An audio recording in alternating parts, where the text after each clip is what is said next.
among the cartel to tell you where the fish is hidden. So now I just hope and I believe, I want to believe that whatever thing that is being planned, if it goes beyond a Peter Obi and El-Rufai, or whichever way Atiku wants to come into the picture, because for me, I wouldn't even say Atiku based on our zoning system. I wouldn't say Atiku should come in now. Atiku can relax. For me, that is my own. Atiku can relax, play the big man, lift Peter Obi's and El-Rufai's hand at the political rally for 2027. Then 2031, he can come in after the groundwork has been done. Will he? That is the question now, because he wants to be president too. So now it's very dicey as it stands now. So, but my prayer, the only thing, though I wouldn't say my prayer, because politics is not about prayer, it's not about emotion. You have to logically think about it and think the right way to wrestle power. Wike is saying his own there. They know they give power, they know they dash power. You have to play that game. You have to wrestle power, collect them, play their game. So I just hope that whatever strategy the coalition is coming up with, whatever thing everybody, whatever chess we are playing, whatever chess is going on underground, should not leave an El-Rufai behind. Bro, I will still repeat myself, whatever thing that is being played should not leave an El-Rufai, behind. So that at the end of the day, at least we can just get this power out of these guys. That is the point. That is the cocoa. I rest my case. Now we're done.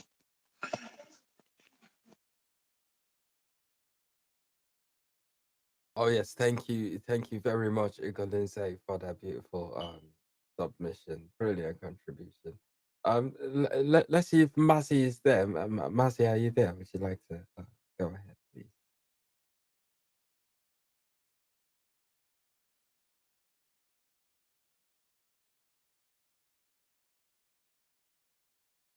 Okay, I want to believe it's not close by, but yeah. Um, Michael, are you there, Michael? A big shout out to you. Hope you are well. I don't know if anybody can hear me. Diamond, are you out of the mall Yeah, yet? we can Are hear you ready? you. Yeah, I'm here, social. Yeah, Okay, yeah. so so. You can go ahead. If you're out of the mall, if you're ready, that is. If not, we can go with Michael. I'm All so right, sorry. all right, all right. Thank you. El-Rufai, the master strategist. Truth of the matter is nobody can deny how good the man is in terms of politics. Like Gaba said, I don't know if it was Gaba that said he wasn't in politics till 2015. I disagree. El-Rufai has always been a political figure and a political leader, even if he was not in an elective position then as a minister, but he has always been a serious face in terms of Nigerian politics. And that's the reason why, even before 2015, Yaradua had to do what he had to do because El-Rufai is a scary person to have as an opponent, no doubt. And I'm very sure Tinubu himself regrets that decision because we were here in 2022 when the governors were leading this fight, even took Buhari to court for this naira scarcity thing and all the things Buhari was putting in place. El-Rufai stood his ground and was leading this fight for Asiwaju, and that decision of not appointing him a minister will forever haunt Asiwaju. We don't know what will happen in 2027, but if they lose, as we all predict in opposition, though we are not serious at the moment, if they lose, I will give it to El-Rufai because in this coalition itself, when we saw the leaders and the unveiling and everything that played out, because nobody was aware, though we had rumors and like they were trying to come together. We didn't know the key actors because having an Aregbesola holding Southwest, having the likes of David Mark, Atiku, Obi, El-Rufai, Tambua, and the rest. Whoever came up with this move, I'm very sure El-Rufai has like 70 to 80%. Though Atiku has been having this coalition thing for years, but El-Rufai in that picture, I'm very sure he played a very, very big role in putting up this coalition. And you have to give it to him. As for what the opposition, ADC, because that's the only opposition in the country now, as for what they will present in 2027, I like I'm a big supporter and fan of Atiku, but one thing you just need to admit is Atiku has this flaw in terms of character judgment. He doesn't pick the right calls. He might be a very good administrator if he becomes president in future, but in terms of making that political call and getting it right when it is needed, Atiku has that flaw, big flaw. So I believe whatever is being played out, El-Rufai for one they can never ever joke with him. Whatever input he has, whatever discussion he has, or whatever opinion he has in the coalition in 2027, El-Rufai, I'm very, very sure nobody will take whatever he says for granted. And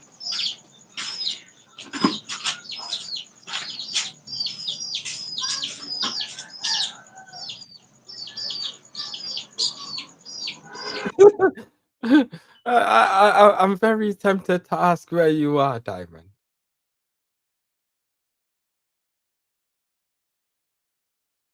It sounds like Diamond is in a chicken coop or something.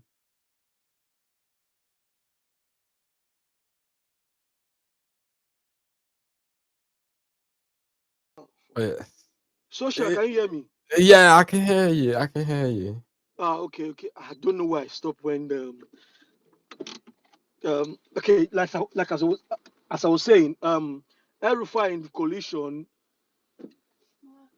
we need to take this ADC thing serious because today I saw a video of Edo State governor talking about there is no opposition in Edo State and he's been hammering 2.5 million votes for Asiwaju.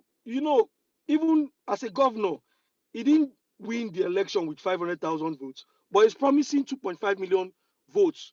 You don't take threats like this or promises like this for granted because APC doesn't have a pathway, everybody's aware. But Tinubu's pathway, like 2023, will be a divided opposition. We can argue from now to tomorrow. We all know APC has no pathway. We all know Tinubu has no pathway. Even all these people endorsing him from South, the governors, the in Southeast, Southwest, it doesn't matter because Jonathan had the same thing. 21 governors or 23 governors came out, endorsed Jonathan. At the end of the day, we know, yes, they played him out, but the mood of the country then, the change mantra, the people against him, it was more like he was fighting a battalion. So I'm not moved by those endorsing Tinubu. My own worry is this rigging. Because Tinubu currently has INEC, currently has the police, and we know how these things play out. He's the one, and this man is using the Lagos templates nationally. He's destroying every institution. He has INEC. He has Wike there that doesn't want to leave power, that wants to be at least close to power. He has Akpabio that is doing everything to hold down South. He has Okpebolo coming to say 2.5 million votes. We cannot joke with these things. And that's the more reason why, though sometimes we banter, like when the obedience say Obi or nothing and articulate comes and say article or nothing. But one thing, I might be drifting away from El-Rufai, but we need to keep preaching this unity amongst ourselves because we have the numbers. We beat these people blue black, but we just need to get it right. One thing is we need to have Obi on the ticket, either as VP, as president. We need to have him. We need to have El-Rufai. Everybody knows that one. That guy, we cannot joke with that guy. That guy has to be somewhere in the mix. If he's not in the forefront, if he's not the VP, that guy has to lead. See, he's vocal.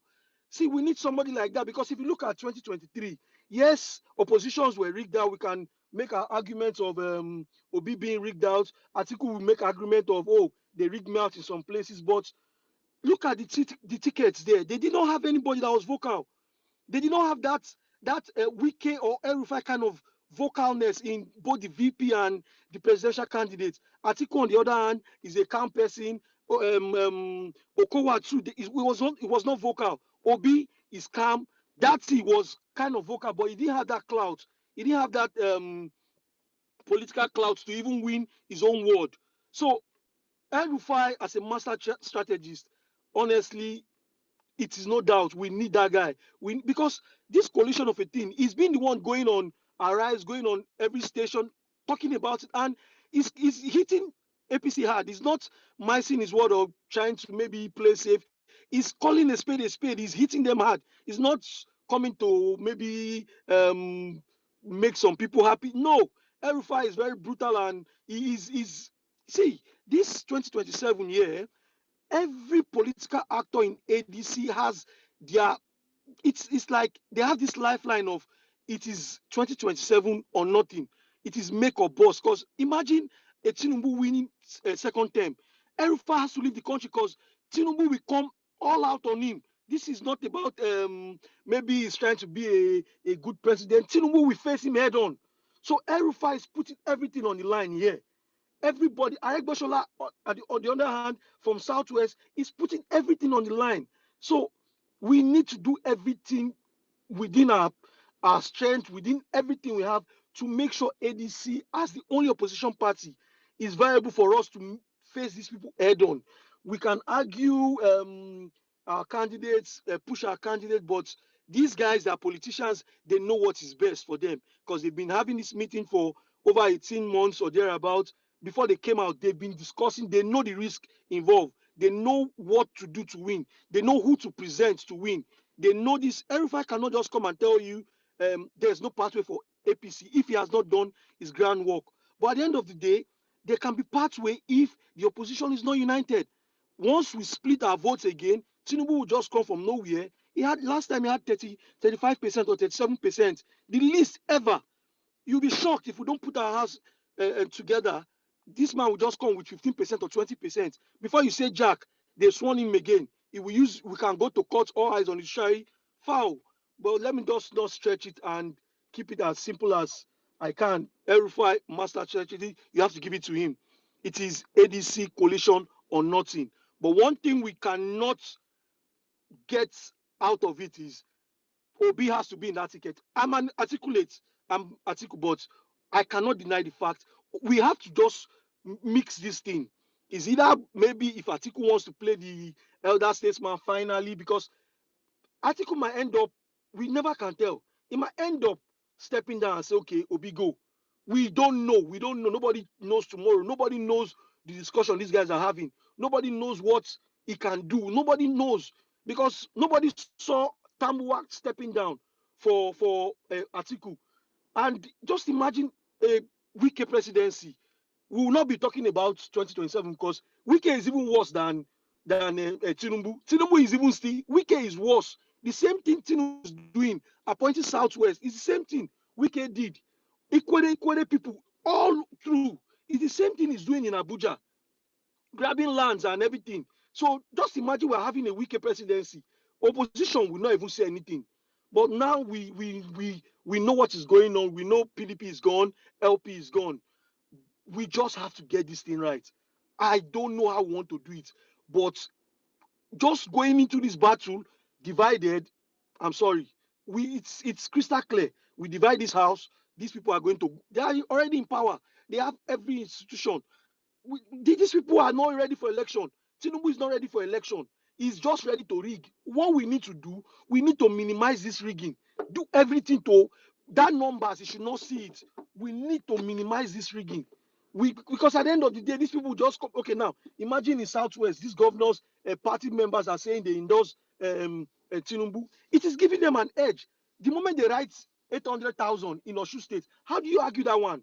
When you already a PDP governor is telling you he's going to support them, PDP is saying he's going to support them, APC is going to support them. If they come and write 700, how do you counter that one? So let's just keep it united and go into this thing with just one voice. Else we end up losing everything and it is back to square one. And I'm sure majority of the people on this space don't want that. El-Rufai, give it to him. Coalition or nothing, ADC or nothing. Thank you very much, Social.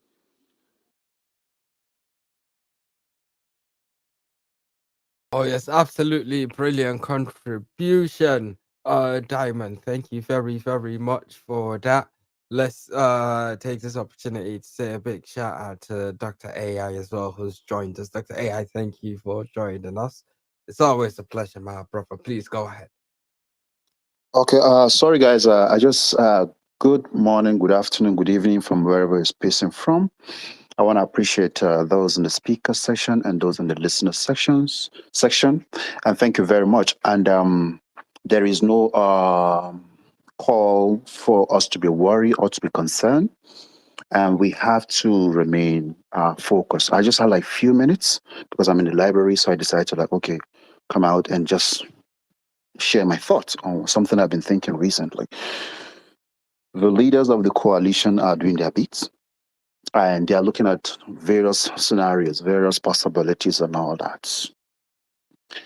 And for those who think that the coalition will be done or formed on their own terms will be shocked. The coalition leaders know what they are doing and they are focused. And they've been through, based on what I've been seeing on the TL, they've been through how coalitions or alliances are formed, like in the past. And some people are looking at it, okay, it has one group has to come and merge, the other group has to come and merge, blah, blah, blah, blah. And I'm like, no, that's what I saw. And that keeps the APC second guessing and some other people. Right? And APC is trying to, any little thing, push propaganda against us, ADC in crisis, this, that. The coalition will not work because maybe some people didn't endorse it or not. No. Please don't be discouraged. They know what's at stake. They have plan A, plan B, and plan C.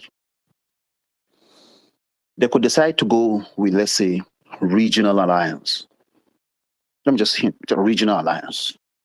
So win presidential election, 3-4 region, boom, you're done.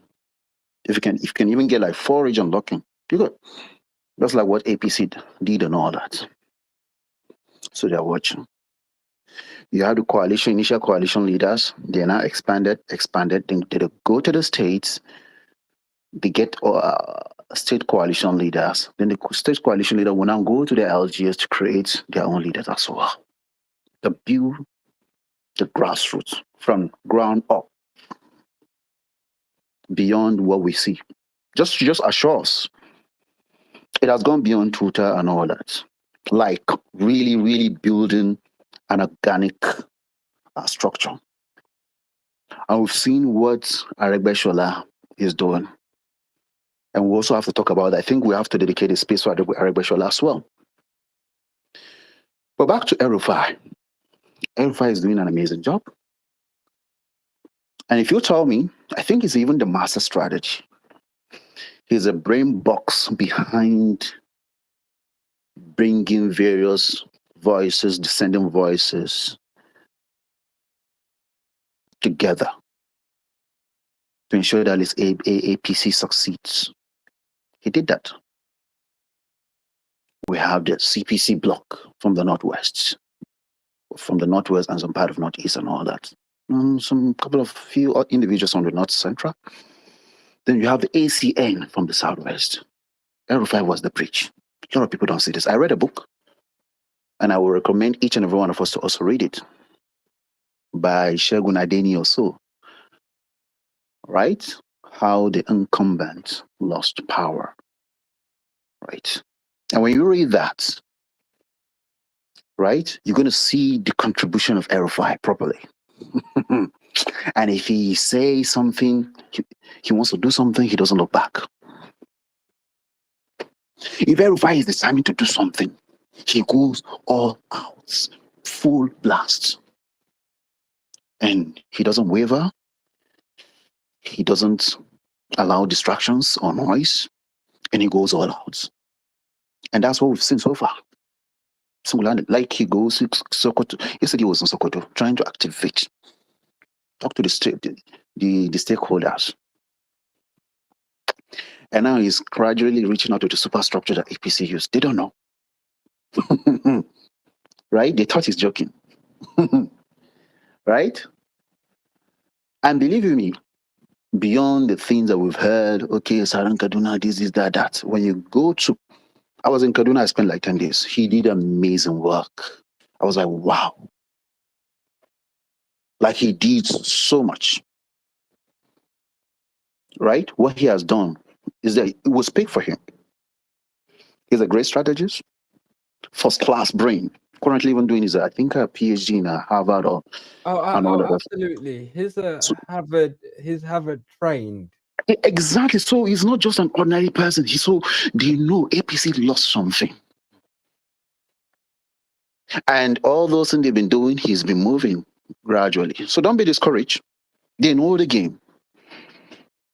And they are getting. And all the reforms, right, he implemented in Exactly, yeah, reforms. When it comes to reform as well. Like when you go to Kaduna, you'll be amazed. Just take your time. And all the reforms are backed by data, right? Yeah, data, nothing is exactly. soft-head, nothing is like what you call it. We need to do a white elephant project. No, that's No, nothing. exactly. No, they are there, the data and what's on the ground. I was there, I was like, wow. At some point in time, there was a week that Kaduna was trying to like compete with Lagos State.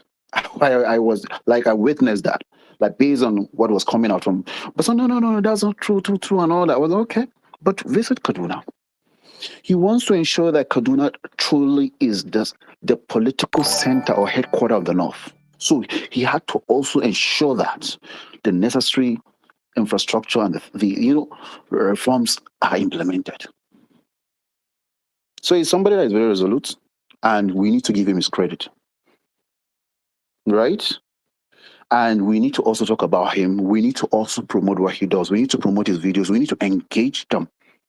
And I don't joke with his videos when I see them. When I don't update from him, I don't joke with it. And supporters of coalition should also do the same. Engage, like, share, encourage him. That's the least we can do.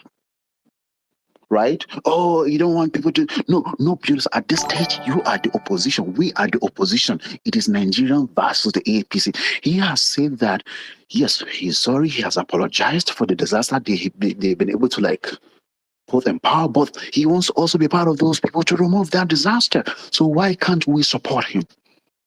And from the day he said that, he's been doing it, and he's taking a great risk. Do you know what it means to go against Tinubu now? So please, guys, we need to promote him. We need to retweet. We need to engage with his tweets. An update from him. He's doing a lot. He's doing a lot in the Northwest. And believing by the time he's done, APC will be shaking. Because you cannot sell APC again. You cannot. You cannot. And he knows the button to press. Oh, ADC, let's say, for instance, let me give an hypothetical example. Say, okay, APC presents PO, for instance. He knows the buttons to press. And people that will sell him in the north. You understand? So he knows. When we talk about the north, corn off, let me just be specific, corn off. Because part of the north central is like a battlefield, like politicians like kind of like go there, get their chunk of votes and all that. Right? So it's like a battle, like swing states. We have swing states, just like in the US. We have swing states in the north central. Everybody goes there to battle 1 or 2 states, 3 states, and so you can't really say much. And the last election, 2027, 2023, there was massive voters apathy. not West. But if they decide to come out, if they decide to come out and they're against you, it's a game over. And then, APC knows that. Not even the governors will even save him. Not even the governors. Guys, let's get focused. The way they want to build it is different. And it's not, it's, I would say, you can't even predict. And thank God they're not making so much noise on the tiers and on the social media and all that. But a whole lot is going on. You're going to see a lot of distractions, APC. So please don't give in to that. And some people who feel that it has to be on their own terms, congratulations to them. It's not going to be. 2027 is going to come. It's going to be Nigerians versus the APC. So we have to put Nigeria and Nigeria first beyond whatever we are looking at it. You come, fine, we'll work with you. You don't, we move. Just to put this out. Thank you so much, Shosho. I decided to stop by just to share my 2 cents on the great work that El-Rufai is doing. We need to give him his flowers. He's a great strategist. He, like, when coalition was struggling, I was watching the coalition for months. As soon as he stepped in, boom, everything changed. Oh, absolutely. You're Oh, absolutely right, Dr. AI. And just to yeah. point out a few things based on what you call it, what you've also said.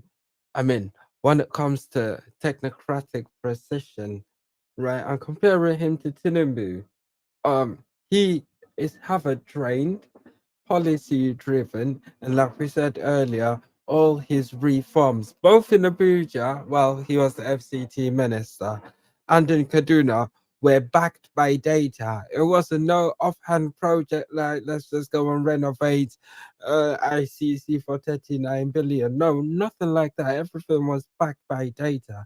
In Kaduna, he introduced electronic voting, one of the most successful what do you call it, voting elections that has happened in Nigeria, particularly at state level, right? I don't think Absolutely, there's you're right. anyone that has been as successful as that. And he introduced electronic voting. But the Exactly. I new think guy that INEC even who's got not that idea from me, if I'm not mistaken. exactly, exactly. So let me so that's what I'm saying. And he's a technocrat in the sense that Exactly. he Exactly. looks But he with Tinubu, you see, Tinubu, he's more of a political guy than than technocratic, right?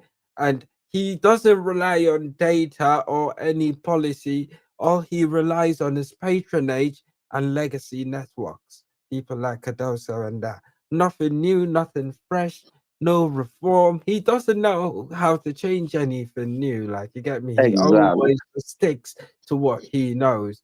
But that is why you can even see what you call it, even in his history, since he claimed to have finished from CSU, he hasn't improved himself in any way, shape, or form. No training, no education, nothing. Absolutely, absolutely. So let me just speak a little bit about his technocratic tendencies or where he stands. He's a technocrat, and he's not the usual kind of politician. And when you promise to do something, he wants to see that he delivers it or you deliver it. Otherwise, he will withdraw his support. Right? He will withdraw his support. Even prior to 2027 election, it was more 2020. It was more of a party something, but he actually pushed back. He didn't want Tinubu, but Buhari, and some other people wanted it, and he can't go against those people. So he's more of like a technocrat. Deliver what you promise. Do what you say you want to do for the people. If you don't, you lose his support. He's not with you. And if the thing is affecting the masses generally, he's not patient again. Just like the Naira redenomination, the Naira issues and everything during Buhari, he stood his ground like, no, you understand, millions will be affected. He's a technocrat. He's a technocrat first before even being a politician. And sometimes if he says something, he wants to do something, he goes out. If he doesn't favor his own people, he pulls out. And we can see it. But believe you me, we need to, you see, we are the opposition and coalition will work by his grace. They have plan A, they have plan B, they have plan C and all that. When he came into the quality, when he became the opposition, that was when we begin to see a headways. If anybody has been following the coalition for more than 14 or 16 months, I have been following it. And we know APC people are using the handles, like the pictures, everything of the ADC coalition, ADC, blah, blah, blah, and everything, and pushing in this divide. P2B, Atiku, the president, P2B, the VP. I reached out to one of them yesterday. I was like, hey, you're not doing us a favor. No. This guy is not even, he's even from Lagos. He's not connected to Atiku in any way. But they are pitching their tent. Right? I said, no, guys, don't do this. Don't. Stop it. So some people are pushing that narrative, articulate. If it were to be articulate, there is no point for people or others to even be there. No. And some people are looking at picking ones. Some people are putting on their social handle, blah, blah, blah, pitching their tent with article scam and saying that is the position of the coalition. This is not true. And some of them are APC. Some of them are sponsored. You have to know this. Differentiate. Because they want coalition to be weakened. And if they want ADC to be weakened, and if ADC is weakened, we are all cooked. There is no opposition party that has not been compromised. Imagine today, we are having the PDP Southwest endorsing Tinubu 2027. And someone is telling me that P2B should go back to the PDP. Then I ask, you and who? No, be me and now. It's very difficult to do opposition. It's very, very difficult in that country, on that Tinubu. And now they are trying to penetrate ADC. That's the only one we have. And we must put our heads together. If truly we Doctor, want. yeah. Doctor, you are actually telling the truth. I really appreciate your voice, I swear. I'm from Kaduna State, so that talk you talk about El-Rufai is true, no be lie. Well done. So Thank guys, so you thank very you so much, much. bro. So people, no, some people like to sugar. I don't sugarcoat. I don't do it. I won't tell you what you want to hear. Sometimes, there's some people, I'm done with that. I'll tell you what is on ground. How we can penetrate in Northwest, tell me. We can go into it, but I won't see it on spaces because APC people used to follow, they track me and all that to see what we say. As people like you understand, and a few others. How to penetrate Northwest is we know how to do it. How to penetrate North Central, I was there. Right? We can talk about that. How to Of course. penetrate, yeah. So I'm familiar with those three. I'm familiar with those Alright, three alright, and the alright. nuances. So let me yield for now. I just decide to get the mic to encourage us. You understand? ADC will become stronger and stronger and stronger. They have given us 6 months. We're in August now, right? By December and January, if we're still there, then APC forget. Let's prove them wrong. Of course. Oh, absolutely. The ATC is not going anywhere. The APC can continue dreaming. Yeah, we're coming to use their own broom to sweep them out. Yeah, because we're tired of of the rubbish. Yeah, that's going to say So, nonsense. social, what we're doing because sorry guys, and His Excellency El-Rufai, any moment from now, because he's looking at the by-elections in Kaduna State. Once that election is over, right, he can conveniently, let's say, pick up the ADC ADC membership. Once he's done that, it will be a game over again. It will be another game-changing thing, like seriously. So we're waiting for that. PO also took some excuse also for that of the Anambra election. So we are watching. APC doesn't want this thing to happen. They don't want, they don't want it. You want to win APC? You have to win with a wide margin. The people have to reject APC completely. So it will be very difficult for them to They don't want that. For anybody that doesn't see all this, you'll be living in a la la land. And I don't want to be part of that. Oh, absolutely brilliant, Doctor. Thank you very much. Sorry about my voice today. I've got a bit of a cold, so I've got a blocked nose. Yeah. Um, let's quickly check out my brother Michael. A big shout out to you, Michael. How's it going, man?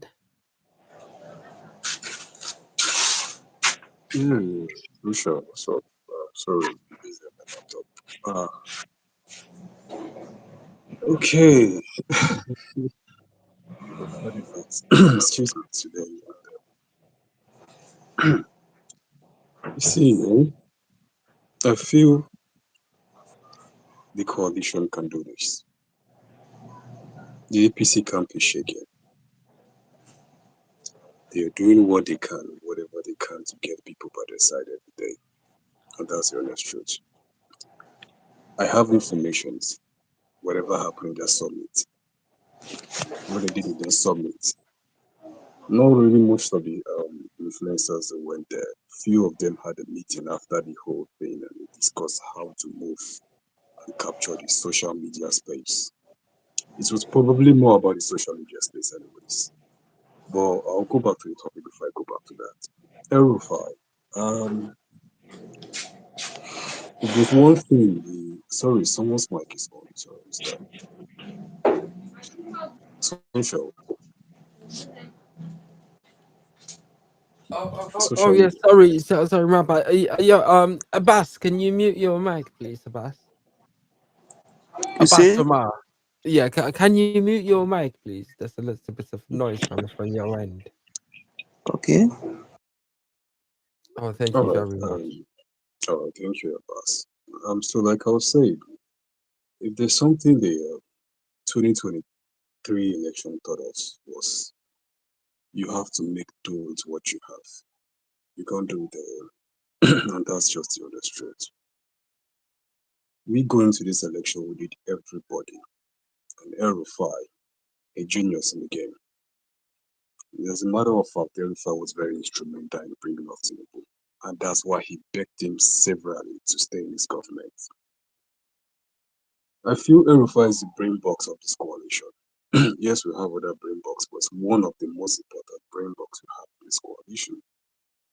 He has his positive and negative sides. Yes, we want to eat with him with a long spoon, but he has a lot to give to this coalition, and that's one thing that's sure for everybody. So I believe him working with us will bring a lot of strategy, bring a lot of the northern people to our side.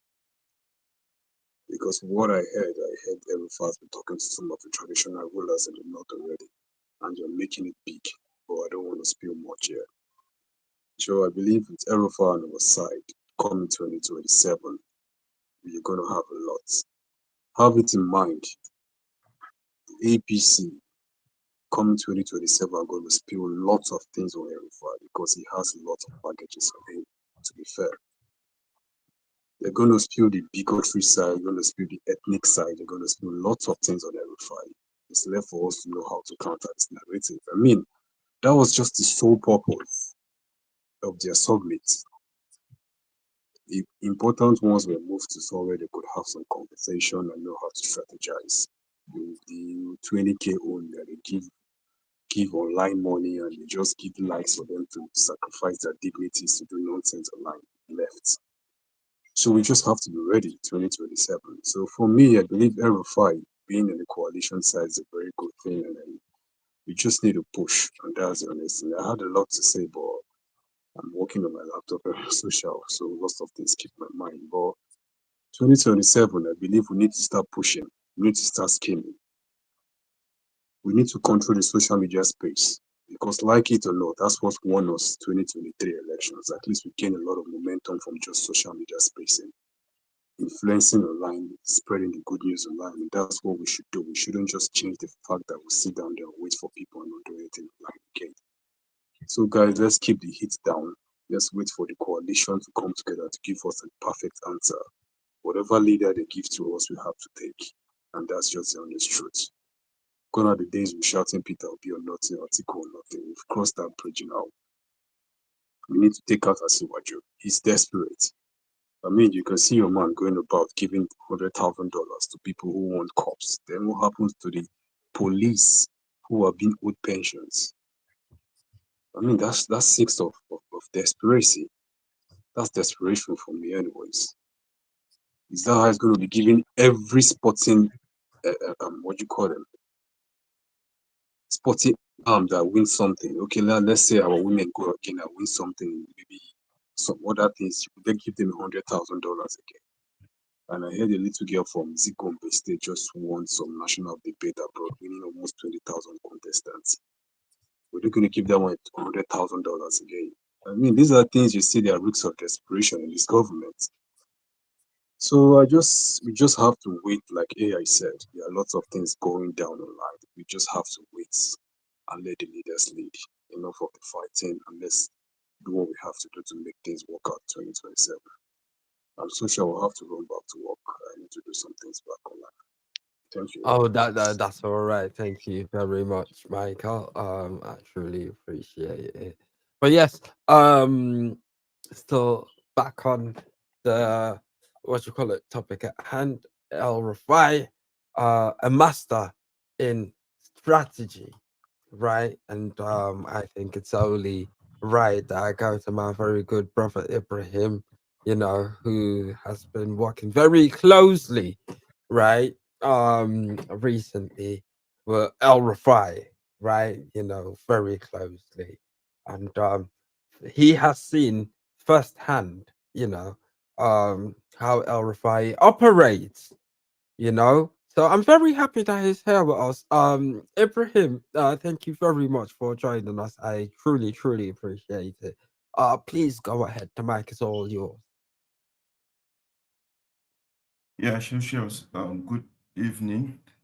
Please confirm you can hear me. Oh yes, loud and clear, my brother. Loud and clear. Right, fantastic. So I think a lot has been said about His Excellency Malam, and those were lovely comment, honestly. He is a master strategist, as you put it. For some of us that has been in a way closely working with him recently, we have seen how focused he is in this coalition. I think if there is one person that you can say is giving his all into this coalition is Madam Nasu.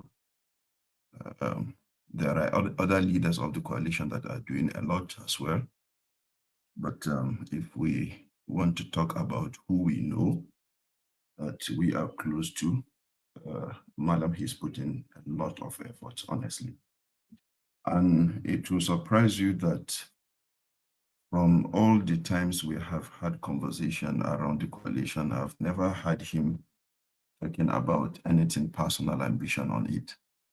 The whole idea is how we can come together, put in effort, and make sure this bad governance doesn't continue. We have the picture of the national picture at mind, and all effort that is being put in place is to ensure that they don't go up, they don't go more than 2027. If you come up to meet him to talk about maybe him coming up to contest or something or around that nature, he will tell you that is not the conversation for now. The whole idea is we have to make sure everybody is in place and everybody is bringing his own effort to ensure that we don't allow these people to continue what they are doing. We know he has contributed when he was governor, supported the current presidency, but of course he have come out to explain to everybody that he was optimistic. He has it in mind that the current president is going to do better, but it's unfortunate that upon assumption of power, almost everything has changed. Number one, from the setting of the cabinet, there are no people that are supposed to do the right thing for the administration. So at that point, the president has failed in not assembling the right people in his team. We have known Malam for making harsh decisions sometimes, but then those harsh decisions have been taken to make sure that people later on enjoy it. I've seen what happened in Abuja. Some of our friends cried that their parents even were affected. Some cried that their mosque has been demolished. Some churches has been demolished, but years after, you still come back here to appreciate what happened in Abuja. he is one of that people, one of those people that are always willing and ready to do or to take the harsh decision for the betterment of the people. That is who Lam is. For those of us that are from Kaduna State, they can also testify to that. A lot of policies were done when he was governor for 8 years. Some are affected, but then later on, you need to appreciate him. We know Oh, quite sure that the absolutely. APC, Sorry, Ibrahim, just to add to what you're saying, right? Because anybody who's been to Kaduna before Malam was governor, right? And then you didn't go again, and then you went after he was governor, you would see like nobody has to tell you, nobody has to sit you down and give you a lecture. Your eyes, right? And the whole atmosphere of the state, right, and the Kaduna city, right, will let you know that yes, somebody who was intentional, who knew what he was doing, was here as a governor. As in, this is the literal, you know, the go and verify.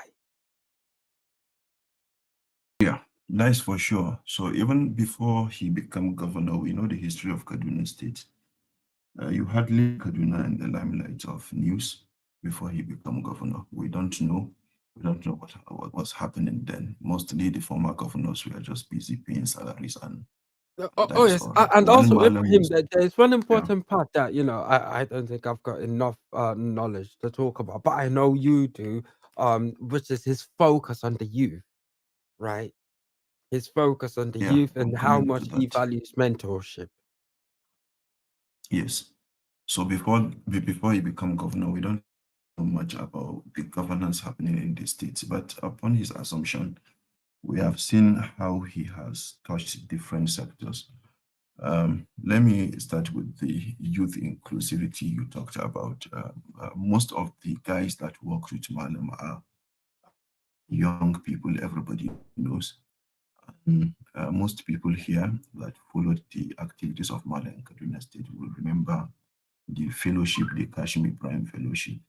A lot of young people that participated in that fellowship today are in different positions in different places. That alone will tell you how he respect and bring young people close to him.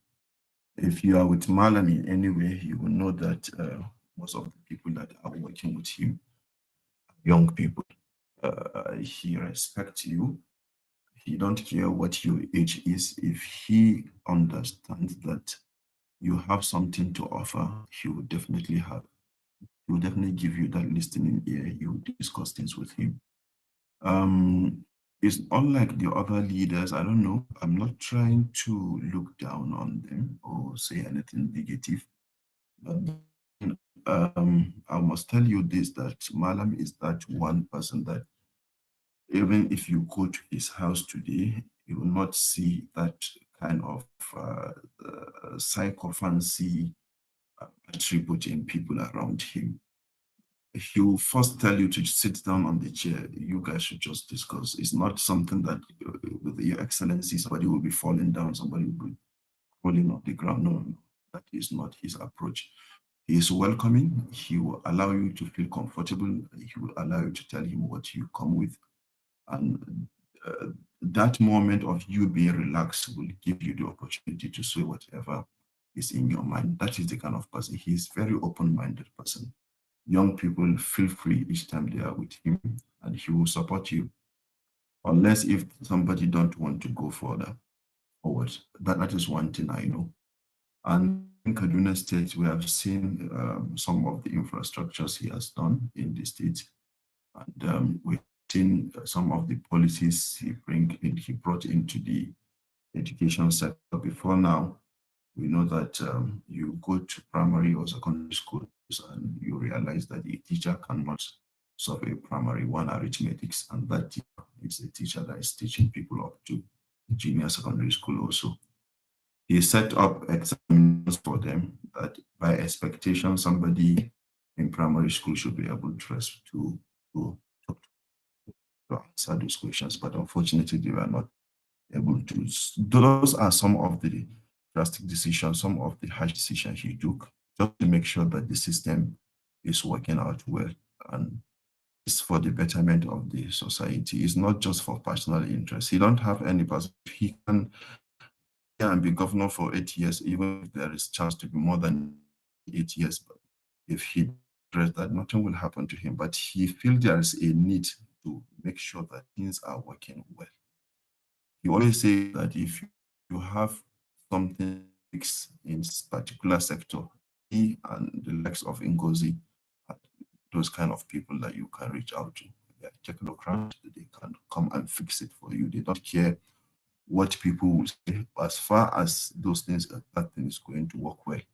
That is what exactly matters. And I think that part of him is what is really affecting him in a way, because people will feel like some people will like you to just them and then do what they want. But then he is not that kind of person. He's blunt. Let me just use that word. You can permit me. He can just tell you if he has something against you. Those things he say on TV, he mean it. He will come and tell you like he will not hide and be saying different thing and then come to TV and say different thing. No, no, no. And recently at the meeting that produced the Northwest leadership, the coalition leaders from the Northwest, you know, when the whole discussions around coalition leadership started, the ADC, geopolitical zones, we are saddled with responsibility to go back and put together their representative in the national NEC, let me put it that way. So every geopolitical zone went back, sit down with their own stakeholders, agreed, and then make. I was there for the Northwest. Of course, Malam is the focal person or the representative from the Northwest, the national leadership of the coalition group. And when the different groups were set, different states were asked to go and come up with their nomination. Of course, he has to come back to the state group, and discussion were proposed there. And he made it clear that I am a national leader now. You guys should decide who you want as your leader, and then let us have the name. If there's somebody else, what he would tell you is, this is the man I want, and you must produce him.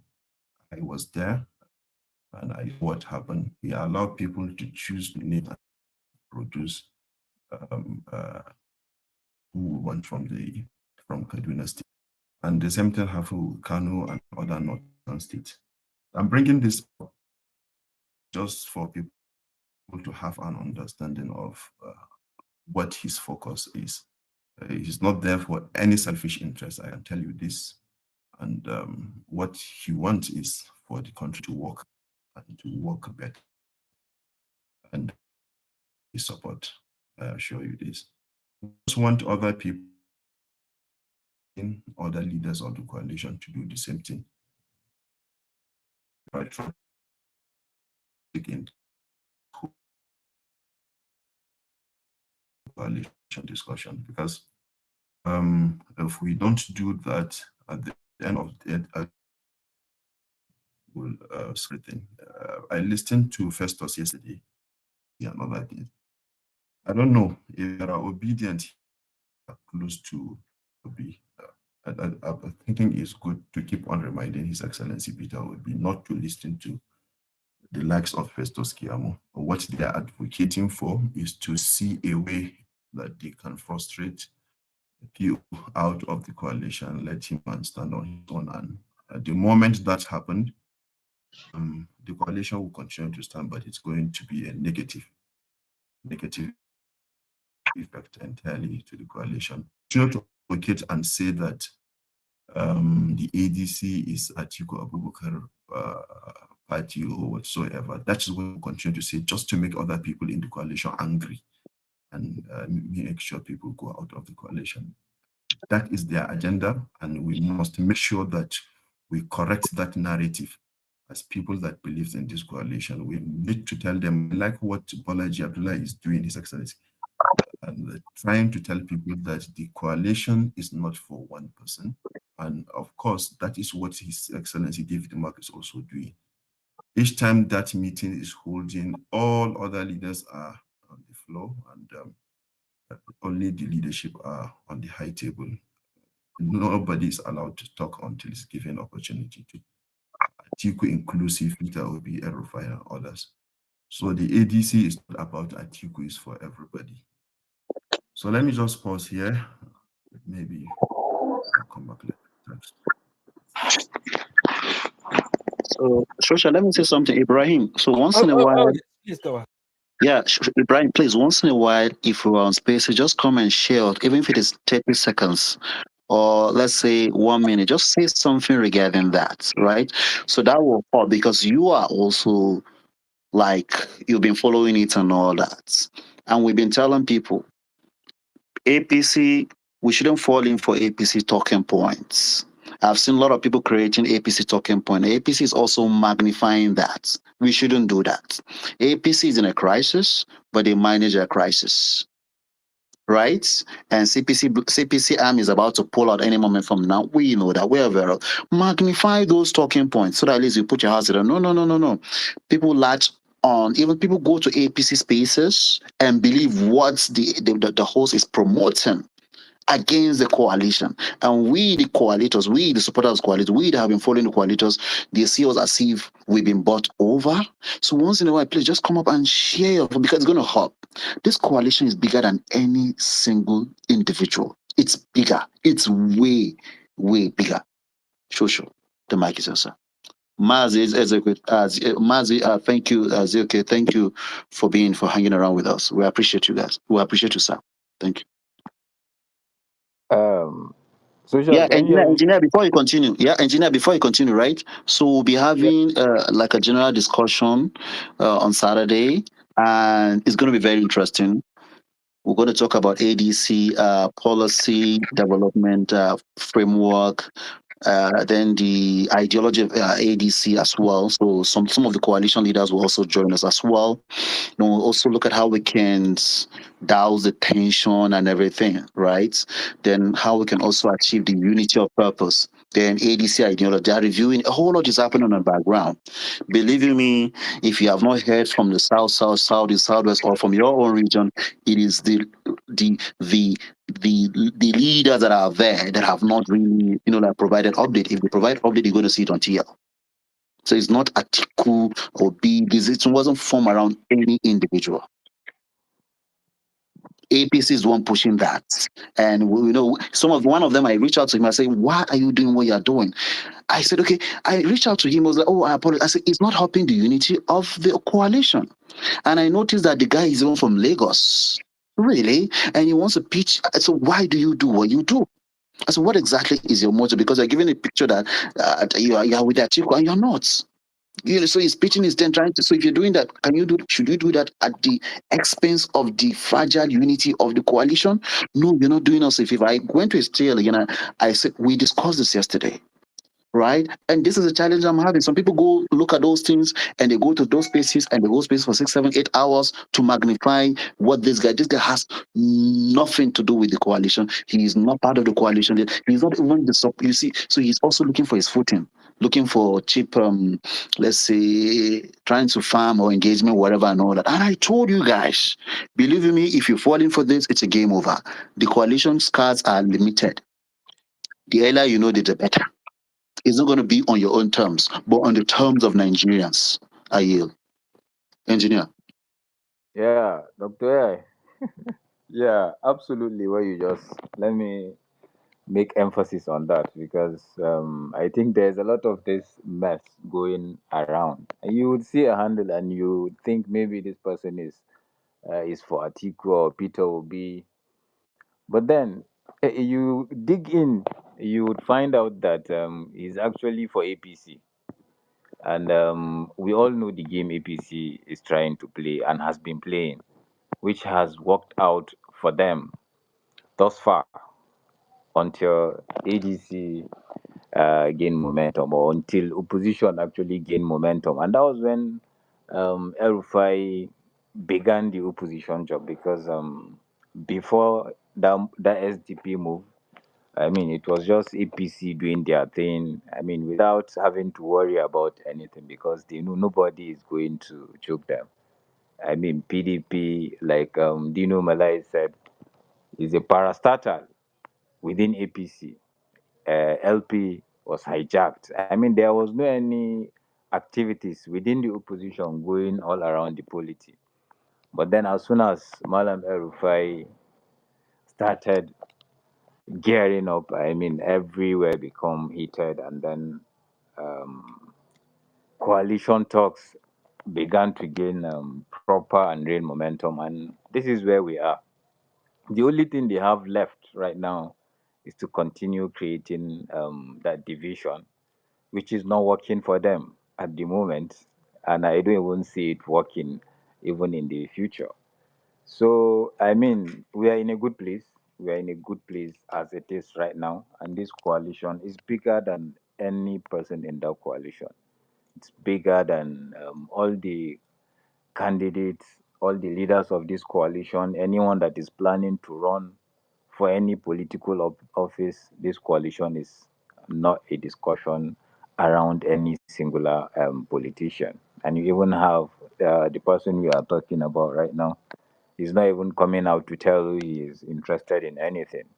His only interest in Nigeria, his only interest is removing this anti-people's government. I mean, because if there is one thing that is out there, is that all Nigerians are going through hard, and difficult times.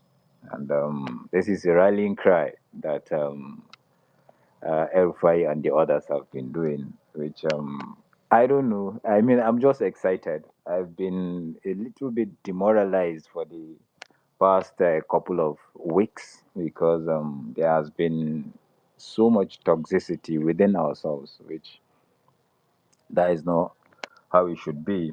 But then at the end of the day, I mean, even in your household, you do fight with your brothers. If it's children you have, you do fight. But at the end of the day, I mean, we all know what we want is to remove this administration, which is why I'm just excited. I mean, this topic has just made my day. I mean, all the grievance I have had for the past couple of days, man. Right now, I feel like the Boxing Day of the announcement of that coalition. You know how excited everyone was when the leadership announced the ADC has been adopted as the coalition party. Everyone was excited. I mean, everyone was just happy. The APC were all over the place.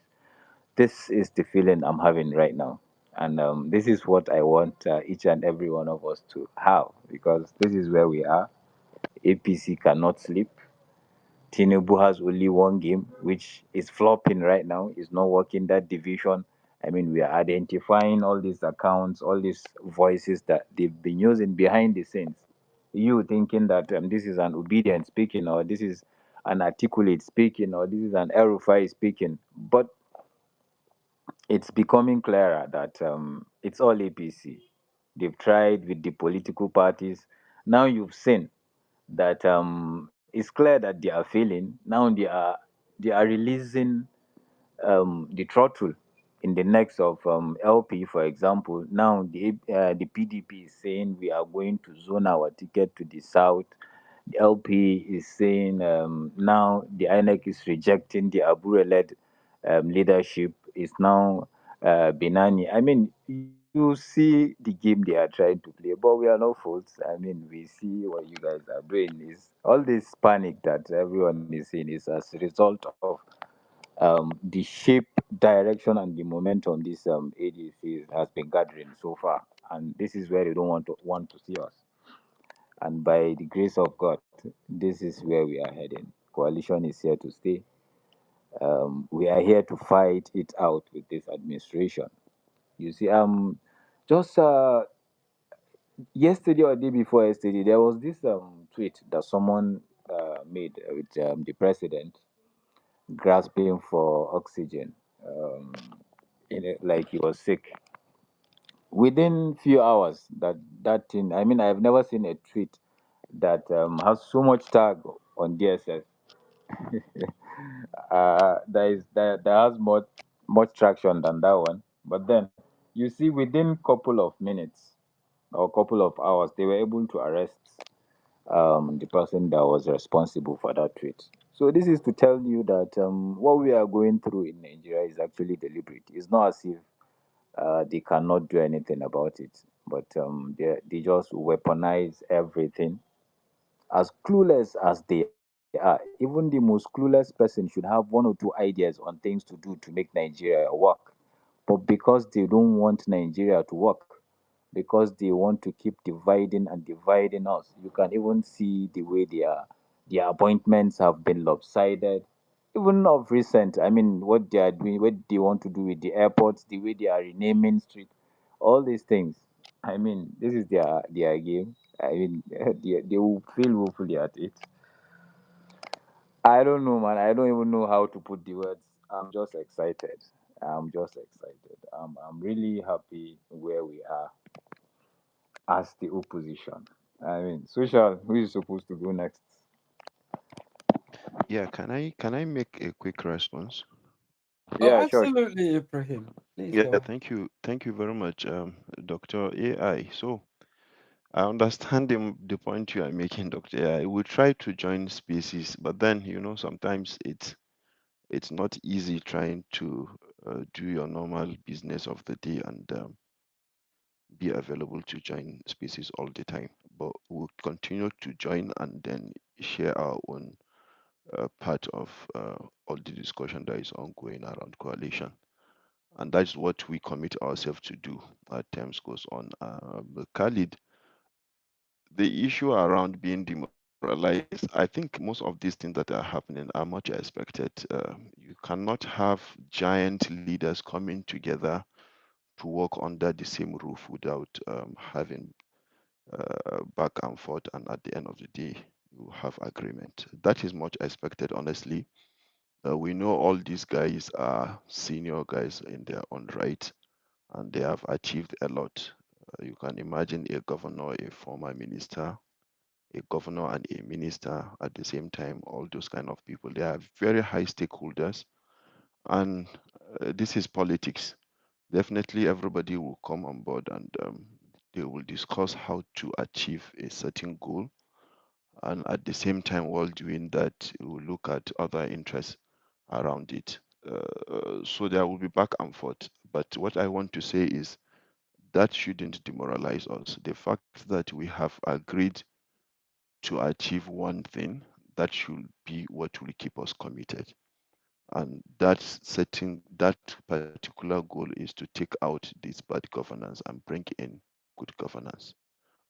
If we are looking at that all the time, it will keep on giving us the energy we want to continue to push this forward.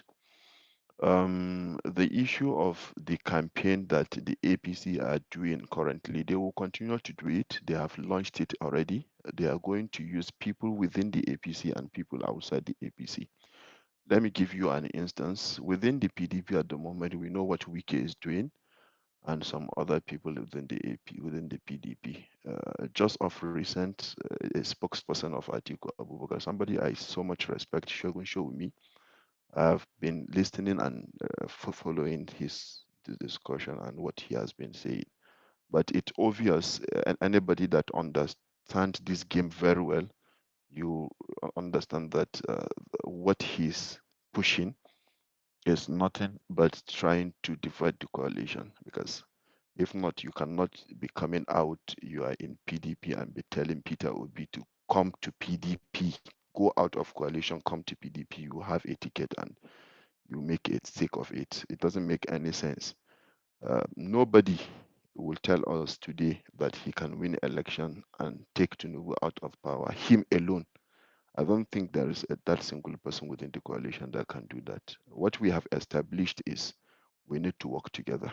And if we have agreed to work together, we must continue to do that. We shouldn't allow any form of distraction to come within the coalition. will continue to put in our effort and strengthen and also support our leaders. I can see Mazi here.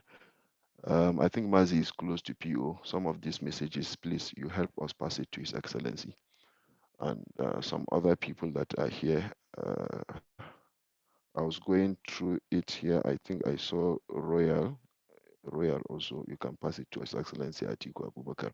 What we want is our leaders should continue to remain united. We want this thing to work. We, the young people, will continue to put in our own effort. But of course, we want our leaders at the top there to remain united. And I've said it clear here that we, our own leader, is ready to do this. El-Rufai is ready to make sure the coalition works. So we want every other leader to do the same thing, please. We need to be committed. Thank you. Yeah, absolutely, Ibrahim. What you just said. I mean, if there is any form of direction I want to see from the leadership is the direction El-Rufai is taking. I mean, just selfless. He had like there is no any form of interest with regards to leadership or anything. He just wants to remove this government. He just wants the opposition to work. I mean, for now, this is all that is required from everyone, all the stakeholders, whether you are a leader or you are a follower, stakeholders. I mean, the only thing that should be more important than anything right now is the unity and having this common goal that we must not allow by any means we must not allow this administration to have another 4 years. This should be the goal. And for now, I urge each and every one of us to continue doing what they've been doing. I mean, I know of people that have been working day and night, and some of these guys are not even in Nigeria with us. Uh, they don't even have directly something to benefit. Maybe indirectly, they would stop getting all these requests from Nigeria to send me urgent 2K from family or friends. But genuinely, they just want Nigeria to change for good. And you look at all these efforts and the one you are putting into all this coalition, and then you wake up and you see something that is discouraging. I mean, we'll keep fighting, but I just have to tell you, man, I'm excited. Really, I'm excited. I mean, I've never been this excited since after the announcement of this coalition. This is the second to the that excitement that I have right now. So, good times, good times. Let's try to keep the consistency and maintain the momentum. Um, so sure, you can move Oh the yes. mic. It's absolutely brilliant. Thank you very much. Sorry, I'm not doing a lot of talking today because I've got a bit of a runny nose. But we'll. Have have some bro, have some orange. Have some orange. Oh yes. I'm overloaded with oranges. You know, at ADC we have to represent. I've even put on my orange jersey, right, just to make sure. Nobody gets confused about it. It's all about the orange revolution, right? But yes, going forward, I'd like to say a big shout out once again to Massey and also my very, very good brother, Royalty. A big shout out to you. It's always a pleasure. Thank you very much for joining us. But yes, moving forward real quickly, let's go with Henry. Henry, thank you very much for joining us. Please go ahead.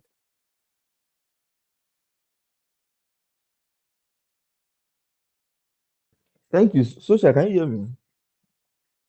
Oh yes, loud and clear, Henry. Thank you very much All for right, joining thank us. you. Thank you. Good evening, everybody. Dr. A and Engineer, greet everybody. Well, El-Rufai, I think I want to apologize to, because, the APC, I didn't really listen a lot because the APC, in the last election, were telling us, wonderful things about El-Rufai, and I didn't pay attention. A lot of people on this app, El-Rufai was there. In fact, the way they campaigned for the APC using El-Rufai. But today, most of them are hypocrites. Today, now they are now reminding you about what happened in so place. But in the last, just this last election, they are telling you that this is the person that fixed Kaduna. He touched every angle. They told her that is the best thing. A lot of them even said that they are supporting Tinubu because of El-Rufai. Said a lot of a lot of things. But today they are now attacking the same El-Rufai, saying different things about him. Well, I know he's a smart person. I've never been to Kaduna, so I don't know. I only listen to what a lot of them had to say about, his governance at that time. So, but he's a very smart guy, and I think a lot of you are saying is the brain boss behind this thing, but I think there's a lot of work that is going on, and I think the guy is a silent achiever. I like people when they speak, the APC trembles. Anytime, look at the way APC has been releasing statement upon statement just because he says something. Their spokesperson released it was not amplified. The APC and came on and tried to amplify. A lot of things were just coming up. But these are the kind of people that you need their voice. These are the people that you need them to speak. These are the people that will be telling if you rig, in fact, this country in fact, we will blow a lot of things in this country. And when they speak, they carry a lot of weight. And before you know it, if they are planning to do something, when voices that matter speaks, they listen. And these are the people that you need to work together if you feel that you want to win election. I don't know. I know last election, Tinubu wouldn't have made it without El-Rufai. Because this guy, and when he believes in something, he works 100% for it. Yesterday, I met with the world chairman of the ADC in Akure in the Okijebu War 2 yesterday. And we were just having this. It was the first time I met him because the last time I ever came to Akure, I was not around, so I couldn't attend the meeting. But personally, I was in the office. I met the chairman yesterday, and we were just having a conversation. And the SSG of the Ondo State government have been trying to bribe this man. The man said categorically that APC,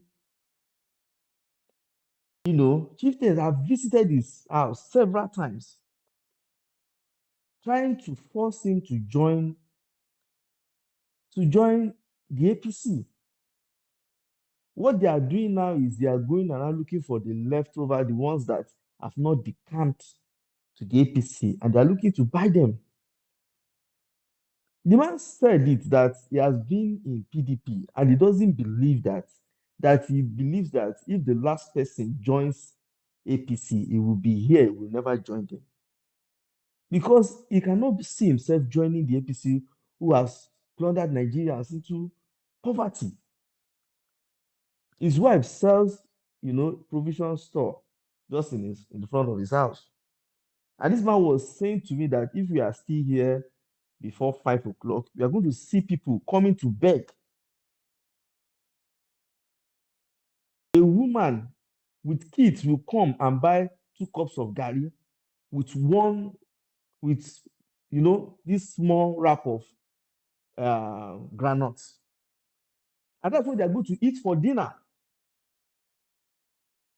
And this man was saying that in all his good conscience, how will he support this evil party?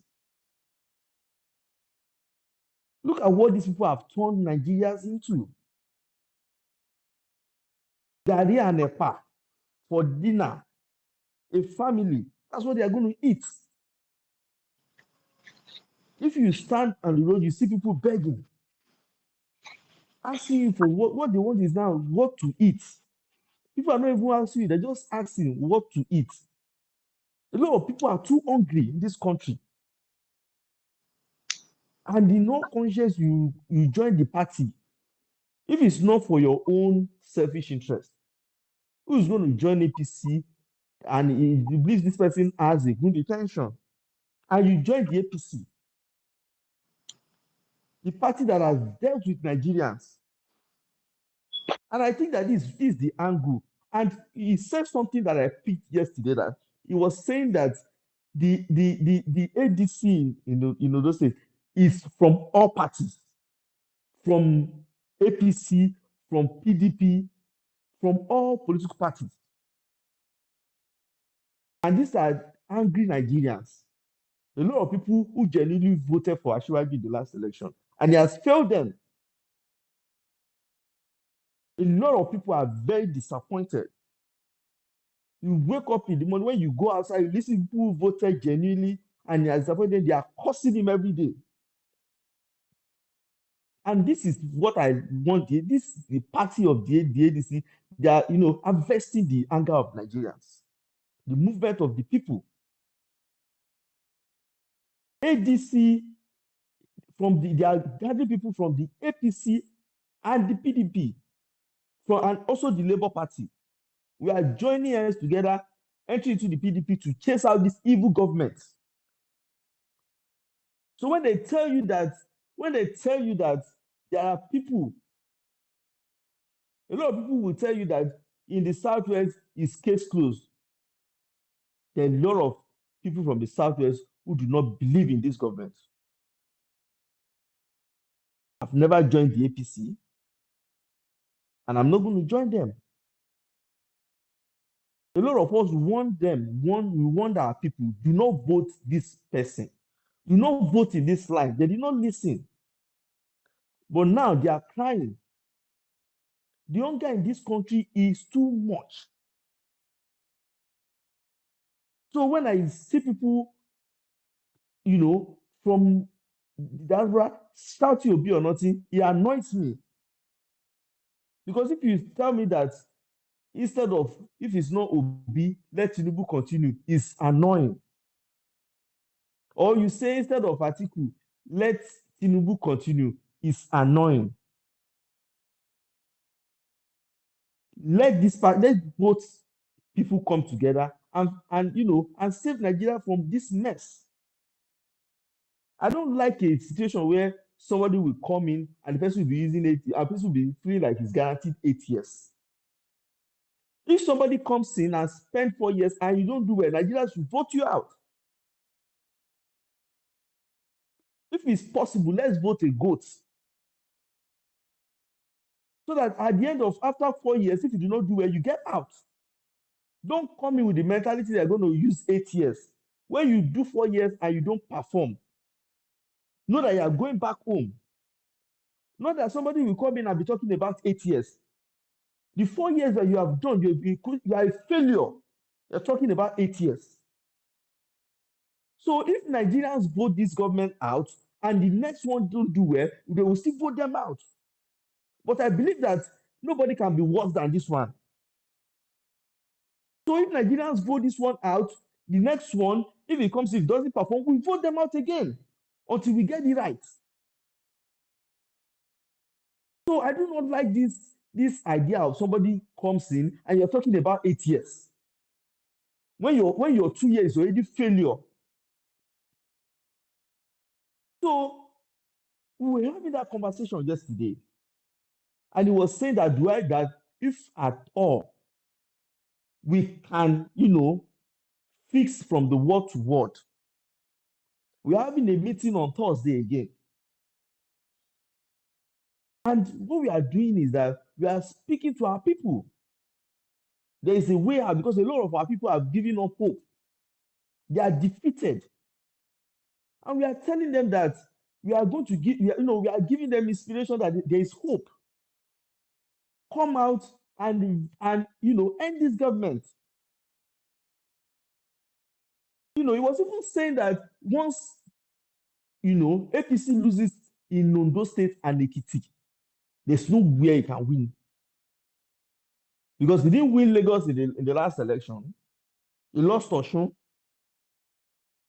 So if he doesn't win in Odo State and he doesn't win in Ekiti, how is he going to win in Southwest? But we need all hands together. We gather the anger of Nigerians, the ones that, even though a lot of them are defeated already, but we will speak to them. We continue to go from word to word, and he even said that a lot of cats are coming in from, I think he said close to the end of the month, cats will come in and we roll it out. And this time around, we will not need to, gather a lot of people, but we just have people, structures who can speak, and people will listen. I know this man delivers his, if you ask of Okijebu, he wins Okijebu in his polling. These are people that can deliver. So, and the man said a lot of things that I said, wow, he has never left PDP. So these are people with conscience that you can never buy. These are the kind of people that you need. Not these ones who are always selling out on election day. People will roll their heads out for this kind of people. Because either you like to, there are people that listen to them. And when you have this kind of people, when they tell you that this is what you're going to do, you are going to do it. So I like what is happening because I was even thinking that I've not even seen a lot of things. But when I made my findings yesterday and I met this man, I discovered that, in fact, he even told me that this conversation has started for a while now. So we must continue to speak to our people, the ones that are outside the country. Speak to your people back home. Continue to encourage them because a lot of people are, if I look at it like that, people that rejected 5,000 in the last election, if you give them 2,000 naira, they will collect it. Because a lot of people are too poor now. Too poor. So my own issue is, how do we battle this vote buying? Because there's nothing that they are saying that they are going to bribe people and they're going to buy their votes. Once they give them money, I don't know what happens to our people on election day. Once they give them money, they are gone. So we need to continue to encourage Nigerians. This vote buying is one thing that bothers me. Because people are too poor. And that's why that's the tactics of APC, to make the people poor. So that when they give you 2,000 naira on election day, you collect. Because people are so poor, they cannot feed, they cannot have, a lot of people are even finding it difficult to eat once a day. Before this, now we know the people who are doing the begging. But now people are begging too much now. It's too much. How about you cannot park your car? A lot of people will coming to be begging.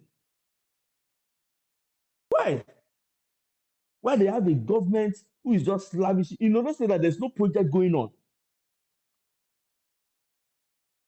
The one that Akeredolu was doing before, this man came in and abandoned it. And said he wants to do one flyover that he cannot even complete in 6 years. And you have psychophants all over the whole place, partying up and down in the states, lavishing state funds, paying different SSA, appointing them up and down, doing several rubbish in the states. And we will not keep quiet, we continue to speak. And God will help us and we get that victory. There's nobody who can win alone. There's nobody who can win alone. The problem is not that like somebody can win an election, but it's vote buying. So you need to join hands together and send this man back. Thank you so much, Social Aid. Oh, absolutely. You're very, very right, Henry. Thank you very much for that beautiful contribution. I truly, truly appreciate it. Brilliant stuff. So yes, before we go with anybody else, let me say a big shout out to Oxley Technology, my brothers. Always a pleasure. Oh yeah, let's get that. So, so yes. Let's go with Maynard, and then we'll go with Oxley right after that. Maynard, please go ahead. Let me pick up. Okay.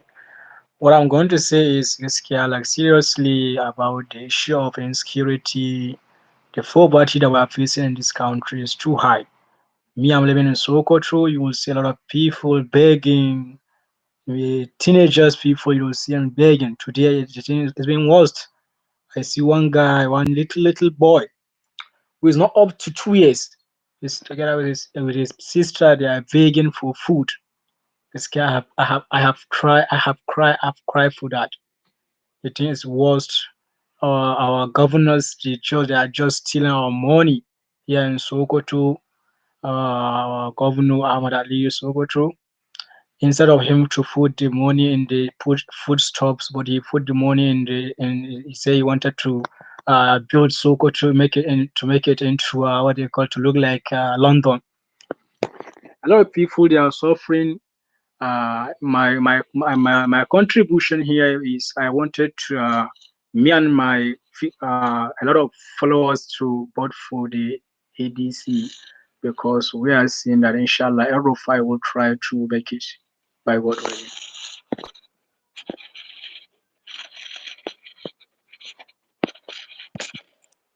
Sorry, Minor, before you go, please, let me ask you this quick question. Some few months ago, even though it's out of what we are talking about, but then it's all about Nigeria. A few months ago, there was this declaration by the state government of Sokoto State that they have these provision stores that are subsidized. Whatever you are buying, if, for example, bag of rice is selling for 100,000 naira, you can buy it in those stores for 40 or 30,000 naira. So what happened? Are those stores still visible, or is just another propaganda of APC? Seriously, that one is just a rumor. I even went there. The shop, they just build the place, they paint it, they write that Amara Ali provisions to, but they what they call it, they give some card that you must come with that card, and you must belong to APC party before you get that card. I even went there. My father said I should go check if it is true. I should buy a bag of rice. But when I reached there, I got scared. The thing is not like that. Wow. So this is what we are fighting. I mean, we can all see the direction these people are going. So even in the APC, you have to be someone that knows someone before you even get that ticket. When I mean, after election, it's supposed to be about Nigeria and Nigerians, not it should not have anything to do with your party lineage. As long as you're Nigerian, whether you voted for APC or not, if there is anything good, because all the bad policies that this administration have been putting in place is affecting all Nigerians. It's not affecting just the ADC people or the PDP or LPP. It's affecting each and every one of us. So if there is any incentive that anyone should benefit from, it should be for all Nigerians, for all people of Sokoto State. But then this is what we have, and this is another reason we are fighting to remove this administration. So thank you so much for that one. Susha, over to Oh yes, absolutely brilliant submission. Thank you very much, and thank you very much, engineer, for that as well. Yeah. Let's go with Oxley, and then we'll go with Abaca effects.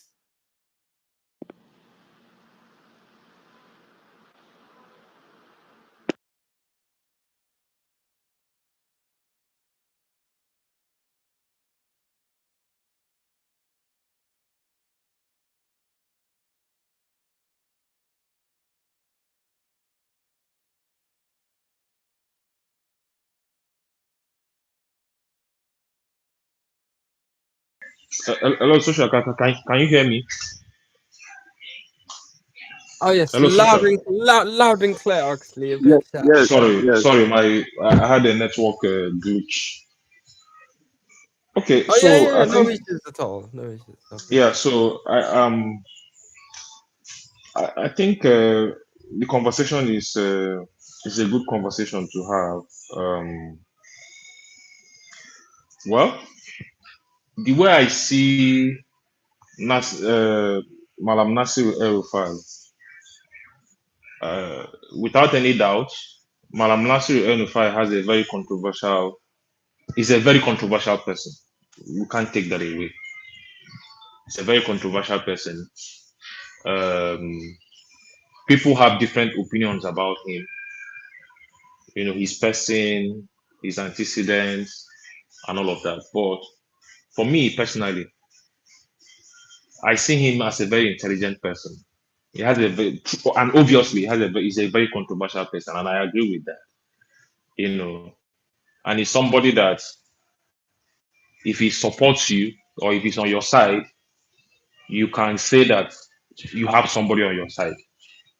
So if he's into you, you can be rest assured that he's going to deliver, right? So that is a credit to him.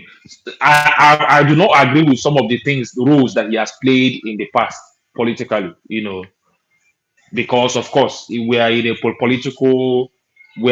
other side of the aisle of the political divide. So he did whatever he did to make sure that his candidate at the time, you know, get to the villa. So I'm not going to take it personal with him. He did what he had to do. Okay, the way he supported Asiwaju, the role that he played, some of the things that he said, you know, during the previous election seasons, you know, quite controversial, quite whatever, but he had to do what he had to do. And no offenses, I'm not taking it personal. Now, for as far as I'm concerned, our interests align as we speak, which is a good thing for me. You know, I'm willing to take advantage of this alignment, you know, to the fullest. So what I expect from someone like El-Rufai, and he has done it very effectively, is to come all out again to play the role that he needs to play in this season. The same way he has played the roles that he has played in the past. When he was with the PDP, when he was the APC in 2014, 2015, even in 2019 and in 2023. So I don't expect anything less from him in terms of his commitment. He has done it. You know, the few times he went on air, we know the buzz that came out of it. It was, you know, his punchlines are very effective.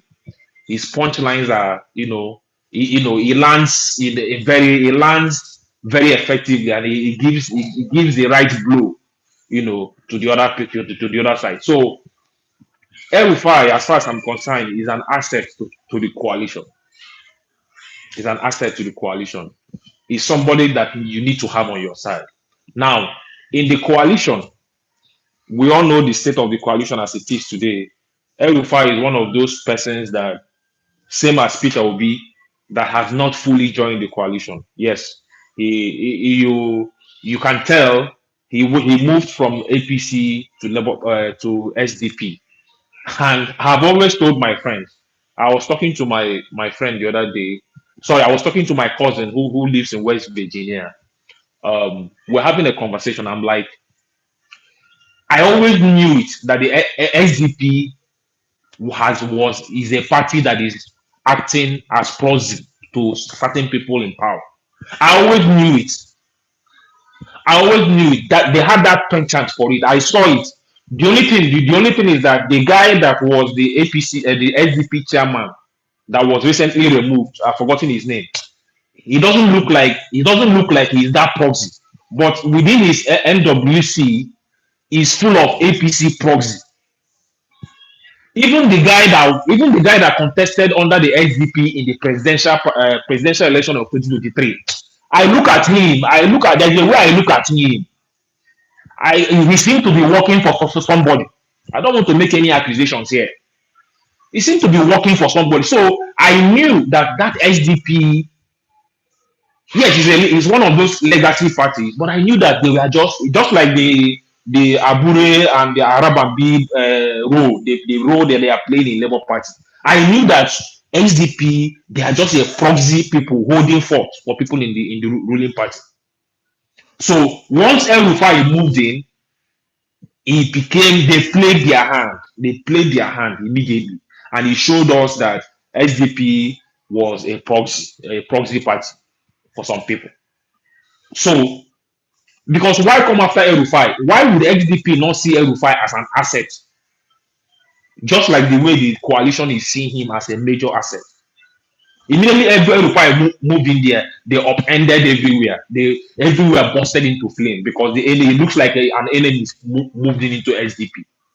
All of them started the presidential candidate of SDP in the last election. Start from the day he moved in, he was attacking him, going to arise every time. El-Rufai this, El-Rufai that. Why are you attacking him? If you are a credible candidate and you claim that you are a credible candidate, you are not a proxy of anybody. Are you not supposed to be happy that El-Rufai moved into SDP? They were attacking him until they played their hand. Now, what we are hearing is that they have suspended him and banned him for 30 years. Very, very, very ridiculous. So it just tells you the kind of politics that we play. Now, El-Rufai is, as far as we know, I don't know about whether the suspension is, whether it's the position of that suspension. He has not joined the ADC officially, and which is okay. So the going forward, I want El-Rufai to be committed. I want him to continue to do his media rounds because we need that his media rounds going to channels. I don't know whether channels is a home is going to be a good place for him to go because Shehu Akimbaloye, the way his line of questioning sometimes when Shehu is doing certain things, I shake my head. But maybe a good talk for him will be Arise or maybe AIT. So let him continue to make those media rounds because we need ammunitions that are going to be coming out from El-Rufai who can give us a very good punchline to bring these people down completely. So I want to see more of those media rounds, whether they are the guy in Arise, whether it's Charles, invite him. I don't know. I've gone to Arise website and Channel's website. I saw that people appear on the show and they have to pay some money if you want to appear. Also, sometimes the presenters invite means there is no cost.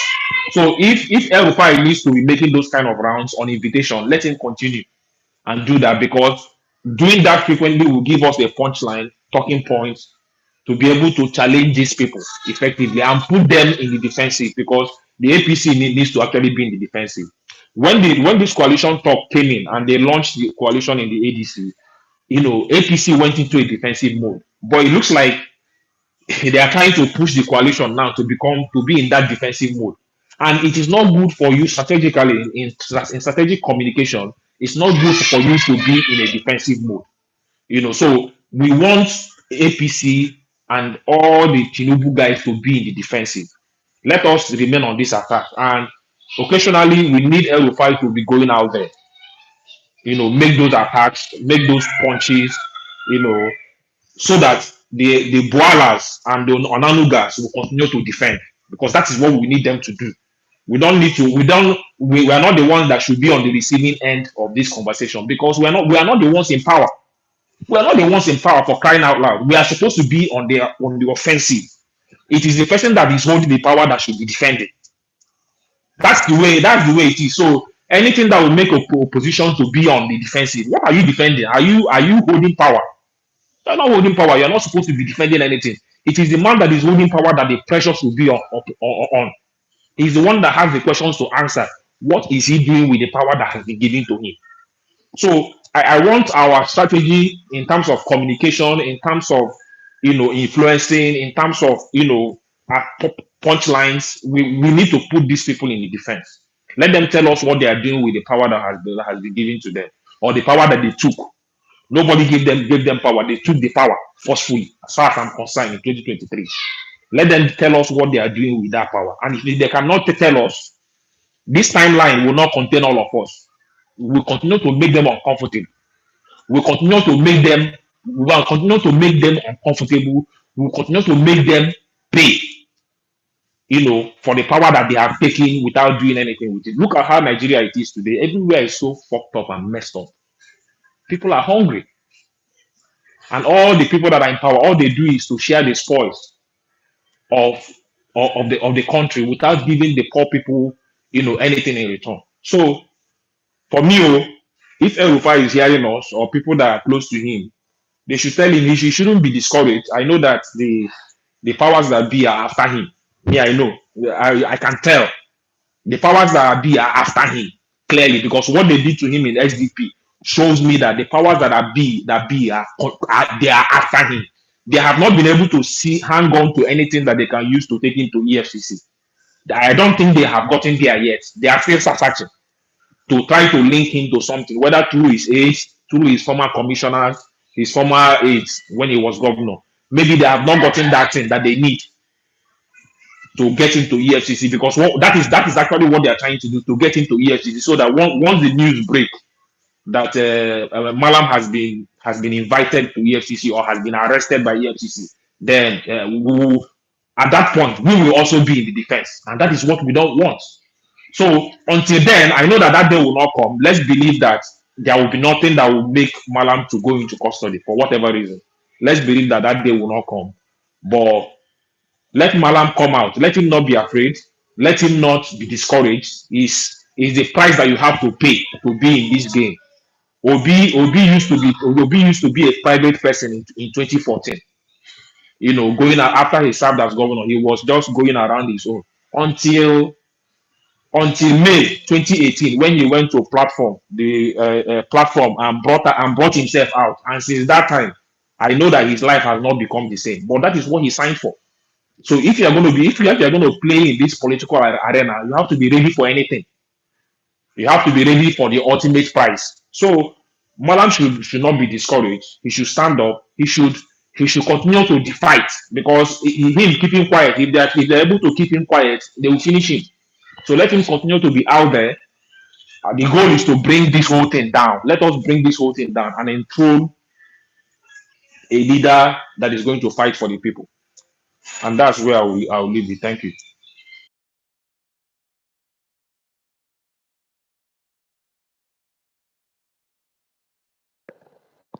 Yeah. So thank you so much for that wonderful submission, Oxley, as always. Ibrahim, I'll give you a few minutes before we go to the next speaker. Thank you, Engineer Khalid. So just to quickly respond to Oxley, thanks a lot, Oxley, for that good words on Malam. Um, uh, I think just trying to make things clear, Malam joined SDP. He believes the SDP is the good platform for opposition, as at when he joined the party. Unfortunately, things happen within the party, and some element within the party are probably in bed with the current administration. And that is why we are seeing what we are seeing at the moment. That suspension, it doesn't make any reasonable sense to anybody that is sensible enough in politics. So it's not even something that somebody can be disturbed about. That is why you never had Malam even responding to that suspension. For membership in ADC, I know we all know that there is a by-election that is happening in the next few days, and once that by-election is done, most of the opposition leaders are going to join the ADC, and probably that is what we thought is in their mind. You don't want Malam to just jump out of their party and then join ADC. They want to be like, okay, they suspended him and he has gone. But we all know these games. It's obvious that they don't have what it takes to even annoy Malam or whatsoever. We know nobody is talking about SDP until Malam joined the party, before Malan joined SDP. I don't know if people are talking about the SDP. The Prince Adebayo, the guy that contested in the SDP in 2023, the guy did not even flag off his presidential campaign. You are a presidential candidate and he's a presidential candidate and he's following the Tinubu ally up and down. So whatever he was doing that time, it was expected. So it's not somebody that people should even be taken serious in the first place. I mean, um, there are people that are in opposition but don't want opposition to succeed. Maybe if the opposition succeeds, one or two things they do in the sideline of their opposition will end. We know a lot of those kind of people, and we just have to be careful with them. But I will assure you that Malam is committed in this coalition, and nothing is shaking him. He'll continue to put in his effort, inshallah. Thanks. Right, absolutely. Thank you, Ibrahim, for that clarification. Moving forward, Mazi, are you ready to speak?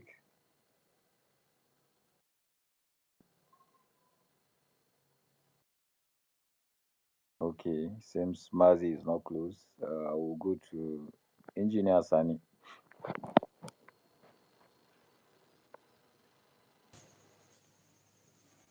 Assalamu alaikum. Assalamu alaikum. Alaikum salam. Walaikum salam. So, good evening, Walaikum salam. My fellow Nigerians, and to every patriotic citizen listening across the country and beyond nation tonight. So, thank very much for having me, for giving me this opportunity to speak. But I wanted to speak concerning the Nigeria and call attention for Malan Nasir El-Rufai tonight. And this is not about defending a politician, it's about defending Nigeria. Malan Nasir El-Rufai, we all know is a man, we all know him across this country. He's educated and experienced and understand the art of governance and political strategy. And he has built coalition, shaped policies, and held key positions of power. But with all this brilliance, El-Rufai has failed in Nigeria, just like Dr. Ngozi Okonjo-Iweala, another expensive product of Nigeria, who are shining on global stage. But let us wonder why have brilliance never fully transformed our local realities. You see, our problem is not that we lack educated and brilliant people. Nigeria has them in abundance. And our problem is that these brilliant individuals often fail to convert their knowledge into people-centered actions, which they become expensive products admired abroad, but ineffective at home. Malam Nasiru have recently apologized for bringing APC into power, but that apology is a start because Nigeria need more than apologies and need actions. We all know you have the capacity to be part of the new solutions, and the coalition you helped us build before were built on political survival, but now we need a coalition built on Nigerian survivals. And you know the depth of Nigerian political decay, and you know the manipulations, the tribalism and the religion cut, both the so much infrastructure politics that have hijacking our democracy. This time you have a chance to build differently, not for ambition or not for self-redemption, but for the sake of a nation that is bleeding. Nigeria are not fools. We see the betrayal happening in broad daylight. The PDP, we even see PDP in Ogun State, even rallying, declaring support for Tinubu re-elections.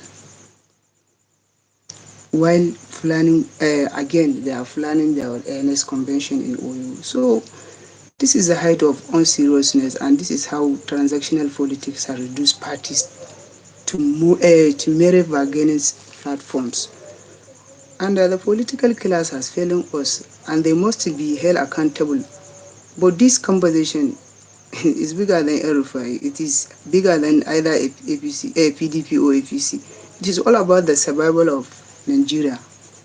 And we have a young star like Nafisa Abdullahi, that a 17-year-old who defeated the world in English proficiency. Yet, last 2 3 weeks, we celebrated victories for the Super Falcon with dollars and flat, while academic excellence is ignored. This reflects a nation that has lost its priorities. If we do not start rewarding intellect and integrity, we will continue extorting our best to countries that know their value. Back to Nasiru. I say this with a respect but with a firmness. You have been a builder of coalition now. Nigeria needs you to become a reformer of those coalitions. Use your influence to rally a new political front, not for personal gain, but for national healing. And the real apology is not in phrase statement, it's supposed to be in action that correct past mistake. You and every brilliant Nigerian who have or who has benefited from this nation, or when it's us to build a Nigerian that works. And this country does not need more fan club. It needs builders. Whether you love El-Rufai or hate him, Nigerian broken system is a challenge for all of us. To my fellow citizens, we have to stop being spectators and stop defending politicians blindly. Stop demanding action, real actions from those who know better. And as I close, let me say this from my heart. Nigeria is not beyond repair, but it is beyond deceptions. We have been deceived enough and we have been patient enough. But the future of our children is calling us to rise.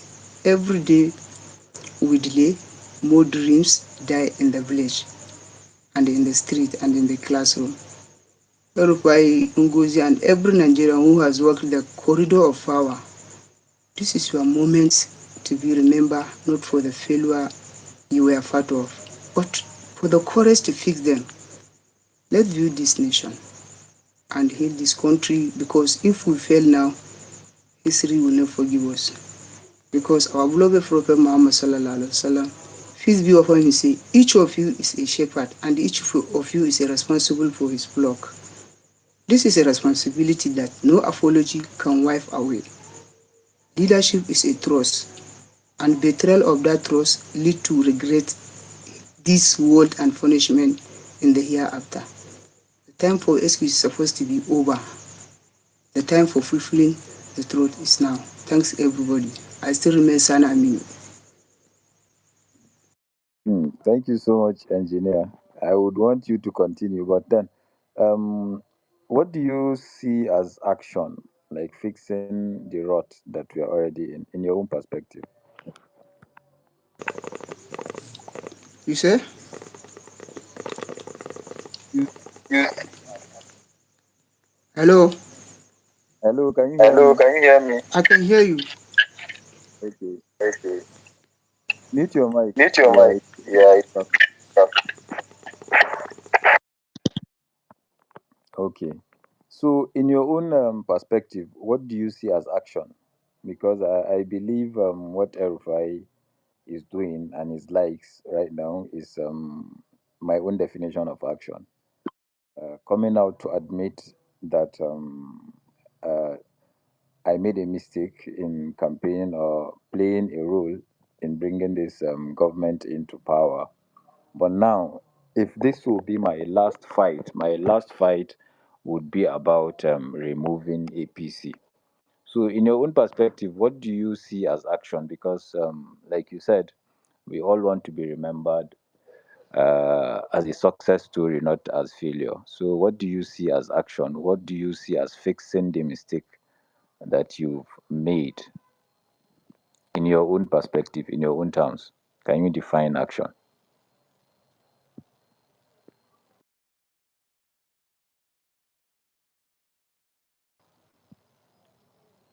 I mean, we can unmute.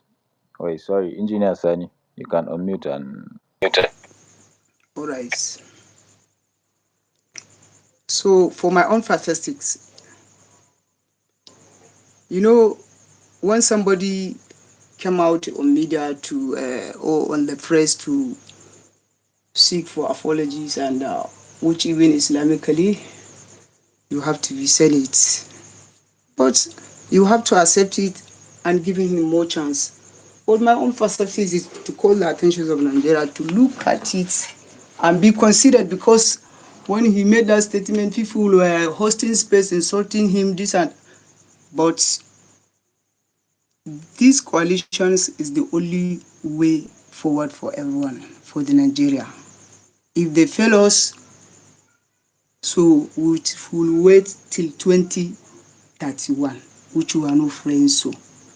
Or if they gain the power and use it like this one are doing, so so please for those that are close to him, please, we know he's among the front tier of the ADC and he has have something over to be. He have something to he have a role to be play much. But please, you hear everything that we are saying. So I say thank you.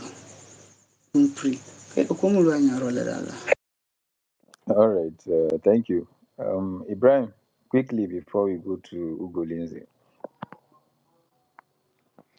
Yeah, engineer, apologies. You are talking about Malam Nasri El-Rufai, and we are here. We need to respond to questions, probably. Sorry for coming in almost all the time. So it's good Yeah, to set. that's why I always give you opportunity to address some of these concerns that people are talking about, because I know firsthand Yeah, you thank you are very very. much. Yeah. Yeah, So, thanks for that. So it's good to set some of this records straight. You know, Malam is one of the members in the CPC block of the APC. Let me put it that way. And that block consists of former President Muhammadu Buhari, like Afrata Masa. So as at then, we know that there were a lot of discussions around who that bloc should support within the APC, and the president never mentioned. I mean, the former president never mentioned who they should support as the presidential candidate, and eventually Tinubu emerged. The expectation of every party man is the flag bearer of your party, you should support him. And it has been a tradition for Malam. If he's going out for you, he's going all out for you. And that is exactly what happened. He supported Tinubu, and Tinubu emerged as the presidential candidate for APC. He supported Tinubu, and he made reference to what Tinubu has done in Lagos. And he see that from his own analysis, if Tinubu becomes the president, he's going to do better. But unfortunately, it turns out that the expectations are not met. What we expect the president to do is not what he is doing. So there is a need for a check on that. That is exactly what Malam Nasir El-Rufai has done. He has evaluated and he has seen that they are not following the right trajectory. If he go back and fold his arms, he's not being fair to the generality of Nigerians. He needs to come and be part of a movement that is going to change the government he supported to come on. But a lot of people are saying, yes, he supported Tinubu to be president. Yes, he supported Tinubu to be president. Yes, everybody knows that. And he has to do it. As a party man, you need to support your presidential candidate. And he made a lot of references of why he supported him. But if the presidential candidate is not doing, the president is not doing the right thing, it will not stop him from coming out to say it. I mean, you can remember what he did during Buhari's tenure. Before the election, the Naira, whatever they did, he is the one at the forefront of taking the federal government to court, and then him and other governors. And that was Buhari's government, and Buhari is somebody he respected a lot, but he has to go and fight for the people. And then the Naira was restored. Everybody can use his old currency. If he can do that to Buhari as at then, somebody he respected a lot, I see no reason why he cannot go against Tinubu if Tinubu is not doing the right thing. And as part of that measure is to make sure that the government should not continue to stay. He has advised them. He has a lot of some of the guys within the government. They know him. They are just called away. He has done whatever he needs to do, but they are not changing. They remain what they are doing. They still continue to do what they are doing. But what is the last option he have? The last option is for him to team up with the people that believe the government need to go out and bring in a good government. And that is exactly what we are doing in the coalition. The APC has to go, and we need to come with a government that will fix the issues of the country. Thank you. Sorry, pause. Uh, Engineer, I heard everything that you said, but I have little small to be said, and it's no challenge. El-Rufai is not powerless, and he knows the system inside and outside. And the solution is simple. Let him use his influence to build a coalition of national reform, not political alliance for election, but an alliance to fix the rot in governance. We need people like El-Rufai to stop hiding behind regret and start leading a movement of corruption. Nigeria is bleeding, and the people who know where their wounds are most at the forefront of healing them. The solution is for El-Rufai and others like him to come out, not with speech, but with actionable steps as he's doing, and we appreciate. Support electoral reform, champion good governance initiatives, and mentor the next generation of principal leaders. And most importantly, stop being silent when the system is failing. I believe he is not. He's doing his own best. As a citizens, our solution is to keep the pressure on and to refuse to be fanboy of failing politicians and to demand accountability. The apology means nothing if no action follows. This is not about forgiving, it is about compelling him and others to fix what they broke. That is the real solution from my own perspectives. Yeah, so I think we've gone past apology with El-Rufai. I think he's already showing the workings. He's doing the workings. You ask me personally, I think he's doing it better than each and every one of the leaders of this coalition. So I think we've gone past apology with El-Rufai. He's already working the workings, and that's the least anyone should expect from him. So move forward. Ugu Lindsay. Sorry if I murdered your name. Ugu Lindsay. Let's have what you have to say. Yeah, I've been here before actually, so I just decided to stay more longer, listen to other speakers also. So like I will still reiterate with what I said before. I am in total support. El-Rufai, a master strategy, being in our midst. No matter what, as an obedient that I am, let me state that very, very clearly because forget about whatever people are saying, whatever some people, few folks are posting online concerning this or nothing, this and that or nothing.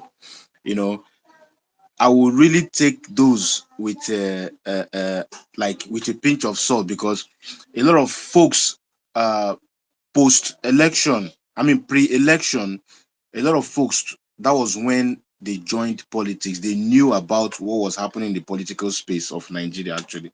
So I wouldn't really take, but I wouldn't really take that much. So the only way forward,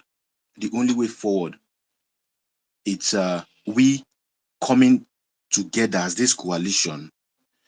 A lot of people might maybe listening to this space, maybe listening to me speak, might want to say, oh, the same man who brought this same person on board, who was the fourth front runner for this person destroying the economy today, how suddenly he has become a saint. No, the fact is, you see, we can all say that, we can sit here today and argue on that. He definitely has his bad side. Everybody does. But the fact is, what we intend to achieve as it stands now, he's on our side. That is the fact. For a caliber of an El-Rufai to be on our side, it's the most important thing we need right now. He can likely be with the APC. He may have been with the APC actually, and maybe whatever he wants to do, he will get it there. But the fact still remains that now he's on our side.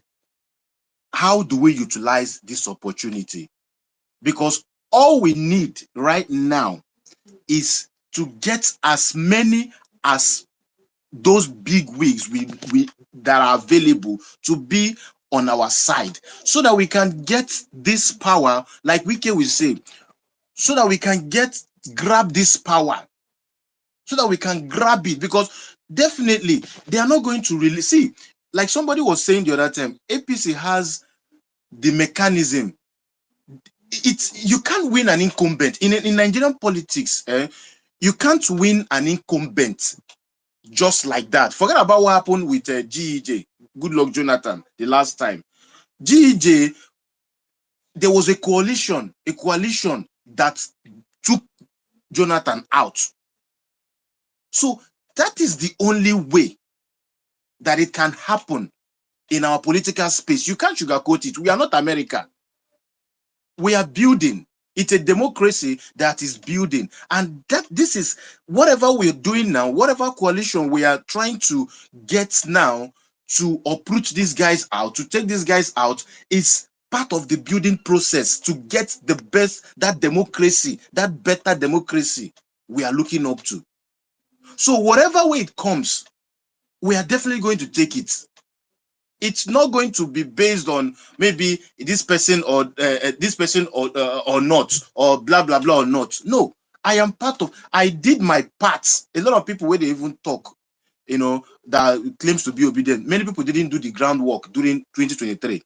But I can beat my chest that I did on my own, in my own field. I did my own part on ground. So for me to still come out and tell you that, see, wrestling power from APC, you are definitely not going to do it with a Peter Obi alone. It can't work. It won't. You can't even. It's going to be a free work for Tinubu.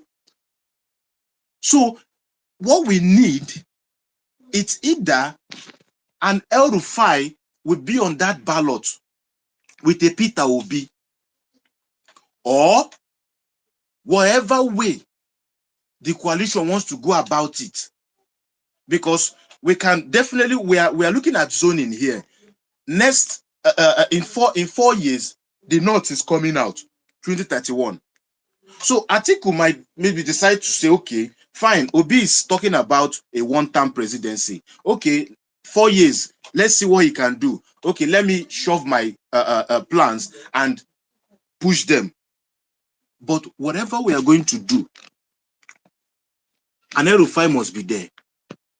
That is it. He is with us now. That is all that matters. He is there with us now. Whatever, forget about whatever he has done before. He was playing what he was supposed to do to make his candidate win. And that is politics. You have to understand it. So now we have them. We have those same people in our side.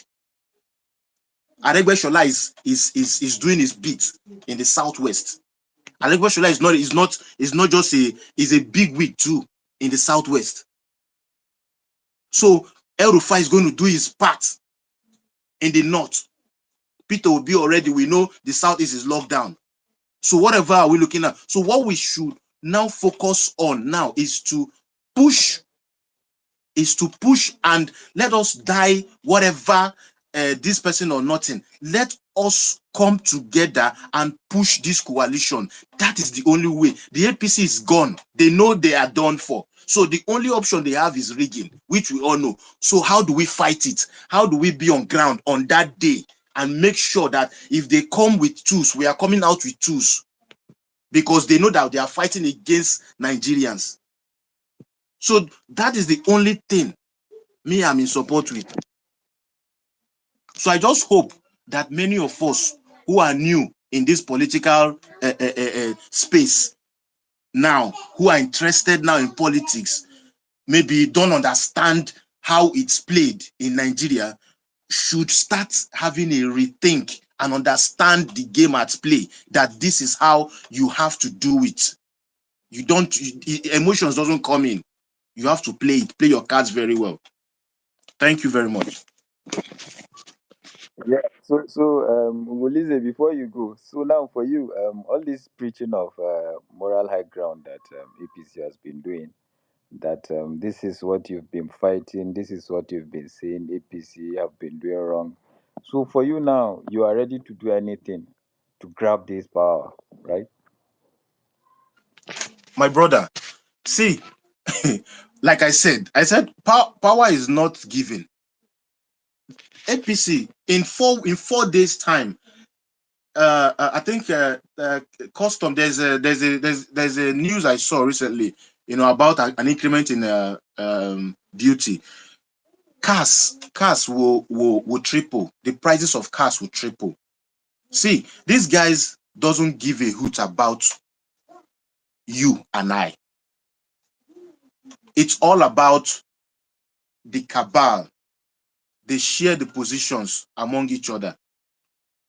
So whatever happens to you is none of their business. So the fact is, they have destroyed the economy beyond repair. They have destroyed the economy. So the only option now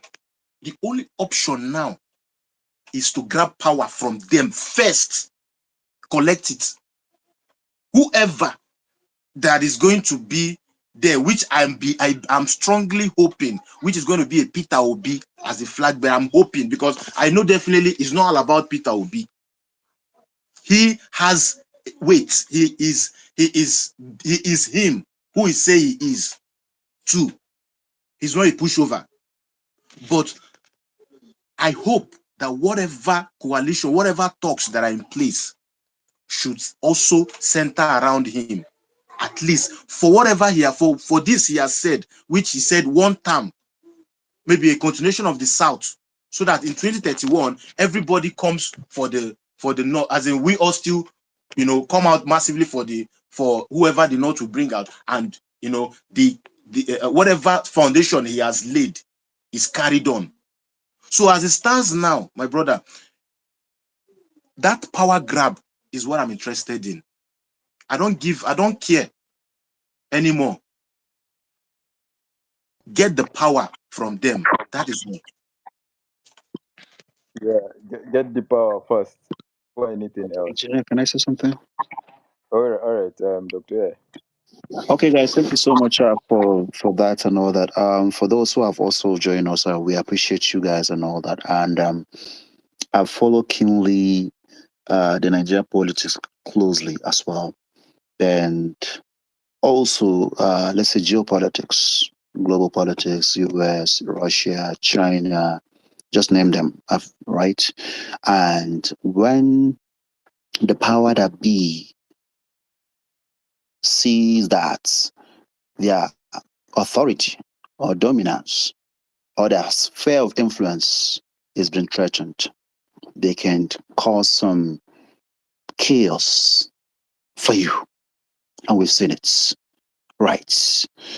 And when it comes to power as well, when it comes to power,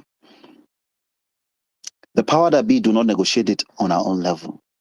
And I want us to get it very clear, especially when it comes to presidency. From across the world, and Nigeria is not an exception. Right. And when we look at what happened to Jonathan, you could see how they use the singular bring back our girls campaign to discredit his government. Right? Even to see that the governor that was in charge, whatever it is, I said, let's just, you understand, right?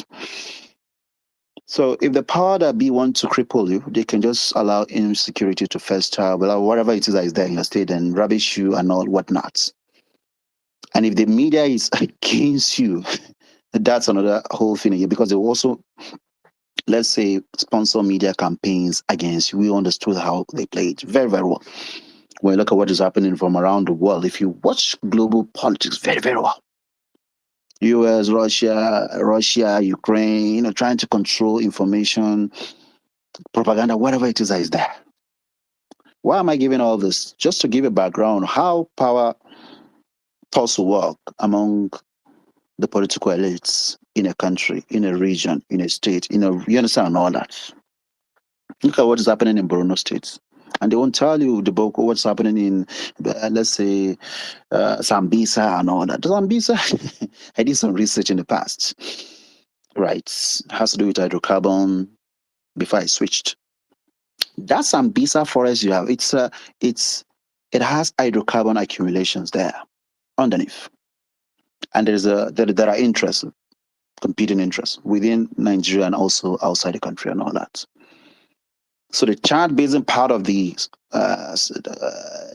Chad Basin, it's producing oil and gas. It's already producing. And that of Nigeria also holds some potential, it also extends to that of the Sambisa.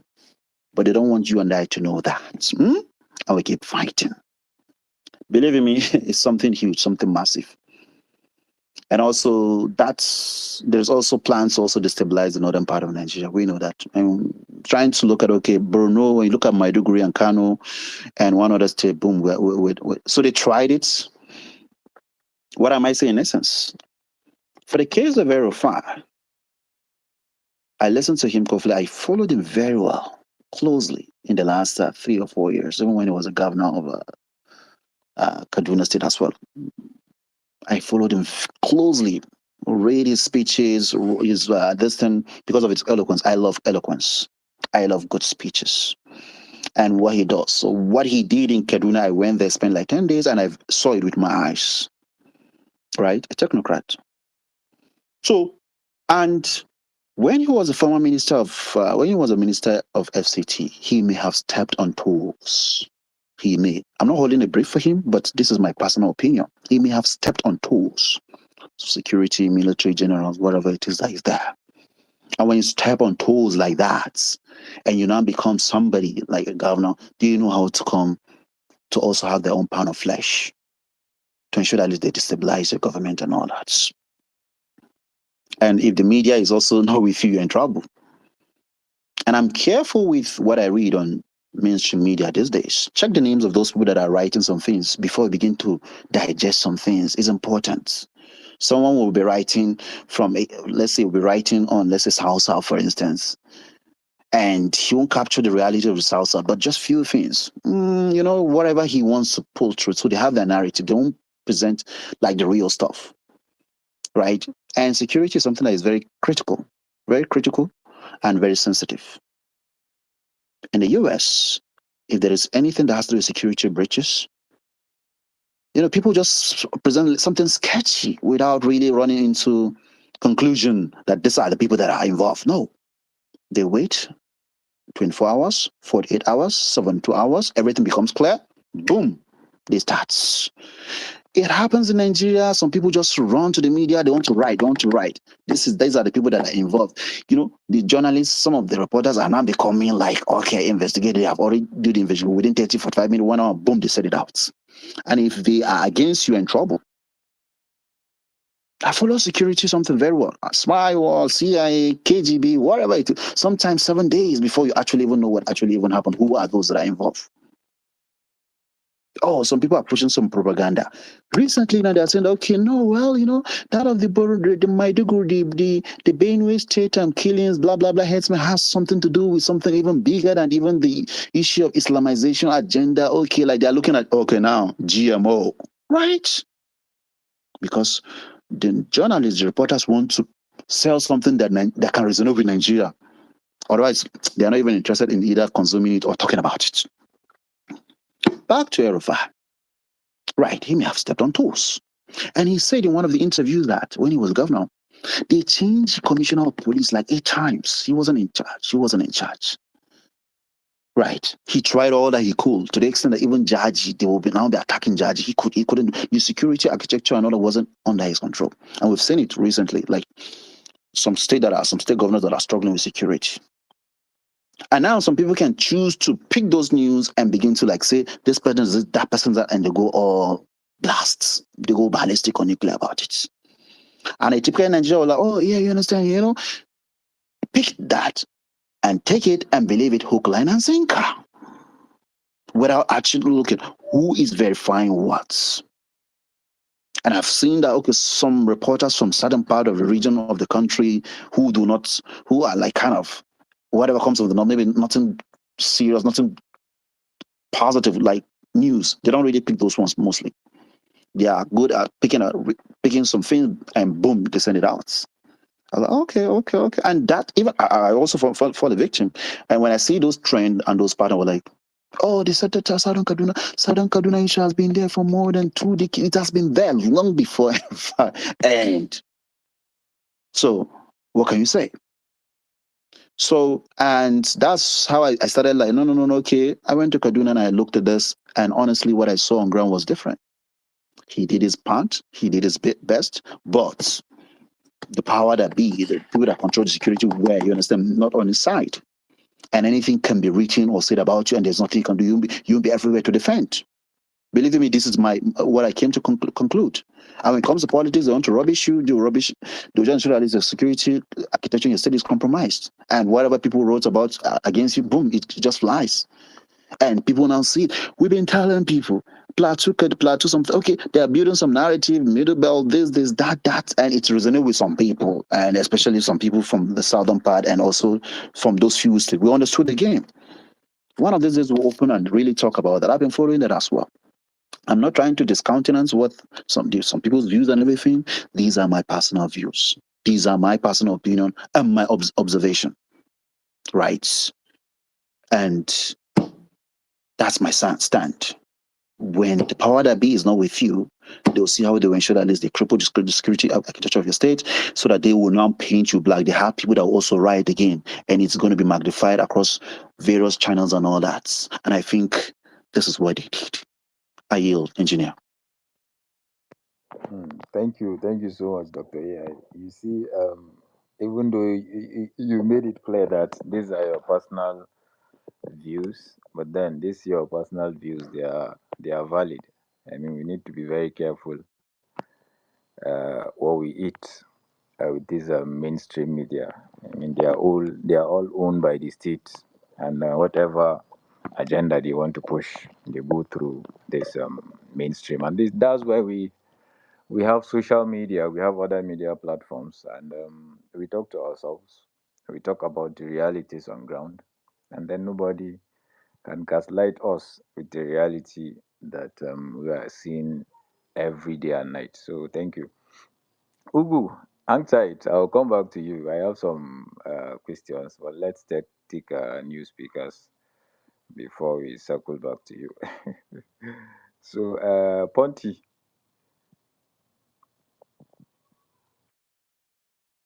A quick one, engineer. Do you have time of ending this space or it will continue to be on? we'll be around for a couple of minutes. Yeah, so the discussion will continue. It's very important that some of these narratives are changed because I feel most of the things that have been flying around are all APC arrangements, and we are here to debunk whatever lies they are trying to put out there. I mean, we cannot let them control the discussion. I mean, you could see from yesterday and day before yesterday, everyone was talking about Peter Obi because he came out to say that if he gets the ticket, he will only run for one term. Me personally, I don't see anything wrong with that. But they always find an angle. They would always find something to talk about. Uh, would preach it among the coalitors, and this is one thing we are not going to allow. I mean, it's either us or them. We are fighting this fight like El-Rufai is fighting. We are all out. So whether you are in the mainstream media or you are here in the social media trying to push an agenda or paint a narrative, bro, we are here for you. So we'll be here for a while. Ponty, okay, I'll go to the next person. Said, what's up? Yeah, yeah, engineer. Just to add a line to that thing you just mentioned, I think it's good to let people know that the president have a lot of percentage coverage in terms of the the media we have um, in the country at the moment. In fact, before now, Garba Shehu was mentioning it at an event that President Tinubu, current President Tinubu, then before he became president, supported President Buhari in terms of media because he owns a very big percentage of the media houses we have in the country today. Um, so that was then before he became president. So what are we expecting when he's the president? A lot of narratives are going to be controlled by his boys, and he owns the chunk of the media houses we have in the country today. So it's going to be difficult, but we need to stay strong and we need to be resilient in this. We will definitely have to use all the platforms available to us because if we are going to stick only to the mainstream, probably we might not get access to it as some people might be thinking of. That is why not everybody is granted opportunity to speak in places like channels, NTA, and other places. Most opposition, you see them on Arise and probably AIT. So we need Yeah, to stay alert, and we need to be ready for that. yeah, absolutely. You heard what Garba Shehu said the other time that the issue of was it snakes or rat that ate something in the villa Yeah, he was said like he is the one that put out that just to give a distraction to Buhari's sickness at that time, right? And yeah, a lot of stories, there were a lot of stories they cooked within the villa and take it out. It was Tinubu that was helping them now. From the way he put it then, at his own book launch here in Eradua Center in Abuja. I was I was listening to that. Yeah. yeah. So that So is to that's tell you that they can just sit down and cook things and then put it out on the on the media. It's just to yeah, feed people and change the narrative. absolutely, absolutely. They just want to control what we are discussing. Wherever we are discussing, they want to make the headlines for us, but we say no to that. Said, what's up? Okay, good evening. Well done, everybody on the speaker session and the listener. So, my own perspective is different on that OB comment because I look at his track record when he was governor of Anambra. Said, don't derail our topic. We are actually talking about the man, the myth, the legend, El-Rufai, what he has been doing, how he has been rattled with the way he has been doing. I mean, that's what we are talking about. Not Okay, let me stop because my comment, the reason why I picked the mic is for that OB. Thank you. All right.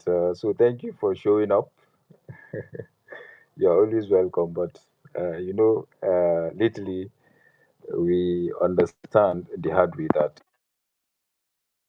when we are discussing a topic, you just have to stick to what we are discussing. Because now, if you bring that issue of PO, I mean, this will derail um, all that we've been talking about. So thank you for coming up. Um, this is New Africa, Tina. Yeah, yeah. God. Um, Happy birthday to Malam El-Rufai. Well, I was not even aware today is his birthday. I saw it all around the timeline and people coming around to celebrate him. That's good. A whole lot of people came out from Kaduna about his transparency, allowing election to flow. You understand? Like this man there now, like he has hands off in Kaduna politics and he allowed things to take the natural course and his importance. The guys that know his importance is within his equals. When I mean like fellow politicians like him, you need to understand how they revere and respect him. So if you are highly respected and revered among your equals, that shows a lot about your character and to an extent. Uh, He'll keep on standing on the side he keep on standing for. I know a lot is happening in the north, at least from this year till even the next upcoming election. It's going to be a lot of alignment, realignment. You understand? At the end of the day, um, everybody is coming out to really show that I want to lead this country better. So, um, being for the kind of person that he is, the manner at which he has came to address the issue after everything that happened in the APC, his approach, to a large extent, the man has been quiet and calm. And whenever he needs to speak to the situation, he is actually very valid with his own facts. You understand? And one of the words that he always tell a lot of people in the coalition is that, look, when you are criticizing the leadership or the guys in power, your job is to make sure that you intensify your effort in trying to demarket them. Even when they did something wrong, we still criticize. You understand? So it's all politics and nothing else. So he has played his part. How far this coalition has come, and he still keep on doing it. So at least in the long run, and we can see one of the reasons why the APC guys are just going several news. You just be seeing God, they are just going. Those guys are just going AYR. Every one of them, even when they are granting an interview to speak on a topic entirely that doesn't have anything to do with El-Rufai and the coalition, they will still look for a way to just sneak in the coalition into the argument. So you understand? So it looks like this man is living rent free in their head. It's going to be interesting because at the end of the day, 2027, I think for the first time in the history of Nigeria, I've never seen a seasonal election that is going to happen like we did politics for 4 good years. As in, politics started immediately after May 29, 2023. Politics started, calculation started, realigning started. It's going to be interesting because it will go in history as one of the most hotly contested elections. So, at the end of the day, we see the end will justify the means. Thank you. Yeah. So you see, this is where we are as a country. I mean, it's just sad. I mean, we've never gotten it this bad. We've never gotten it this wrong. I mean, few months into your administration, we're already talking about the next elections. Nobody is talking about governance. Nobody is talking about policies. Nobody is talking about how you intend to improve Nigeria and Nigerians. We are all talking about how to win elections. And it's just who the president is. I mean, he doesn't have it in him to govern Nigerians the way we all deserve to be governed. Everything is politics. I mean, you should know that we are gone in those days that they did the, is it LDCA? I don't know if you remember when he created additional 37 local governments in Lagos State, where he, LCDA, when he was fighting Obasanjo. Yeah, Yeah, yeah. LCDA. Yeah, Obasanjo told him not to, due to allocation. I think they have an issue from there. Yeah. Yeah, yeah, that was where their problem started because he thought by creating those local governments, then there was a kind of local government autonomy. You get all the money straight to local government. So he thought he could get away with getting more money from the federation account. Uh, they had 20 local government. He created additional 37 local governments, even though it was purely political. But then those days are gone. I mean, we are talking real politics. But then we are even seeing those footprints. I mean, even in Nigeria today, you can see how he's driving unconstitutional arrangements. I mean, forgetting what we have as character commission. I mean, everything is just abusing, going all over the place. But then reality will check him as well because this 2027 that we've been talking about since 2023, we'll get there and we'll send him back to Lagos, God willing. It is well. Moving forward, Kali, uh, the last speaker said Malam is doing birthday. It's his wife's birthday, Hajia Asia, and the 26th wedding anniversary. Malam birthday is 16th of February every year. um, Tina, I hope you get that. Oh, yeah, yeah. So what I saw was a family celebration. That's what I saw. I didn't. Yeah, Yeah. he was Okay. actually Yeah, it's wedding celebrating. anniversary and And one birthday of of the his wife. children. Okay, okay. That's good. That's good. Malam's wife's birthday. Mm. Yeah, yeah. So, thanks. King David, how far?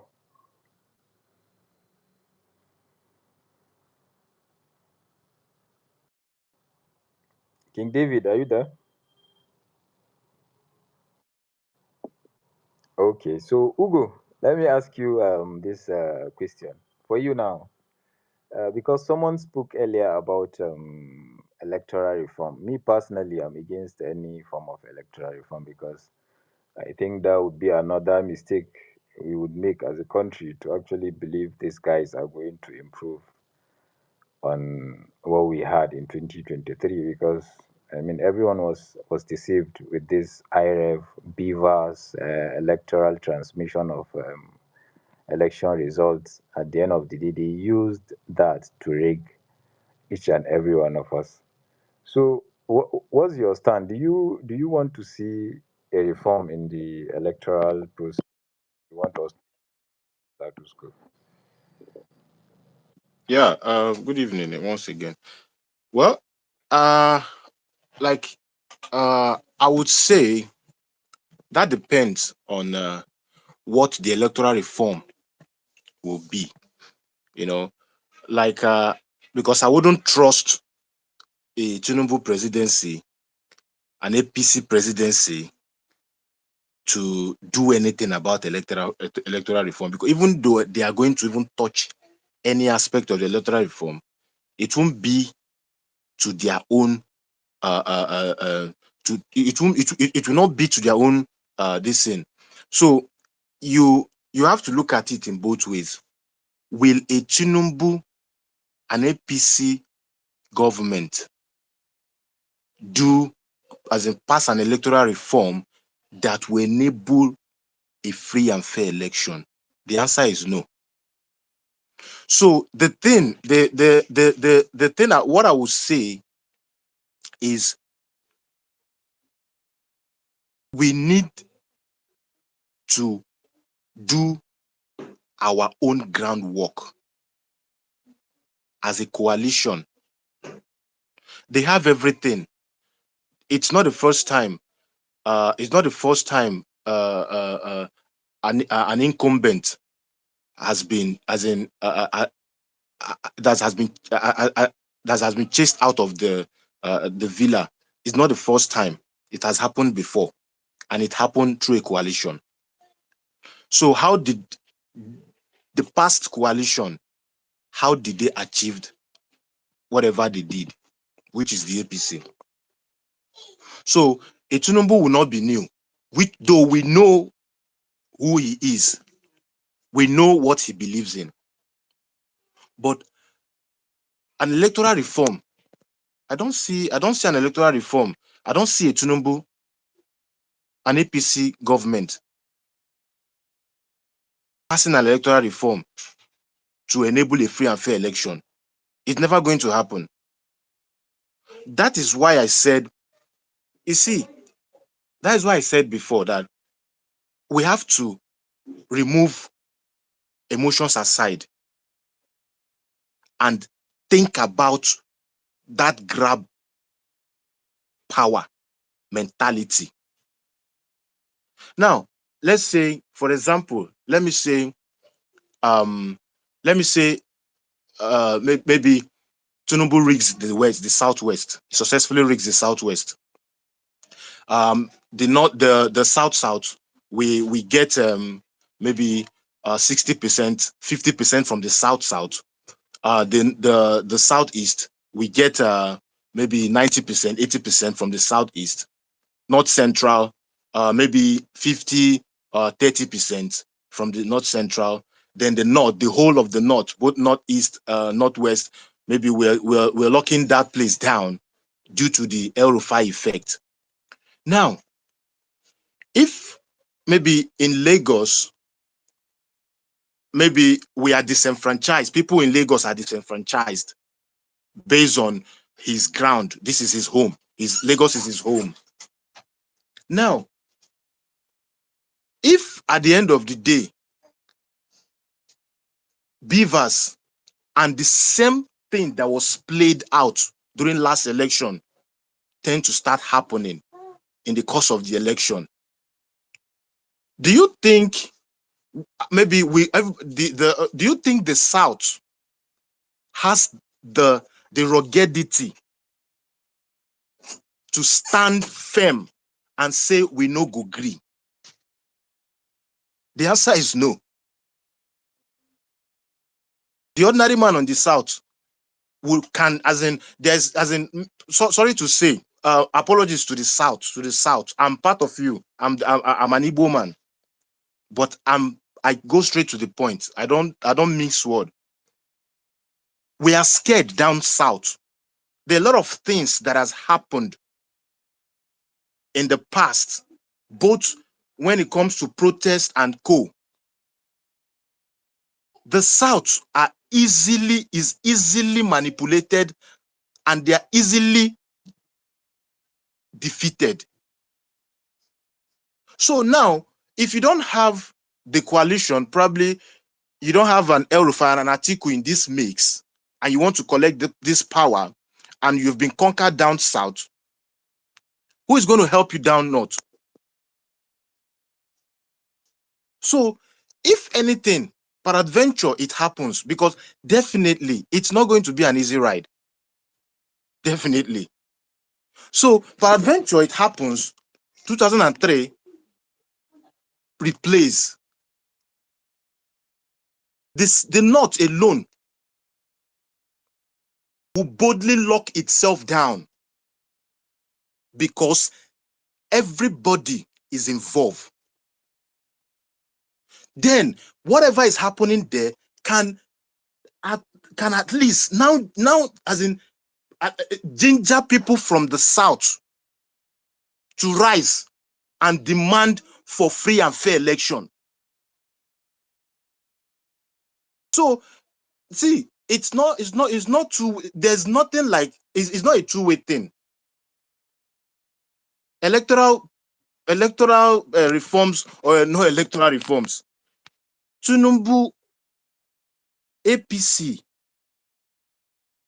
will not pass, an Akpabio-led Senate will not pass any electoral reform. Let's just get that out of our mind. Let's focus on what we believe, we know as a Nigerian election, what we believe. We're not going to fight. Nobody is going to destroy or cause havoc on election day. But we all know the game. We know what a Nigerian election has been for the past years. And we're not definitely going to shy away from that. So we need to, while we are preparing, civility, we're also going to be looking the other way around as plan B. And that is where this coalition and El-Rufai and Atiku comes in, whether you like it or not. So that's just my answer. That's just my answer. Thank you. Yeah. So I was expecting this answer from you because I think people are delusional with this electoral reform. What we should be fighting for is electoral reform. I don't believe in any electoral reform is going to change anything. At best, they would use it to take us by surprise again, just like they did in previous elections. So let's manage what we have. At least we know some of the loopholes that are there, some of the angles that they will try to explore with regards to rigging these elections, because we saw it play out. I mean, look at what happened in River State. What INEC announced and what is in the IRF is still not the same, still different tallies there. Wiki and his goons, they just sat down and write down the whole results of River State, and that was what they ended up announcing. So let no one deceive you with any agitation for electoral reform, because it is not going to favor you as an opposition. Because whether we like it or not, Tinubu is not going to put himself deliberately at disadvantage for the sake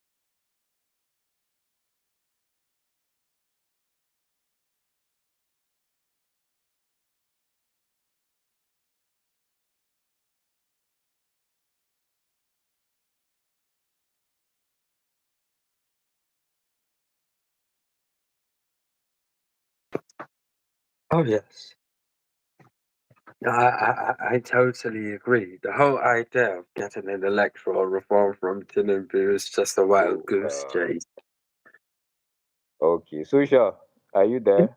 Yes, yes, yes. Can you hear me? Sorry, I did step away. I had to go get some tea. Yeah, yeah. So we are back.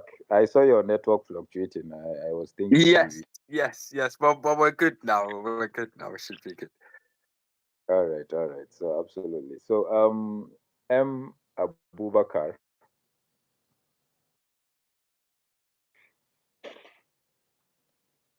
I don't know if that's actually what you wrote, because it looks like Same thing. I had to check it. I thought it was a South African name initially.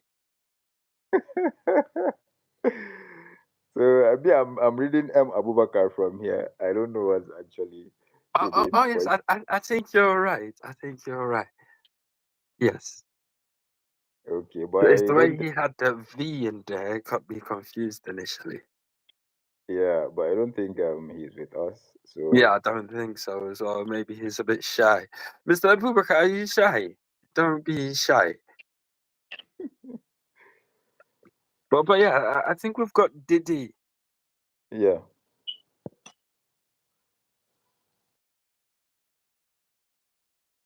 So, Ibrahim, let me ask you this one. If I ask you now to play me how the pathway will look like in your own perspective, like how do you see these elections playing out? Like, what are the places you would focus on in winning these elections?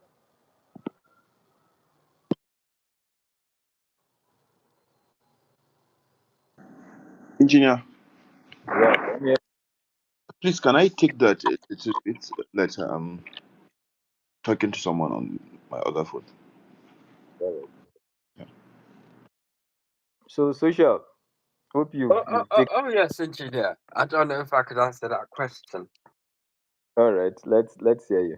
But I think what you call it, the easiest pathway, right, is once we can get Tinubu to be as unpopular as possible in the north, that is what you call it, the northwest, and the Northeast particularly. Just the way it's going now, the momentum, maintains, because everywhere you go, people are not happy with the APC and Tinubu particularly. So if we can capitalize on that and turn those sentiments into votes, and we can get the Southeast as well. If we can get the kind of at least anywhere between 65 to 70%, right? Then battle it in the south with Tinubu, because with the governors I'm sure it's going to be a bit of a battle. It's not going to be as easy as it was in 2023. And then the North Central as well. There's going to be a battle there. I think it might be a 50-50 as well in the North Central, because it's got a lot of people dead. I could do some work for him, particularly around Benway, because he's got Akuma and some other people there that are willing to impress Akuma. But David Mark is there. Don't you think Yeah, he would? yeah, David. That's why I said it would be 50-50. Right. But because definitely we're going to we're going to beat them in Plateau, right? Benway will be 50-50. Nasarawa, I think that would be an APC thing, unless the people really stand up. And Niger, although we might get some good numbers there, but I see APC taking that one as well. And then Kwara and Kogi might come to us. Right, Kogi might come to us, but Kwara is APC. And Kogi's because we got Muri. Right, I have a what do you call it? I have this hunch feeling that Natasha might join the ADC, right? Which will be good, because I don't see what she's still doing in the PDP right now. So if we can get Kogi State, and yeah, Tinubu's definitely going to struggle. Definitely going to struggle, because beyond the southwest, right, a few numbers from the north, because it's not going to get the kind of numbers where he got before. If he gets 50% of that, he should be lucky, right? And then maybe some of those states, but they could use state power in the south, right? I don't trust any of the governors there anyways, right? So my goodness, all mothers have them. I think that's the best way to explain the current governors we've got in the south, innit? Not the best of the bunch, but yeah, they're there. And I'm not sure if they're people focused anyway, right? Because any governor joining the APC, I don't think they're people focused. So yeah, so there's that. And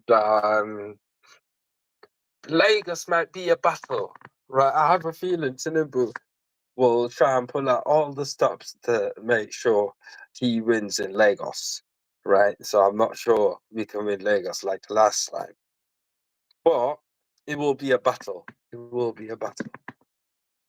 Because the Lagosians are not just going to sit down and fold their arms as well. They rejected him the last time. They'll reject him again. But, there'll be a bit of a bigger fight, because there was the element of surprise the last time, right? So this time they might put up a bigger fight. But overall, he hasn't got a pathway. There's no pathway for Tinubu. None whatsoever. So that is why I think the unity of the coalition is the biggest strength what they can have. Beyond any other strategy, that unity has to be number one strategy. Right? Yeah, absolutely. Because you Because I even saw some Kwankwasia people doing videos saying Kwankwaso should not even think of going to the APC, right? That if he's thinking of going anywhere, why hasn't he even joined the coalition already? right? So the people are already speaking one way. And the last thing you want to do as a politician is to go against the people in it. What Tinubu has already done, and he's going to pay the price for that. Yeah, I mean, Kano is another thing. The Concosia people, they are on, they are still sitting on the fence. I don't really know where they are tilted, but then me personally, my mind is already made up with their national politics. I mean, you see what El-Rufai is doing right now. That's something that I thought Kwankoso would have done because he should be, Exactly. yeah, he should be like the second generation because like right now you have those in the class of late former President Muhammadu Buhari and people like Atiku Abubakar. Then there is the generation like before them. That's the class of the El-Rufais, the Konkosos, and the rest. And at some point, Konkoso was actually the leader of that pack, that class of politicians. Exactly. He was. He. I think. He dropped the ball, didn't he? He dropped the Yeah, ball. He let his own ego get ahead of him. I don't know the kind of politics he has played, but I thought, Honestly, but because he was supposed to, a lot of people, before 2023, they were looking at, whenever you look at the Northwest, right? And after Buhari, people will look at Kwankwasa, yeah, right? They thought he might have even been the one who would inherit, the legacy of Buhari. But the way it seems, it's like, nah, nah, he didn't see that vision. yeah, he didn't have that vision because he should have been the person we are discussing right now. He should have been the person that when you look at the Northwest, especially, it should be Concourse that we are talking about. But then some Exactly. political, Well, I think another thing that demystified him was coming out in 2023. Right, he came out and although he won Kano, right, but it was an underwhelming outing, yeah, yeah, like and you I need, think it might have affected his confidence as well.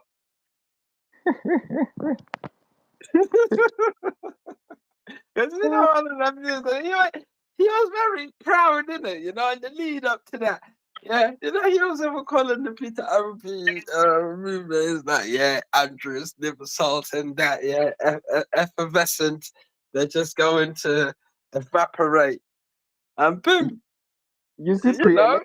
it turned out the other way around, man. You get me? So I think even them kind of statements, them kind of unguarded statements are hunting them now, innit? Because like the same Peter Obi got over 6 million votes, and he was struggling to even get to 2 million votes. Like, you know. Yeah, So I'm you see, guessing that's one of the reasons why we haven't even seen him come out and do a lot of opposition. Because he's thinking, if I come out and tell people who say, "Hey, shut up, you got 1 million votes." you see pre-elections, but like a lot of people thought Konkoso would perform even better than Peter Obi. That was actually belief of a lot of people, but then he didn't have the spread even within the Northwest that I expected him to perform much better than he did. But then when you talk about national politics, as we are talking right now, I think Northwest El-Rufai is already ahead of him right now. Oh, El-Rufai, absolutely. Rfi is way ahead, way ahead. that's really bad because that's why sometimes it's very very important that Because you see what it is, yeah. It's usually how the people receive your messaging as well and how they respond, right? Because I don't think Kwankwaso has got that kind of aura that if he goes to do an interview like the one what El Rafai done, right? He's going to shake, things. No, I don't think he's got that kind of influence right now, right? But El Rafai, uh, let him just say he's going to do another interview now. The anticipation would break. I swear down, it's through the roof. Yeah, absolutely. I think I don't know how he got it. This maybe his advisors or its ego, whatever it is. I mean, it didn't play in his favor. I mean, he had to have had this spread, at least even in the north or even in the northwest. But then now, when you are talking about national politics, all you hear in northwest is El-Rufai, northeast is Atiku Abubakar. Even the likes of Tambuwal that has been very popular nationally. Now El-Rufai has edged people like him. Southeast, Peter Obi, and then South. This guy has also lost it. I mean, a former VP candidate to, moving into APC. Hi. So now South is Wiki's. I mean, there is no one I could foresee right now that is ahead of him. Then Southwest, you have the Bala Blue. So then it's interesting. But social, how do you see El-Rufai? Because a lot of the discussion has been around he has this national spread, but the numbers, some people still have this conviction that how is he going to bring the numbers? What do you have to say for this, for those people talking in this direction? Where do you see is like the real political value when it comes to voting side of it? Sorry, I had a phone call coming in off my phone there. So what do you call it? I just got the last bit of the question. My bad. Okay, the question was so like there is a lot of talks going all around. El-Rufai is only valued um, as the naysayers would want to say Yeah. nuisance, which I feel is actually wrong. Absolutely. That I think that is a disrespectful tag for anybody to use. Exactly. You But know. then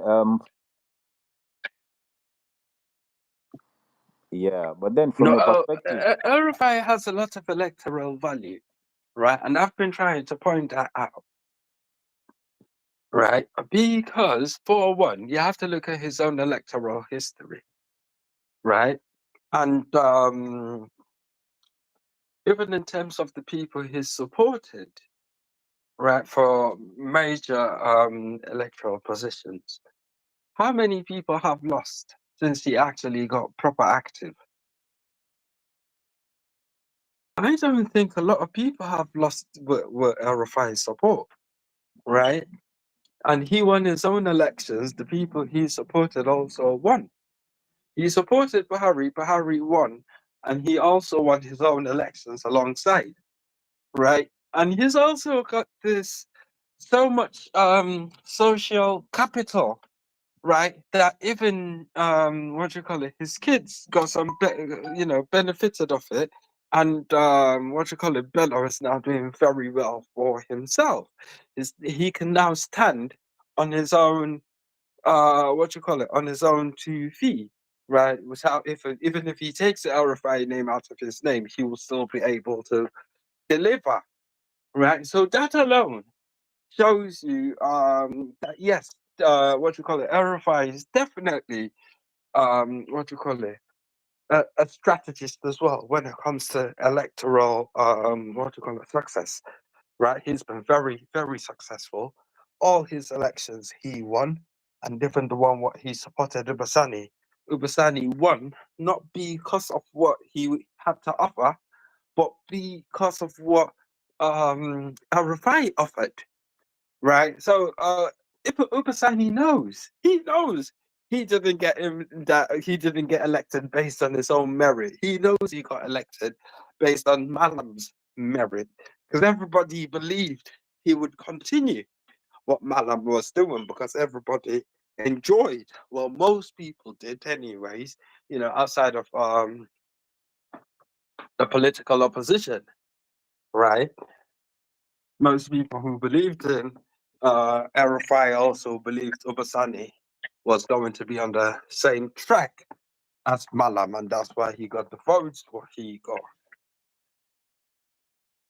Yeah, and one of the mistakes people keep making is thinking Bello got into the National Assembly because his father influenced anything. I mean that guy. No, I mean, outside of the name, outside of Yeah, the but name, I don't think there was it's that did anything for Bella, it's outside of just that name and raising him to be also, a very brilliant young chap and also a fighter, right? absolutely. If there was anything, Bello, it was the opposite. I think Bello also helped Ubasani in winning the elections. North. Oh, absolutely, absolutely, Yeah, because he gave him that youthful vibe, right? exactly, A lot of the exactly. You get youths the point. believe that they're like, okay, so well, you worked with his dad, right? And he's working with you, so you must have some sense, right? So Yeah, that's why he got that cosign. He got that cosign. Yeah, he got the Malam care package, yeah. right? And from 2015, right? El-Rufai supported Buhari. Buhari won the elections. He contested for governor. He won his elections. He won two senatorial seats. He won most of the House of Representatives. And he was able to get what you call it um what's the man guy? What's his name? Sheikh Sani.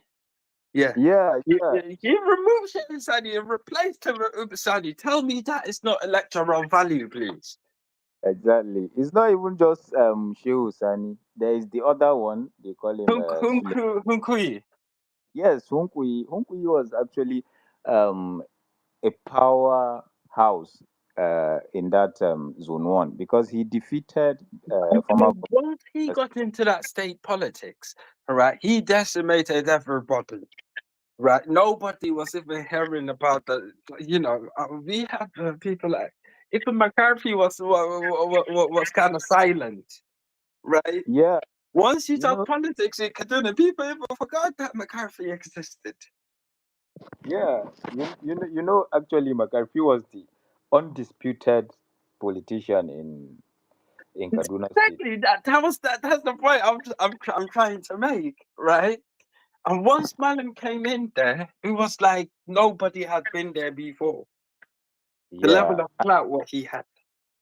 and he came and he matched that with governance. You see, even that he was able to defeat McCarthy, but he then whatever happened in court arrangement and all the rest, McCarthy still came back to that Senate. But Hunkuyi was the one that defeated him and then served as a senator. But then he fought with El-Rufai, he fell out with El-Rufai, and El-Rufai removed him and removed Shehu Sani, and he still won the elections. So Exactly. So I when mean, if when that is not relevance and political, electoral value, I don't know what else is. and you see this current governor Ubasani, that El-Rufai did everything for him because he was not the favorite person that should be the candidate of governorship with the elections.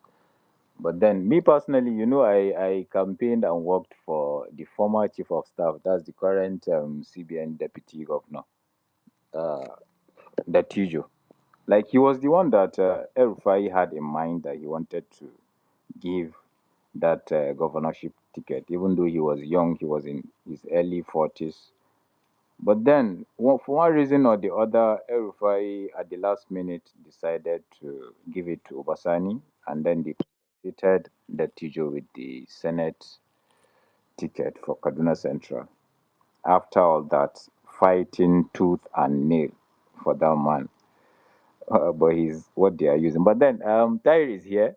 Uh, Ibrahim, I think he's also done Yeah, with the phone yeah, call. So let sorry, I was on a call. Sorry, let me respond to that question you asked earlier about the Also, pathway. before you do, let me just say a big shout out to Tahir. You know, it's always a pleasure. Thank you for joining us, Tahir. Yeah, go ahead, please, Ibrahim. Yeah, thank you. Tahir, welcome. So, the pathway, Engineer Khalid, you see, there are a lot of factors we need to consider, and some of these factors are no longer there. Tinubu winning 2023 election in the north here, they leverage on that Muslim ticket. That is what they use to get a lot of votes. And as it stands today, nobody cares about that Muslim ticket. What people are talking about is the fact that there is hardship and people are going through a lot. And I don't think that Muslim ticket will work again for them to get the, the number of votes they got the last time. And another thing is the former president's factor, late Muhammad Buhari. May his soul rest in peace. He's no longer there, so they don't have that person that probably might say go and vote for APC, and people will go and vote for APC, or people might be scared of going against APC when he's alive, he's watching them. So a lot of people within the APC will not support the APC. Um, some of them did because Buhari was there, they cannot go against him. Uh, they believe that he is their leader. These two factors count a lot positively for the victory of Tinubu in 2023. And what Tinubu did, from my little understanding, it's not uh, uh, the it's more of looking at getting the required percentage. And not only him, the other candidate also tried to do that, like having the 25%, more than 25% right in two-third of the Nigerian state. That factor is also what they considered. So it's not only about the number of votes, but they look at having the required percentage spread across. If you look at it very well, I think he won around 12 states, and Peter Obi also did the same thing. Atiku did the same thing. So at the end of it, it's only Kwankwaso that get one state. So at the end of the day, you see that aside winning that number of states, getting the required percentage in the number of states, he also get a lot of votes more than them, because he won with uh, just 8.5 or thereabout. I'm not sure of the figures, but it's around that number he won election with. And Atiku following him is around 6.9 or so. And I think Peter Obi is around 6.2, 6.3. So you see that the gap are not much. So now, if you are talking about the pathway, if these guys, Atiku and Peter Obi, are in the same camp, uh, let's not talk about who become the presidential candidate now, but let's assume they are all in the same camp. Indirectly, we are saying those number of votes that they acquired in 2023 will be in one basket as against the vote that Tinubu had, which is 8 million. This is one. If you look at this way, the opposition is going to win it against Tinubu. And even the spread, from what I can remember, the spread of the state he won, Bola Ahmed Tinubu, I think he got some in most of the north central states. In the northwest, not all states, he didn't win all states. I think a lot of states were won by PDP in the northwest. States like Sokoto, for instance, Kebbi, Katsina, Yobe, Kaduna, Bauchi, Gombe. All the Gombe is northeast, Adamawa is northeast, Taraba is northeast. All those states were won by PDP. But in the northwest, he got Zamfara, Jigawa, and Borno in northeast. And I think Niger State, Kwara, he got them. The FCT, it was for Peter Obi.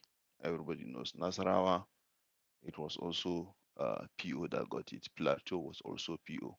And we are not seeing the dynamics changing. People are not, no, nobody is, I don't think people are appreciating Tinubu. If you go to the street today in these states, it's still the status quo. People are not supporting him.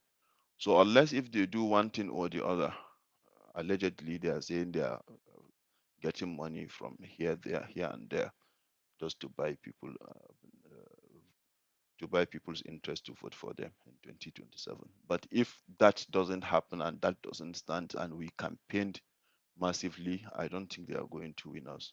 From the spread, the state that Peter Obi got and the state that Atiku Abubakar got, I think we are going to win the election. The, the, the coalition team is going to be ahead of Tinubu because he cannot penetrate these states. I don't see him penetrating. And forget about these governors. They are talking about governors. The governors will tell you different thing, but when you hit the street, they will tell you entirely different thing. And some of the people on the street are telling you that no governor will come and tell them to vote anybody. They will shout against him. So for me, from what I'm seeing, and if the coalition continue at the way it's going, definitely that guy is going back to Lagos. Maybe he can use the remaining 2 years to do whatever he needs to do for Lagos to make it a small country for himself. But he's going back there. Yeah, thank you, Ibrahim, for that analysis. Tahir, we are talking about the man El-Rufai. I mean, this is specifically for someone like you that is a believer of Malam Nasir El-Rufai. So tell us what we don't know about El-Rufai, what he has done in governance with regards to coalition. I mean, why people are happy and glad with the way he has been going about this opposition coalition. Good evening, everyone. Good evening, Social Kahuna, Dr. AI, Engineer Khalid, and my elder brother Ibrahim, other speakers, including the listeners. Good evening, everyone. Quite all right. People have said a lot about Malam, and it's obvious that his works and his presence is well known from right from Abuja down to Kaduna. My own concern is this issue of religious and bigotry that people keep throwing at him. Recently, I was opportune to meet with someone who is contesting for a political position for the by-election, for the coming by-election this August. That is the constituency of Kajuru and Chikun constituency. So it was my first time in Sabon Tasha, somewhere that is a Christian dominated environment. And still, this is the first time that I traveled to Kafanchan, the same, I think, a month ago. So, part of my discussion with some Christians in those areas, I keep asking them, why do they allow southern Kaduna and Christian dominated environment to be the story coming out from the environment is all about insecurity, but I've seen a lot of potentials. I've seen land where they can farm, they can contribute to the national economy. And I asked them, is it because there are some people behind this clash uh, and this religious issue within you guys and even within the other religion sect? Oh, there is an economic sabotage intended to just keep the followers of let me say the poor people in those dominated areas to be poor. And I asked somebody, I've seen a lot of development developmental project in those places. Like when I was traveling to Kafanchan, I met Kaswan Magani. I've seen There is a road, even though it is uncompleted, that Malam started. There are some bridges on the way that it to connect Kaduna and the southern Kaduna axis. So the reason why I try to bring up this conversation about Malam, I believe people like Malam, even if today, let's take for example, Engineer or Ibrahim get to win an election in Kaduna State, if he try to follow the footstep of what Malam did as a governor, I believe some forces will hate you. They will use all forces to divide the state, or to make you an enemy to the people. Now, take current governor now. All that is coming out from Kaduna is that the governor is doing well in terms of security work and this and that. But what about investment? What about infrastructure that will bring real development to the people? What about education? What about health sector and all these indicators of development? We don't have them. During Malam, he brought investment. Just take example of Olam. I keep saying this. If you want a peaceful environment, if you want a peaceful country, you must make your citizens to work. You must you shouldn't allow them to live in an idle environment. Now, if you take Olam for example, if you go to Olam, you will find employees who are Christians, who are Muslims, who are Birom, who are Hausas, who are Fulanis, associating with each other. So I keep saying, someone who goes to work by 7 a.m. or 8 a.m. and close by 5 p.m., he's even tired to even start thinking of killing anybody or trying to talk anyhow about somebody, religion, or maybe tribe. So we must, if it is a matter of development, we must think through the way the likes of El-Rufai think to bring development, real development. And in terms of coalition, uh, when Malam moved out of APC, I think is one of the reason why we are even having a lot of conversation about this coalition, because other opposition leaders were silent. Very few of them were at least trying to counter the government propaganda. But Malam resigning, when he resigned from APC, it was just like an injection. The whole country, the whole political leaders decided to, it is time for this conversation, because there is nothing ongoing in the country, unless if someone is just being the normal but idiot idea of saying that Tinubu has made an a comatose economy, that he's trying his best, he's laying a foundation. But what foundation? People are dying there, the country in terms of education is somehow, I don't even know what to say. Recently, I saw one of the presidential spokesman, posting a student that they're sharing for a loan. So El-Rufai is playing a very significant role. And one important key thing that people need to understand is today, if you look at the kind of appointment, the kind of people Tinubu appointed from northern Nigeria, these are people that are not competent, they are incompetent. Because he understands that if we have competent people in his cabinet who are from northern disagree with some of his policies, especially policies that will kill the economy of the northern Nigeria, like the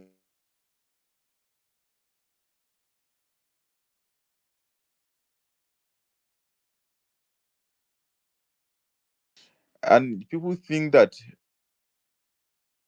the ruling party. Sometimes I would just laugh, because all these villagers, all this blame game that has been going around, all this smear campaign on farmers that they were selling food at an exaggerated price. They hood food and all this nonsense, and still we are buying data. 1 gig as of today is around 1,005, some 1,002. But when Tinubu came, it was 300 naira. So it is only a farmer that shouldn't increase his the price of his farm products. Meanwhile, we have the inputs And all this input of farm product, if you take a fertilizer today, we're buying urea 45,000 naira. Meanwhile, during the MFLA era of Uncle Bora, they were selling 10,000 naira to farmers. So all this conversation is going on already in northern Nigeria, and people look at El-Rufai as an idol, as hope, because they know that he will not disappoint them. That was the reason when Tinubu, pleaded with El-Rufai to be among his ministers. People were hopeful. Okay, maybe if they appointed, hadn't been they appointed El-Rufai to head the Ministry of Power, people, maybe there will be significant progress in the power generation. But what we have today is just propaganda upon propaganda. People are now saying we have electricity 247 in some areas because it is raining season. Yeah, we expected that. Let's wait during the dry season. Let's see what they have. So let me just stop here. I will just hang on so that we can have others to add something to the conversation. So thank you, engineer. Social covenant. Thank you too. Thank you so much, Tahir. Since Ibrahim has been here for quite some time, and whenever you're having these conversations, like nobody has no negative side. I mean, some people can come with their lies, and some people can come with their constructive criticism. If there is anyone that can address some of these concerns, I believe you are one of those people. So hang in, because I believe we will still have more of those people. Yeah. So No problem. Okay, let me I say something real quick. Let me say something real quick. Okay, engineer, before I continue, right? Yeah, we can also handle that as well. It's just that okay, sometimes when you go to some spaces, you read the room and you try to, because some people just open spaces and they just want to like the host and the speakers and they just want to like one-sided argument and all that. And you begin to like tell them some things and they will like, are you sure you understand? And all. Sometimes they even label you all sort of names. So, which may not be pleasant, right? And what I saw in Malam vision of Kaduna was to create a state, to have a state that will compete favorably with even Lagos State. Like you understand? And he took the necessary steps to ensure that the necessary infrastructure is there, rights, electricity, different sector, education, just name it. Then in terms of also business, he brought this Olams. Go check Olams. They are one of the let's say biggest players when it comes to cereals across the world, right? And he tries to see how he was able to like convince them to also come and invest in Kaduna. Go and check it. Olams is really big. It's massive. It's massive. The investment is very, very massive, right? $600 million, Doctor. Yeah, Oh, $600 million. so some people don't know. And he made Kaduna to be. He made that okay. If you're an investor or an entrepreneur, he tries to make it very easy for you to start your business. And one of the things that I noticed is okay, like you want to settle, you need a land, you need this and that. He makes it very, very easy, right? And the only thing they were using against him was like this insecurity. He wanted to like really do something, like into like getting investors, cardivers, and getting the current the emir of Kaduna, the emir of Kano, to also head the cardivest, right? The chairman of cardivest and all that. And we know the game. So, but it is underreported. And people don't come to spaces to tell all this or to tell people some of those things, right? And it's a problem. So he was positioning Kaduna like for real, to the extent that then I picked interest in startup innovations. Do you think it's fair to say that since 1999, honestly speaking, I Hmm. don't think there's been any governor who can match up to what El-Rufai has done? Okay, yeah, so that's debatable, right? But based on the state that I've visited, honestly, I have not seen. Based on the state that I've visited, not in the south, not in the south or southeast, but even the Lagos they're talking about. I was in Lagos and just few places, just concentrated and all that. He did well. And at one point in time, the IGRF was kind of like, it was like getting closer to even that of Lagos because he made giant strides. And he tries to also position Kaduna to be like a tech hub in the north. Tech innovations, startup innovations. And whenever you talk about tech innovation, before the first thing is Kaduna, I was there. Startup innovations. And we also helped to also build some. One of them was what we call the Schooler, right? Award-winning startup, which I was also part of those that also supported that. So I'm not speaking like I was on ground. We know that, and there is no like everyday construction of road network. One project or the other, like until from the beginning of the administration to the ending, and the road network standard. He doesn't compromise like Julius Berger standard. No, you don't just come and give him anyhow. No. You understand? He doesn't take that. And I could see that, like he had a vision, something he wants, right? He was really focused on that, right? And he doesn't really believe in psychophancy or getting like, okay, because we win, let's come and share the beauty of Kaduna. No. If you're ready to work, you come in. You understand, bring you on board, and you deliver what you promised to deliver, which is in line with what he has also itemized. And he kind of like created a roadmap or a blueprint that whoever is coming after him, you understand, if he continues on that, believe me, Kaduna will be something else. Kaduna will be something else. I saw that. Right? When we begin to talk about all these on spaces, no, you understand? He's a killer, he's this, he that, blah, blah, blah. This, that, anything from the north, they don't see anything from the north. They don't see, some people don't literally, they don't want to see, they don't want to even hear anything from the north. And we know that, we know those biases. And some of them will now come and be telling us, okay, that they are the one that even love Nigeria more than us. But we know based on something. You take a few individuals, for instance, now. People, I don't like mentioning names. Few individuals that will now be like looking at, okay, as if they are the gateways, are the gatekeepers in the north, and try to promote bigotry and everything. And you want to use those people to also label the north. That's not fair. Those guys are political. We know them. They are political jobbers. We know them. I don't even engage them. The first time we were on spaces with them, some of those guys that are pushing propaganda against people, against the other people from the south and all that, trying to like denigrate the southern people. The first time I engaged with, I discovered these guys are some of the youths that are coming up. Very, they're just coming, and I try to engage them, like seriously, but they have this polished pose and trying to be divisive. Look, a typical northerner, we're not like, you understand, like we are informed. Even if it's in the like in the village, or that radio is there for global news, what's going on and everything. The information is there. But some few individuals trying to like paint us as if we are this. No, that's right. And some people hit back. So a whole lot is going on. But I can tell you for free that he's someone that is very visionary. Very, very visionary out there.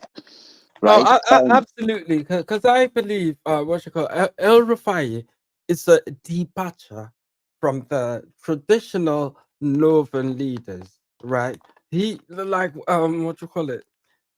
It's not even a stone's throw. The distance is a miles. It's in miles, right? It's not even a mile. It's in miles, right? Because I don't think since somebody like Sardana, right, when it comes to the north, somebody who is intentional, somebody who has a vision, right? Because it's okay, you can have a vision, right, but not be intentional or have the political will to accomplish that mission, right, or that vision, right? But Orifai, he's got that vision. He's intentional enough to have the political will, right? And he also knows the plan, because there's the vision, there's the will, and there's a plan, right? And once you can put all this together in one place, then what you call a strategy is breakfast for you, and God that is bless you. what Thank you you've so much. got in El Rufai. Yeah. Shosha, let me say something. He loves to work with a plan, with a blueprint. He doesn't like haphazard way of doing things. When he was Exactly. That's why all his reforms are data backed, right? exactly, When he did the thing for the teachers, it was because of data, right? yeah, Everything he has done in Abuja and Kaduna, he's used data. He doesn't Mhm. do things off the top of his head. No, That's no, no. why you'll never find a white elephant project with El-Rufai's name on it. Absolutely, absolutely. Because even when he was before he was made the FCT minister, he looked at it before he even assumed that he looked at it. Okay, he was like, FCT was designed for like a population of 600,000. Right, so there was a so and he looked at it, he looked at the blueprint, he looked at what was on ground, you understand, and look at, okay, the projection, how the population will also grow, you understand, and all that. And it didn't really fit into the original plan. He was like, no, look, you know what, we have to go to the original blueprint and see how we can find a way around that. And those demolitions and trying to get Abuja to work, that is El-Rufai for you. You understand? And he doesn't care. You understand? If he's doing, he doesn't look back, you know. And that's something about him. And yeah, that's just what I can say about him. Like, he could be like, where is the plan? Is there a blueprint? Let's follow it. APC had a plan. They say progress. He had a plan. You understand? Based on that plan, he was sold, and he was part of those that build those plans. But APC deviated from that, and no, it doesn't work for him. It doesn't work for him because he needs metrics. He need metrics to feed on to say, okay, this is where I am. This is where we started. This is where we are. This is where we are going. If he doesn't have that, no, no, no, no, no, he's out. Dr. AI, you see, one thing that is interested with El-Rufai is way um, he had this plan for transition. I mean, pre 2015 in Kaduna State, we used to have 50-year-olds, 60-year-olds running even for councillors, chairmen, House of Assembly members. In your cabinets, you barely see a young man within and close to governance. But as soon as he came into power, I mean, you could see people younger than you heading MDAs. You have a young local government chairman, you have young councillors, you have young people all over. I mean, 70 to 60% of his cabinets are all young people, people we can call our age mates, some a little, a few age ahead of us, some even our junior ones. So, I mean, what is more interesting to me, because that's why I find this ADC fascinating, because you can see the blueprint. I mean, it's all built mostly around young people, even though you have the leadership being the older generation, but you have a setup that has 50% of young people. And this is what we want to see, because we've been crying. I mean, since I was in primary school, we've been singing leaders of tomorrow, leaders of tomorrow. But then that wasn't coming. That wasn't coming. I mean, even before you were born, late President Muhammadu Buhari was head of state, and even in your 30s, I mean, they are still running for all that. But now you have a platform that is deliberate at transitioning this leadership to younger minds, because whether we like it or not, when Nigeria was actually functioning, when we had good governance, it was when we had people in their 30s leading this country. No, we have right now. I mean, you have older people. Not saying that the older ones are bad or anything. I mean, huge respect to them, because all we are doing, I mean, you need to mentor to learn from them. But then now you have a setup that is very easy for young people to go into governance. I mean, to even be interested in being a part of what is happening, a part of the discussion, part of contesting for office. So you see, this how these two ideologies merge with that of Erofai and that of ADC. I mean, this is refreshing. Actually, we can't continue. I mean, handing over our resources to the older generation.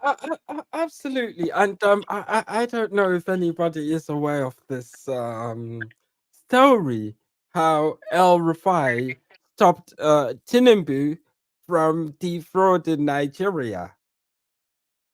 Right. I don't know if anybody is aware of that story. This was from back when Tinubu was the governor of Lagos.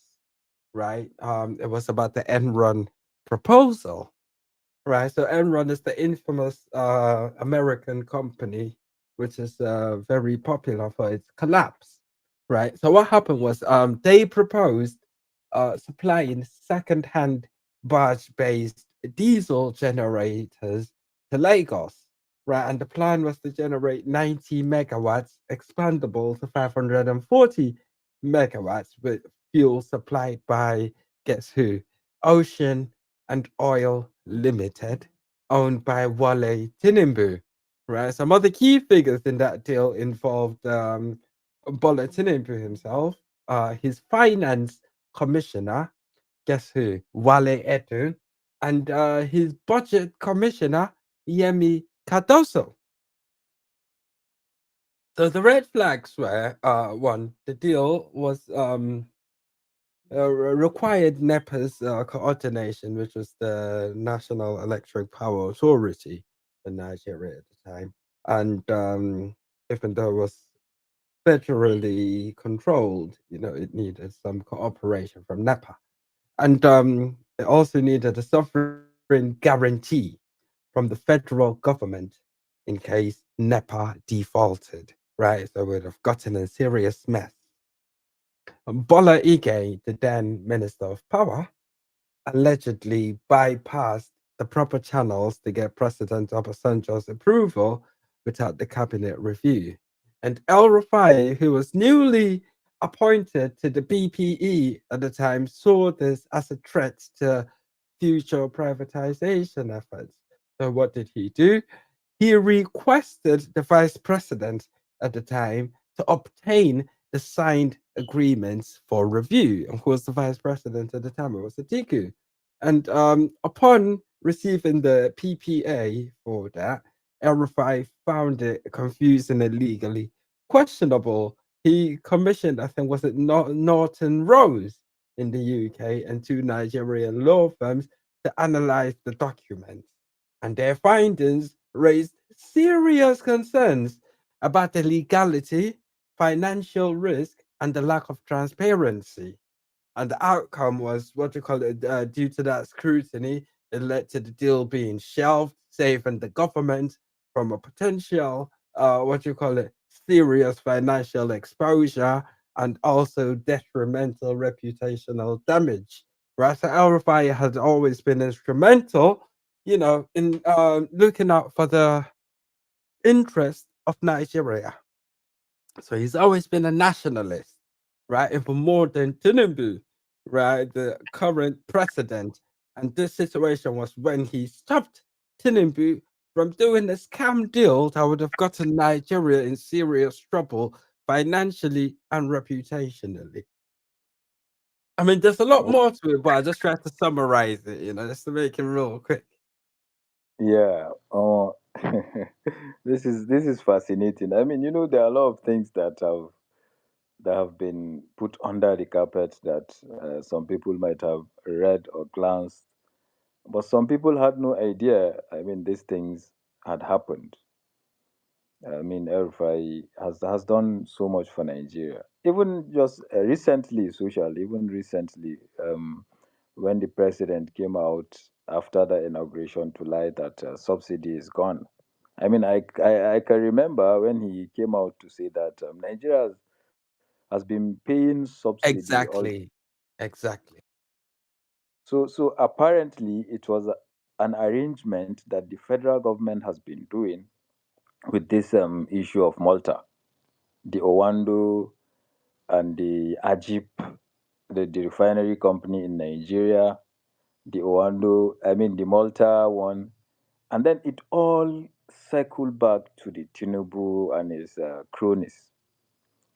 Apparently, the president and his family, they bought and they owned the refinery in Malta. So Nigeria were paying subsidies continually in billions of dollars. But then what happened? They will pay the export, they will pay the subsidy, take the crude oil to Malta. In 1 year, Nigeria gave Malta crude oil that we have not given them in 10 years. And then they will refine it there because Nigerian government is still paying subsidies when you bring back in a refined product. They will still pay that subsidy and then it will still go back to their pocket. I mean, El-Rufai blew that whistle. So, I mean, you can understand why there is this heat around him with Tinubu and Yeah, Tinubu will never like him. Tinubu will never like him because he has stopped absolutely Tinubu from scamming Nigeria so many times. He is so many times. Tinubu's nightmare because anytime Tinubu wants to do some scam on Nigeria, like he turns around and El-Rufai is behind him like Batman. You know, it's like, yeah, stop right there. You know, I see you. You're not getting away with that. You know, he tried it with the Enron thing, and then the other one, and what you call it? With then now he wants to turn Nigeria into his property. El-Rufai popped out and he's like, nah, yeah, hold on, sir. I think we might have a problem here, right? Yeah, So he's like that. He's that nightmare. yeah. So I mean, it didn't make sense that we were paying more money into subsidies than what Buhari was paying, and then we are still buying fuel at over 1,000 naira. Like it was not making sense. But then let's not monopolize. Malam has been here for some time. I mean, he's raising his hands. Malam, you are welcome. Let's have you. Thank you very much. Thank you. Social, how are you, doctor? How are you? I'm very well, madam. It's so nice to hear your voice, man. A big shout out to you, my brother. Yeah, thank you. This is your topic here, Erova Mastani strategy. You want to take the title from the Aswaju and give Erufai, or what are you trying to do? But Asiwaju has never had any strategy outside of division, outside of causing Yeah. division. Look at his political history. He doesn't know how. He hasn't got any strategy outside of dividing people. And he put those his economic teams. I think in the history of this country, this is the worst in terms of economic strategies that I have ever seen in this country. Look at I don't know, are these people sometimes, are they doing this thing deliberately, or they are real economists? Look at how some people are now celebrating that we have a increase in portfolio investment with 75, 67%. And it is a common knowledge. You have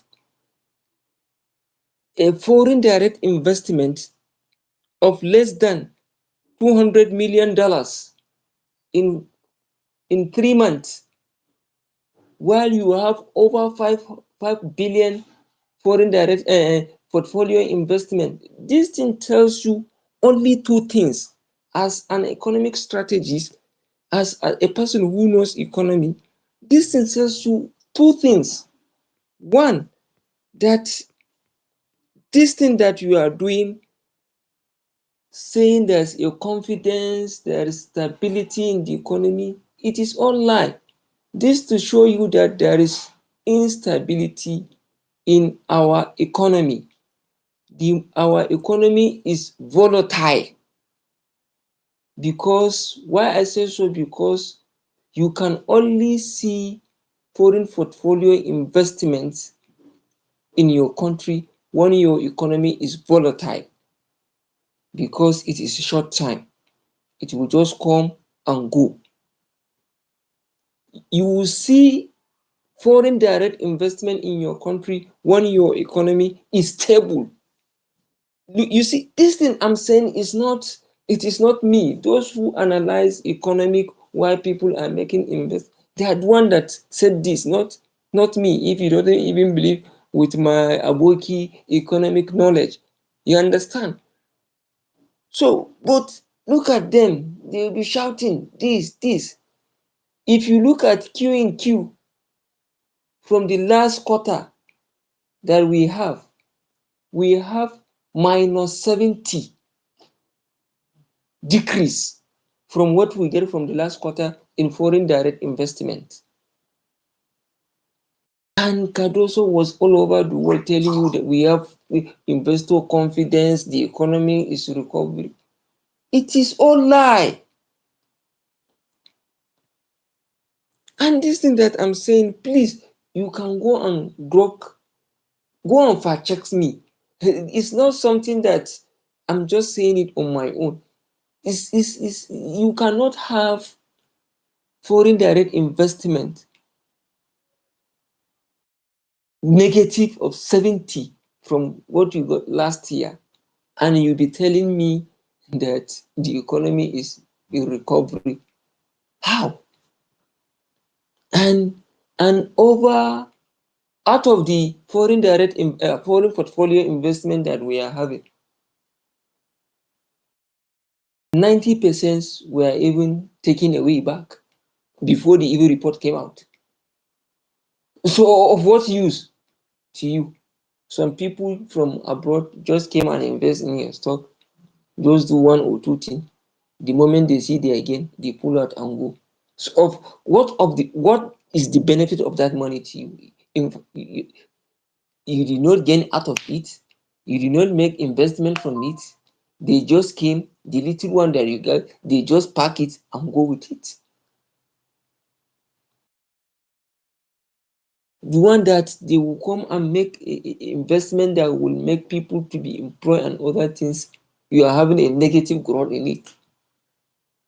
And some idiot and some economists that they don't even know how to read economics, they are celebrating because they don't even know what they are celebrating for. So, like I said, I don't know. They don't think. They believe in all those manipulating these numbers. It is not all about numbers, it's about impacts. How does this thing impact the common man on ground? I always say this: you cannot use the model of Lagos economy and apply it all over the country. It won't work. It won't work. Because in Lagos, I don't think that a person can live in Lagos with with with 1,000 naira a day or 500 naira a day. But in a remote country, despite the expenses of things in some part of this Nigeria, with 1,000, you can eat in the morning, afternoon, and the night. You understand? So you cannot make that economic policies of Lagos and try to implement it all over the country. And I was looking at the chart from even the portfolio investment. It's mostly at the banks. And it will amaze you at even the foreign banks, Standard Chartered banks, the Stanbic IBTs, the cities banks. They are the ones that carry all the money. So with all this sufferness that our economics suffer, at the end of the day, we are not gaining anything out of it. You devalue the naira to bring foreign investors. Nobody has came. You make the interest rates to be higher, killing a lot of industry in this country. Nothing has came. I don't know. I just don't know. Just don't know. And they will be there be lying to Nigerians. He has been shouting there was investor confidence, investor confidence. Where is the investor confidence? Where is the investor confidence, please?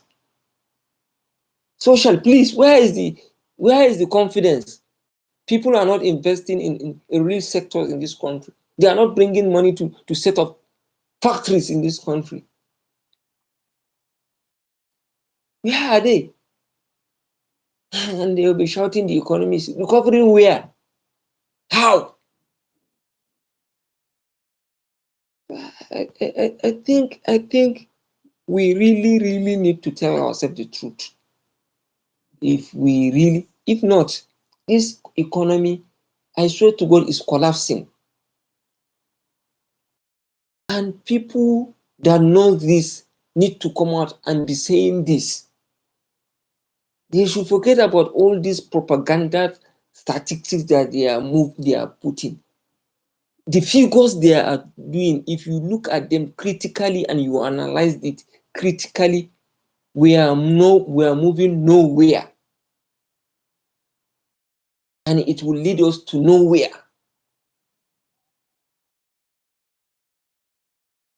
We need to wake up. We need to look at this number, analyze them objectively, critically, so that we understand all those things. Like I always say, economics is not something that is a big thing. Just settle down, think very well, make analogy with your own life, and you will see the numbers. You will see whether they are positive or negative. You will understand it by yourself. No need for somebody to be wearing tie and be telling you nonsense. It's a social thing. It's something that you do on daily basis.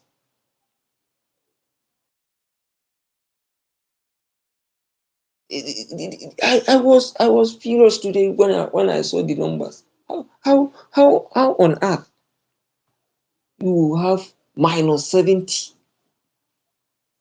Q and Q from what you get last year to this year, and some idiot are celebrating. How? It means in the last 3 months, if you get like $1,000, this now you are just getting $30 with the huge gap of our infrastructure and the businesses everywhere. And look at how you remove subsidy, you devalue naira, you increase interest rates, yet we are not benefiting anything from it. Does that make sense?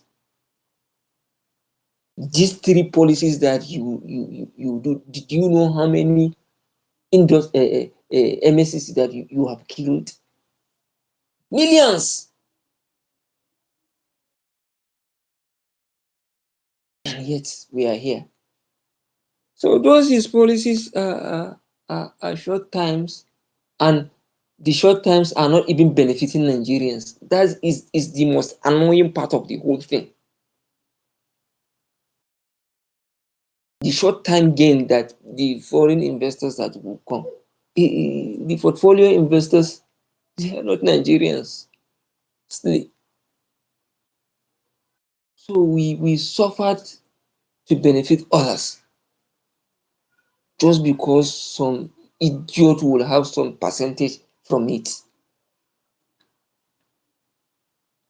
I think we need to tell ourselves the truth. Social. I'm so sad today. I don't know what to do. I'm very, very sad today concerning the MBS figures today. So social, let me not hold the mic for long. Let me allow other people to make their comments. Thank you very much, social.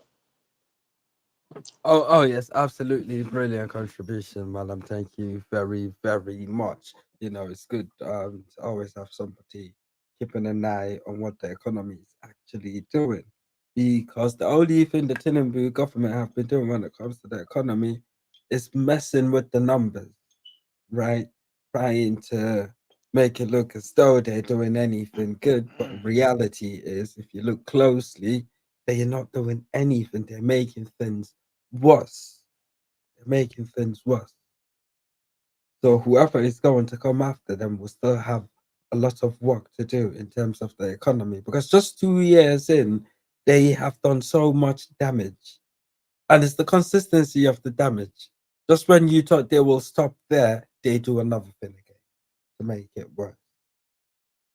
It is pretty unfortunate, but thank you very, very much, man. Really appreciate it. Yeah. So social. You see. Social, Okay. Yeah, Ibrahim. yeah. Yes, Ibrahim, go ahead, please. yeah, I understood that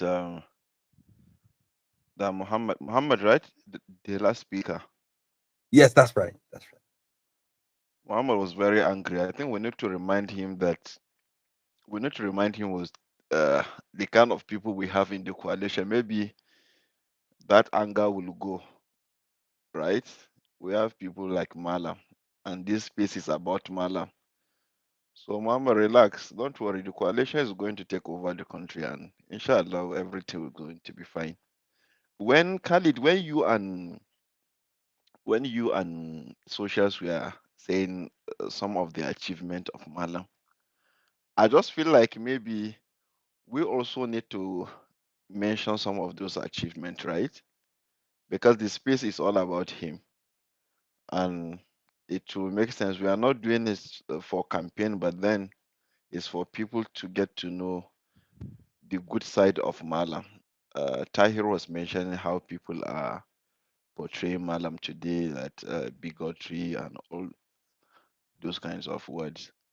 We know that is the kind of picture the opposition are trying to paint on him. But then you cannot take out the fact that he is one of the brilliant guys, one of the brilliant leaders in the country. That whether we like it or not, the history has it that they have contributed immensely on the development of this country in the different positions they have held in the past. Take, for instance, when he was in BPE, we know thanks to Obasanjo that gave him the opportunity, and for His Excellency Vice President Atiku Abubakar. He had the BPE, and he came with a lot of reforms, policies that reshaped that organization, and we can still remember some of his contribution were around the privatization of industries. Some of those ones that we know the country have cannot afford to take care of them, and they have to be privatized. He is part of key people that contributed on that. And telecoms reforms. I know a lot of people knows that himself, other people, and Vice President Atiku Abubakar were key around that. If you take out that BPE, you come to the time he was minister also. The Abuja a lot of us, many of us are enjoying today is courtesy of the Malam. If Malam did not put good shape in this Abuja, I don't know. I don't know the state between Abuja and Lagos, which one will be more crowded and will not people will not be able to move around. He give good picture to the FCT. We know what he has done in terms of the good planning of the environment, the urban development, and the planning around that. We know at that time he had a lot of issues with people, especially those that have properties that are built in a place where they are not supposed to. A lot of demolitions were there, but then later on, Abuja got its own master plan, and the ministers that followed after him were working um, with the same master plan. I don't think there is any other minister that have done what Malam has did until maybe now that Wike is trying to do a lot of infrastructures, especially in terms of road construction. But Malam started that. You can move around. You have very good road networks in Abuja. That also a part of his achievement, which we can all remember. And aside from that, maybe when you come to in terms of environmental reforms, before now, okay, before he become minister, I don't think Abuja is as clean as it was when he was minister, because some of the things he ensured doing is to have people doing a lot of uh, sanitation around the FCT, and that also helps in cleaning up the Abuja, and everybody is enjoying the Abuja of today. And when he comes to governor, there are a lot of achievement when he was governor.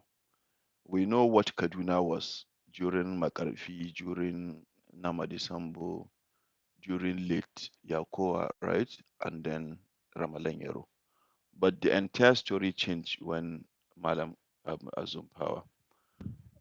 In terms of education, one of the things he made compulsory was the primary and junior secondary school education.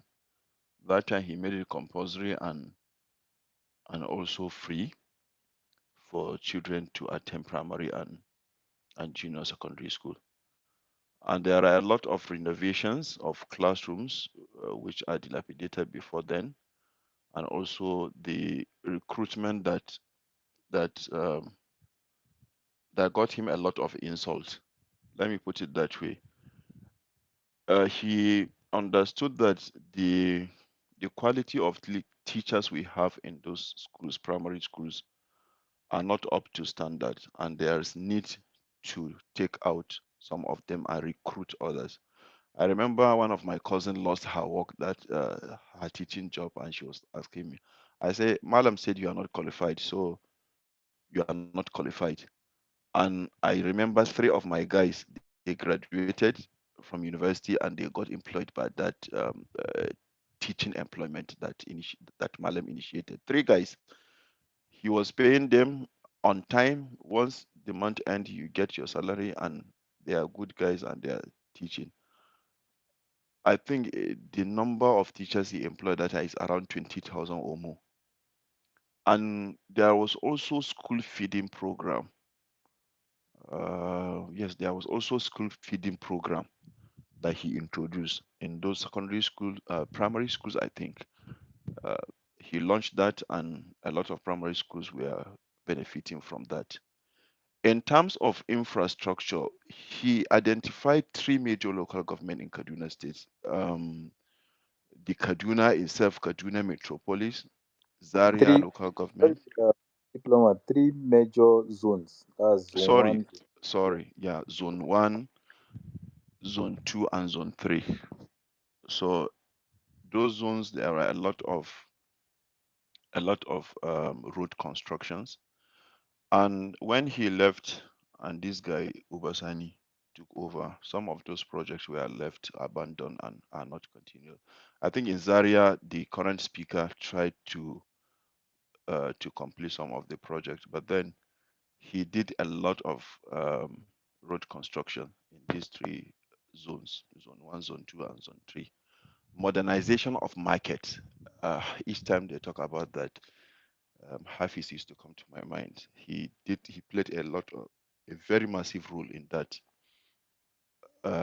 If you go to Sabangari, for people in Zaria, for instance, if you go to Sabangari, before now, that Sabangari market, it used to be jam packed. Like, you will not even have a place to park your car. You cannot even go to the market with your car if you want to be safe. Sometimes you need to go in commercial. But Nasur El-Rufai, he modernized most of the markets in Kaduna State. You can go, you park, you buy your things, and you go out, the way people are doing in advanced countries. So all these are part of his achievement.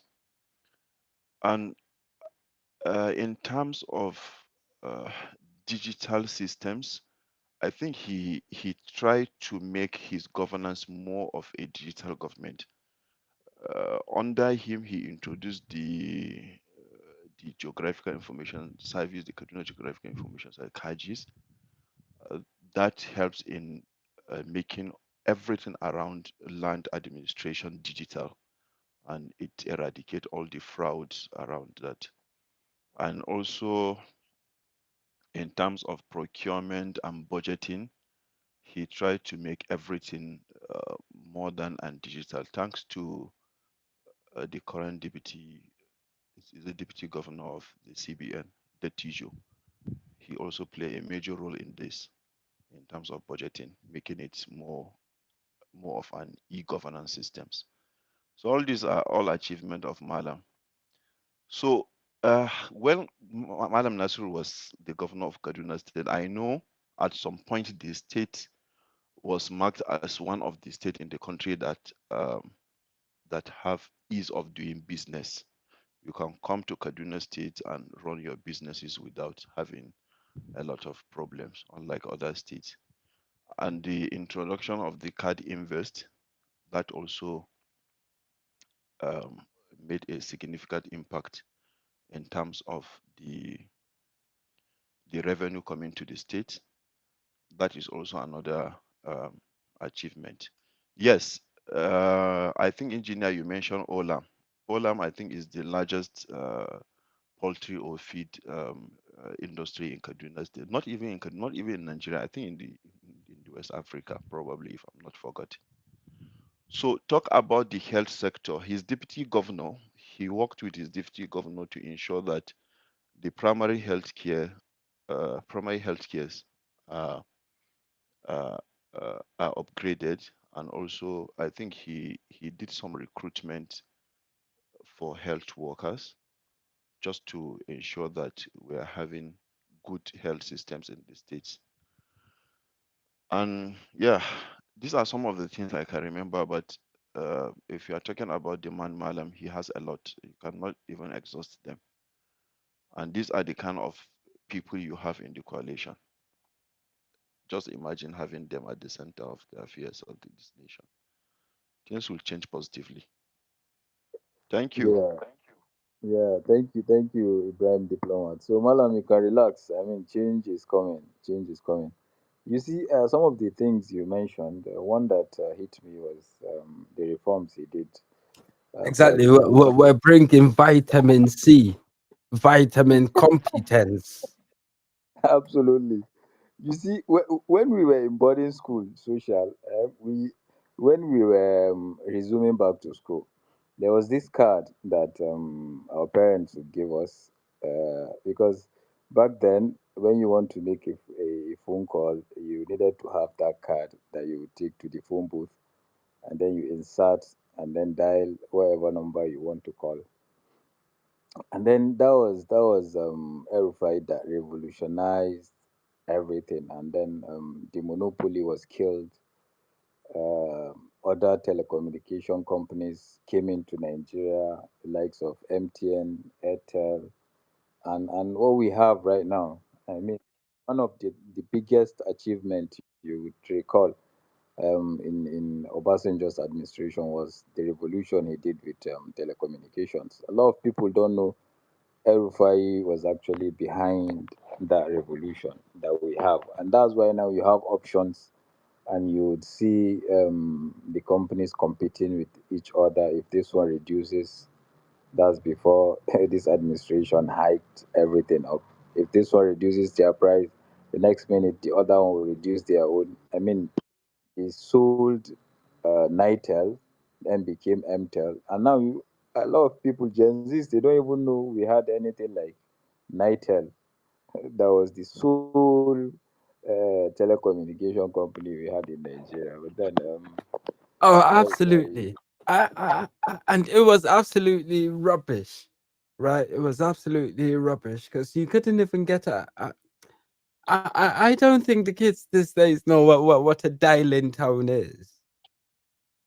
absolutely, they don't know. You know, because even with the phone, you couldn't get a dial-in tone, so you couldn't even use it, right? So outside of the deregulation and the opening up the market to competition so that it could be, more effective, um, the quality of communication also increased, right? Because now, what you call it, you were able to pick up a phone and just place a call and it goes through. But back then, you would pick up the phone and you would stay there for an hour, 2 hours, and you don't get a dial-in tone. So I mean, what you call it? He did a lot at PPE. He did a lot, right? So Ab- he definitely deserves all his credits. And one thing what is very surprising is how many of this information is buried, right? All this information is out there, but it's buried somewhere. Nobody's talking about it because if people knew his contributions, right, I think what you call it, they would even regard him even more than they actually do now. Because many yeah, people don't know what he has done. Abuja wouldn't be Abuja without his bold reforms, right? He took bold decisions, what some people, wouldn't be able to take. He was known as the bulldozer, right? He was known as the bulldozer because um, he was a stickler for, to the rule of law. everything what he had to do, it had to go, it had to be according to the law.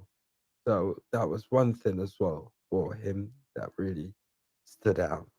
And if you were doing anything, particularly if you were building and you haven't got the permission to do it, he will bulldoze it, right? He will bulldoze it. And that is why Abuja is as good as it is right now, because that foundation was there. People like him were there to make sure, the Abuja plan, was actually working to the Abuja plan. I'm sorry, I've got another call. Yeah.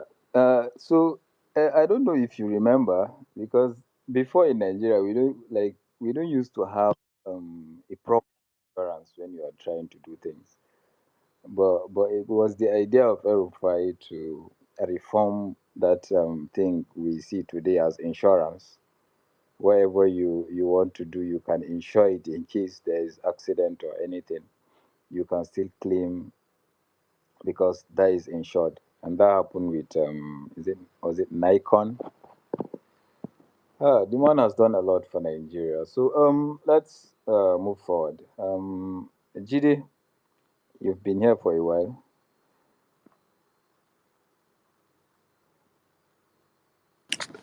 Yeah. Um.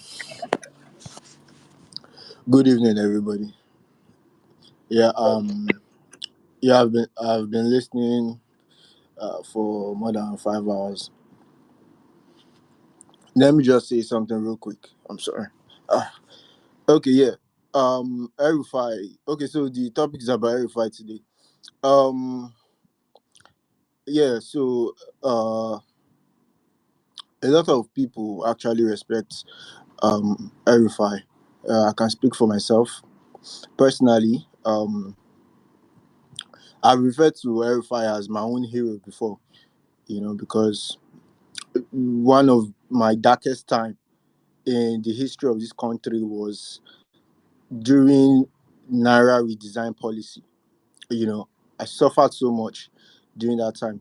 Just that short period of time, I think about a week or two, right?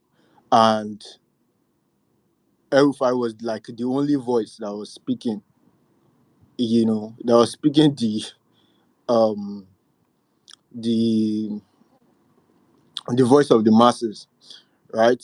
El-Rufai, he did everything. I saw did interviews in Hausa.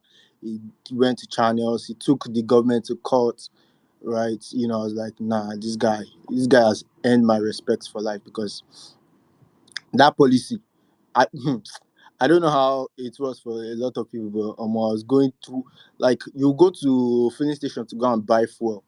They'll tell you to get cash. There's no cash available anywhere. I was I was buying 20,000 with like 6,000 naira. Right, money. I'm using money to buy money. Do you get? And it was just too it was too dark. So that for one, forever respect everybody that aspect. Now, when it comes to administration, I think it has been as I think it has been emphasized on this space that Erifai is a wonderful administrator, right? And what me I know about Erifai was once you come to Abuja, you see Erifai's hand, right? So that's even before he became a governor, right? So that's what I knew about Erifai. And then um him being governor, you know, and then there's something that was even particular to me because during the 2023 campaign, I was so surprised the way El-Rufai was campaigning for Tinubu.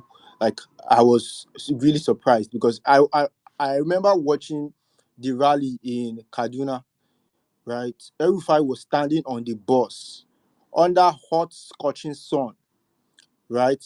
Campaigning for Tinubu. And I started to think, what is the motive behind this? Like, why is El-Rufai doing all of this for Tinubu? I don't think they were really friends like that, right? So when I was seeing all those campaign period, I was like, there must be something behind this. But then, all those are past. right? The whole ministerial appointment thing came and you know went away.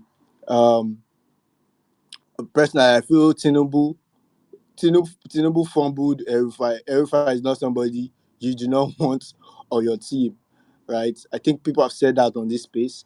El-Rufai is not somebody you do not. He's not somebody you want to oppose you, right? But El-Rufai as a master in strategy, I do not know when it comes to politics, right? Because when you look at the political side, it's different. Administration side, that's a given, right? Everybody, even his enemies, will not say something negative about him performing, uh, performing in that aspect. When you talk about administration, but when it comes to politics, master and strategy, that is where I find fault lines, right? The first fault line, number one, is if you say you're a master in strategy and your successor, right? I be your successor, yeah. Ubasani, 4 months into government, is already opposed to you. Were you not? That makes maybe you don't have. Maybe you had a poor judgment of his own person and his own loyalty to you. When it comes to that strategy part, because if you do it in comparison with somebody like Tinubu will never give uh he will never let somebody that is not loyal to him succeed him, right? So political strategy, that's the number one fault line that I find, right?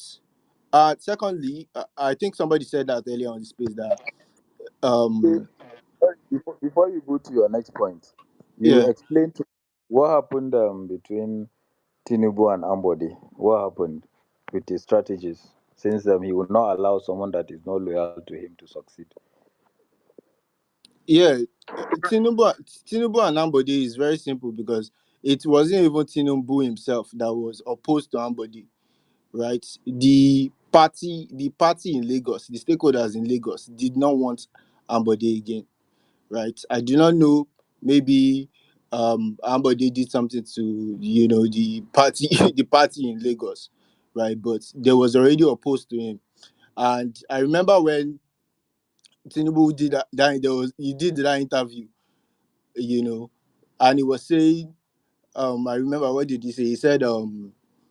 Uh, he said him, according to him, he has no problem with somebody, that's, when you do not have people backing you again, then the quality of leadership, I don't know, he said something along that line, sha, but, it's not about, I don't think it's really about him and somebody.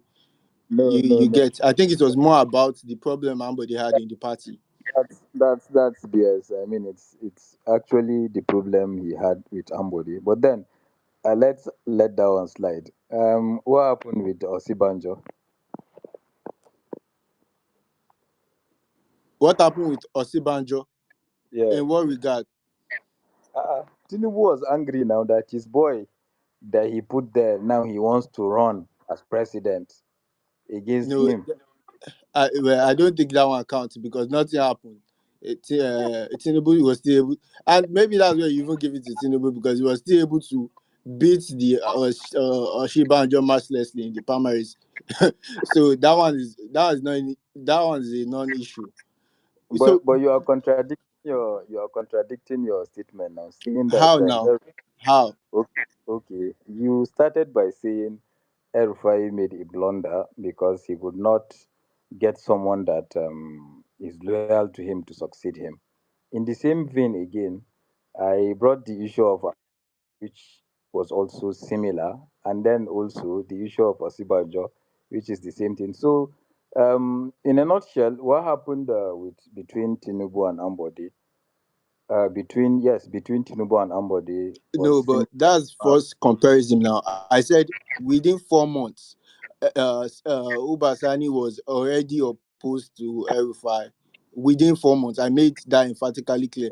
You're talking But about Simbajo that did not. at Hold the on. end, he had to wait At the until end, a lot of things can go down in 8 years. Now you can't compare 8 years, 4 years, and 4 months. It's not. I don't. That's first comparison to me. I don't know how you see it, but if I bring some, if I want somebody to succeed me, and within 3 months the person is already acting funny, that means the person that it was never loyal to me. That is how I see it. But when you compare it with somebody like Oshibanjo that has been there for 8 years, who has been an opportunity to be president, acting president rather, allegiances must have changed. You must have met different people, different. So it's a whole lot of things. I don't think that's something you can compare, right? And if you're even comparing, the reason why Tinubu is being called strategy, political strategist, is not because of all these things we're talking. It's about when Tinubu was standing alone as the main opposition, despite Obasanjo taking out all the other AD governors, right? Tinubu was standing alone. I mean, look at Aregbesola. He won and he did an election. He wasn't giving. He lost an election basically. And Tinubu, with Oshibanjo, with the same Oshibanjo, they went to court, and they were able to reclaim that mandate, right? Well, you talk about somebody like Adams Oshomole when Tinubu and Adams Bishomole in Edo State, how ACN won Edo State. And the final icing on the cake was when that allegiance with Buhari, and then he made Buhari, and together they kicked the PDP out of power. That is when you call strategy. I've not seen anything that uh, El-Rufai has really done politically, right? For you to call him a political strategist. But that's okay if you want to, refer him as a political strategist. Everybody has their own, everybody's a king in their own rights. But then Tinubu being called political strategist, there are a whole lot of things he has done. From senators, you talk about the speaker, that how so there's a whole lot of things Tinubu have done. I wasn't really here to talk about Tinubu. Now I'm talking about El-Rufai now. So going back to my second point, right, is why El-Rufai, you know, and I've been listening on this space, and some people are saying, okay, if the coalition gives the ticket to Obi El-Rufai, me, me, I've looked at that ticket. I don't think that ticket can win, right? That's from a personal note. I've not been able to convince myself that Obi and El-Rufai can, actually win Tinubu. But then, so the second point actually is, if El-Rufai was backing somebody like Tinubu, and you know, I mean, even Kaduna, they was now able to win in Kaduna State. So 2023 came with a lot of, twist, right? So, but then Obi El-Rufai, my fear is Obi El-Rufai, where they will have problem, first of all, is somewhere like North Central, right? We cannot lie to ourselves that that place will not be dicey. Now, even in the Northwest, I do not think um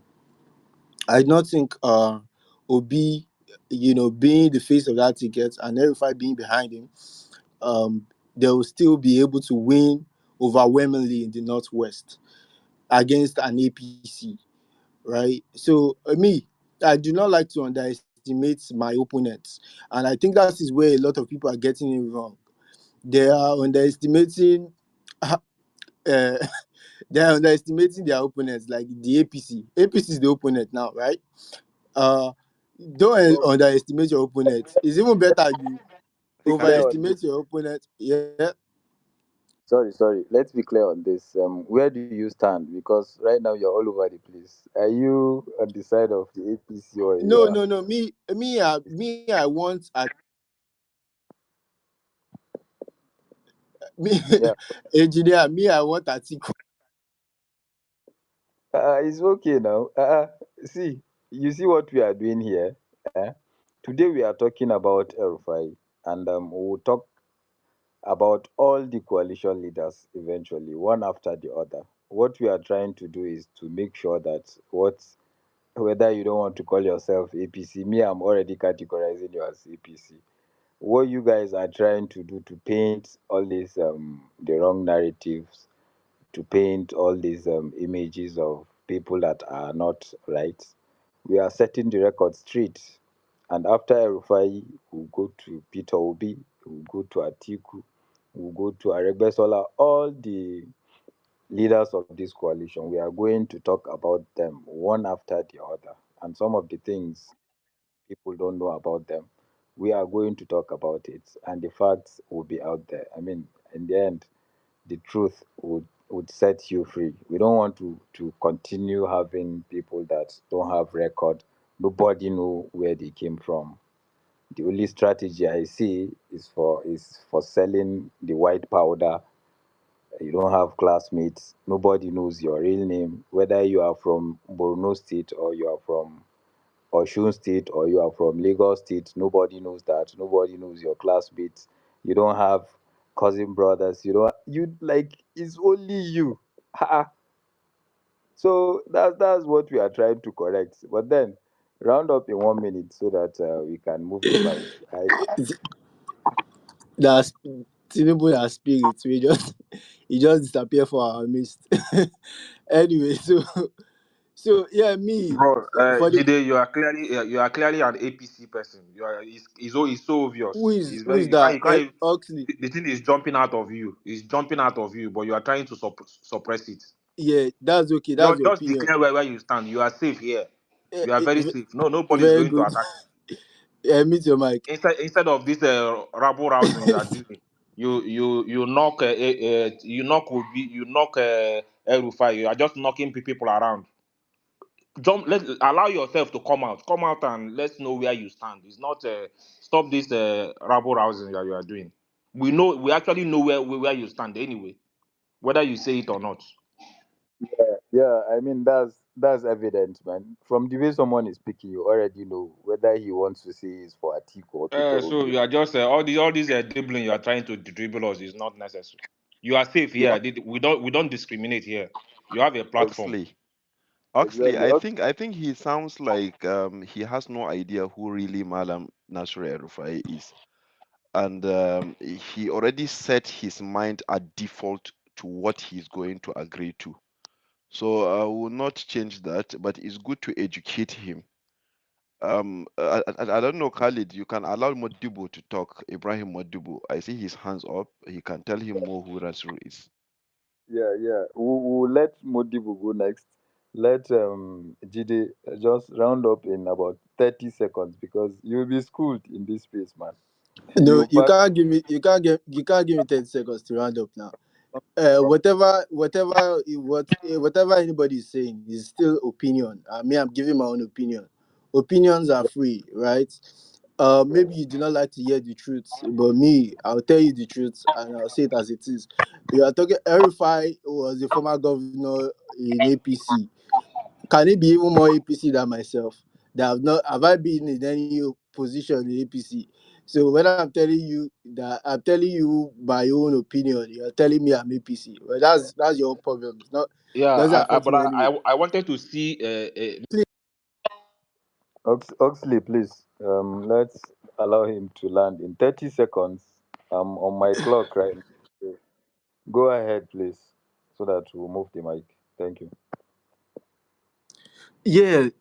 Thank you, Engineer Khalid, for covering me.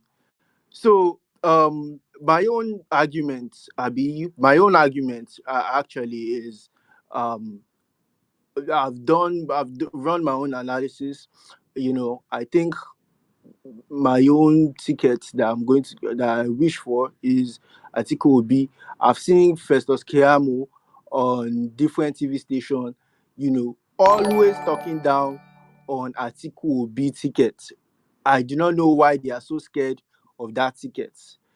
Maybe they know that if Obi fully backs that ticket, and he's able to convince his, supporters and, Atiku, coming together, everybody, they are they know they are going to lose because I've been seeing the body language of Festus Keyamo is as if they are just so scared of that ticket, right? So so basically that's really my opinion about the coalition. right? El-Rufai, I've said my own bit about El-Rufai. I don't see him. He's a good politician, right? And he has that. I even thought El-Rufai is going to be the heir to Buhari's votes, right? But how Nigeria can be. Everything's not straightforward. So I think that's all I'm going to say for now. Thank you. All right. Thank you so much for your own submission. You see, we are Democrats. I mean, we allow people to come and express their own 1 cent, but then we'll school you here. The next person speaking, Modibo, what are you doing here now? You are supposed to be with your Amaria, but then Nigeria will not wait. So this is No, the spirit. in El-Rufai's camp, we always say that saving Nigeria comes first. If Nigeria is not going well, both me and my Amaria will not enjoy the country. Thank you for the opportunity, Mr. Khalid. Like you mentioned that this is a place where people will be schooled. First of all, I want to lay some foundation. You need to understand politics before you can analyze a politician. Always in politics, wherever you are in the world, we have different categories of politicians. We have people that are runners, they contest. That's one category. And we have people that normally fund election. That's another second category. But another most important category there is those that sit down and plan. We all know how, I don't know, maybe the last speaker doesn't have the knowledge on how APC was formed. If he is aware of that, he won't doubt whether El-Rufai is a strategist or not. If you are to mention three most important people that lead to the merger in 2014, you can't mention three names without El-Rufai. He is one of the brains behind that coalition. You can go and do your research. That's one. And secondly, if you look at how Nigerian politics is, everyone wants to do the normal thing. You want to do what will give you win easily. But if you look at El-Rufai tactics, he always comes with something new and different. Look at his 2019 re-election in Kaduna. Since the return of democracy in 99, it's always you can't win an election without the Southern Kaduna backing. Sorry, to be precise, without the Sokapo backing, who are the indigenous, who used to call themselves the indigenous tribes of Southern Kaduna.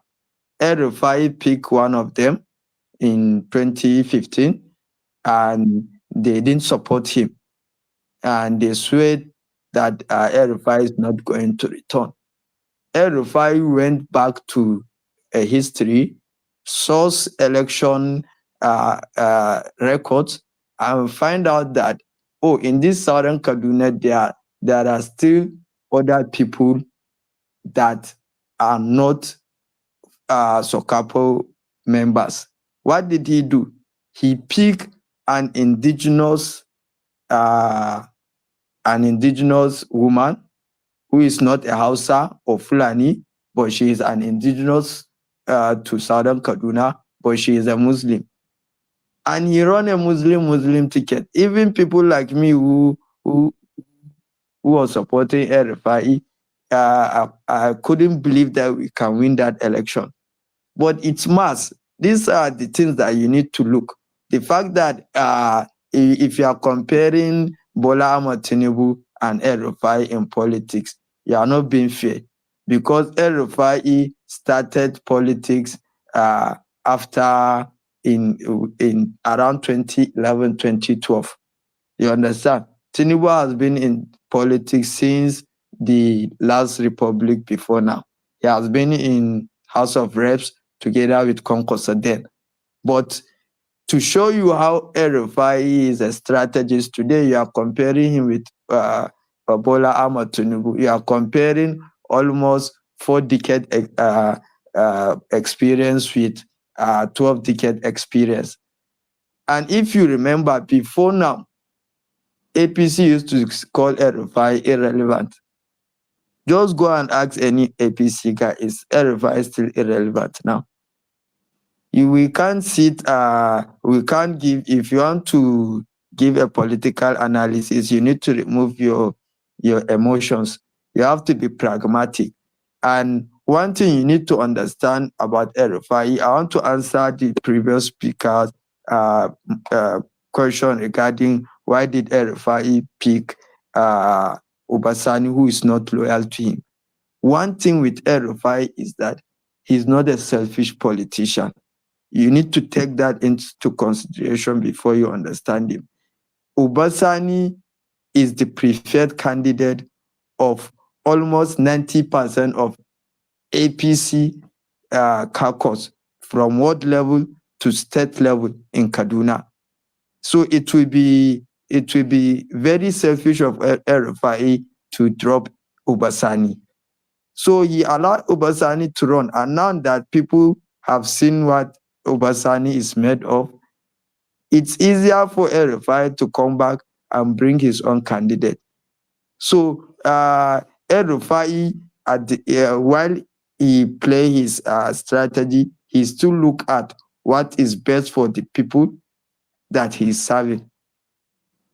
That's why he supported Bola Ahmed Tinubu in 2023, because when Bola Ahmed Tinubu first contacted El-Rufai on supporting him, he told him that, we have not been good friends. We are not even friends. And El-Rufai clearly told him that preferably he will support his friend Amechi. And his second option is Yemi Osibanjo. But El-Rufai, because he's a strategist, he knew that Amechi could not have the support he needs from the south. He doesn't have the structure in the north. So that ticket is a dead end. So he dropped Amechi. If you pick Osibanjo too doesn't have the strength, the funding, the connection to win election. Only a handful of people are supporting him in the presidential villa. So El-Rufai, out of his political calculation, already knew that those two candidates cannot win election against Atiku Abubakar in PDP. So he decided that, okay, based on this principle, one, I'm a party man as an APC member. Two, based on my own calculation, you are the best candidate to win election, because sometimes in politics, you need to look at who can win the election. But El-Rufai, thinking as at then, what he missed was that he thought since they are all party men and they will be part of the structure and everything from election to governance that is going to happen after 2023 election, he now believed that, okay, we can build competence around Bola Ahmed Tinubu after he won the election. So even before APC won election, El-Rufai have done his research and how he's going to fix issues like power and other things. You can go and watch his presentation during the ministerial briefing. So to me, actually, I believe that right now, currently in Northwest, to be precise, you don't have any politician that is as viable and as strategic as El-Rufai. And you don't have to believe this.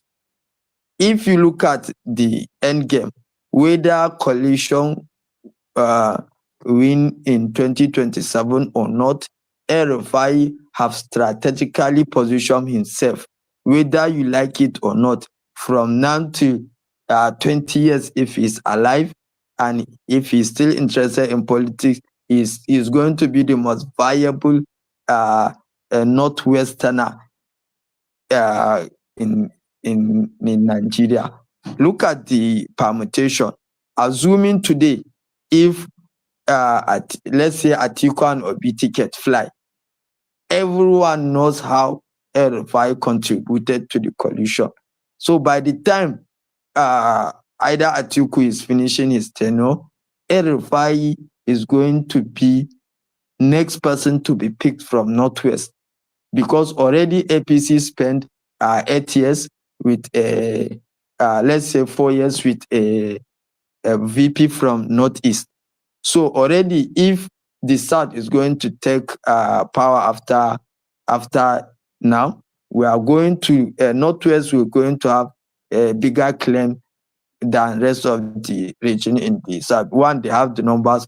Two, Northeast got their turn, so now it's their turn. And tell me, El-Rufai has more separate in the South and has more elite connection in the South than Konkoso. So nobody will even look at Konkoso. El-Rufai will always come to your mind. So even another aspect is, what if the coalition didn't even win the election? Which means you are going to have Tinubu spending 8 years, which South has spent their 8 years. So if power is going to come back to Northwest will still have the best the claim. And who are you going to pick in Northwest? So if you look at it, even as of now, even if the coalition win or lose, El-Rufai is still going to be your next option. So this is just to show you how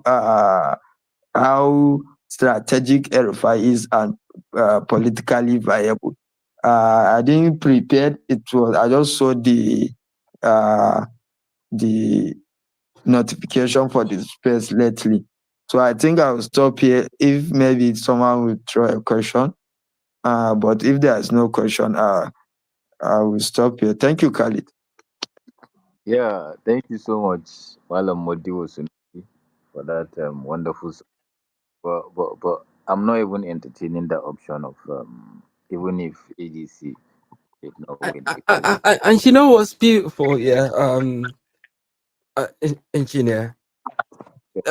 El-Rufai, what you call it, even with all the negative press, right? El-Rufai has got a lot of what you call it, enthusiastic supporters. A lot.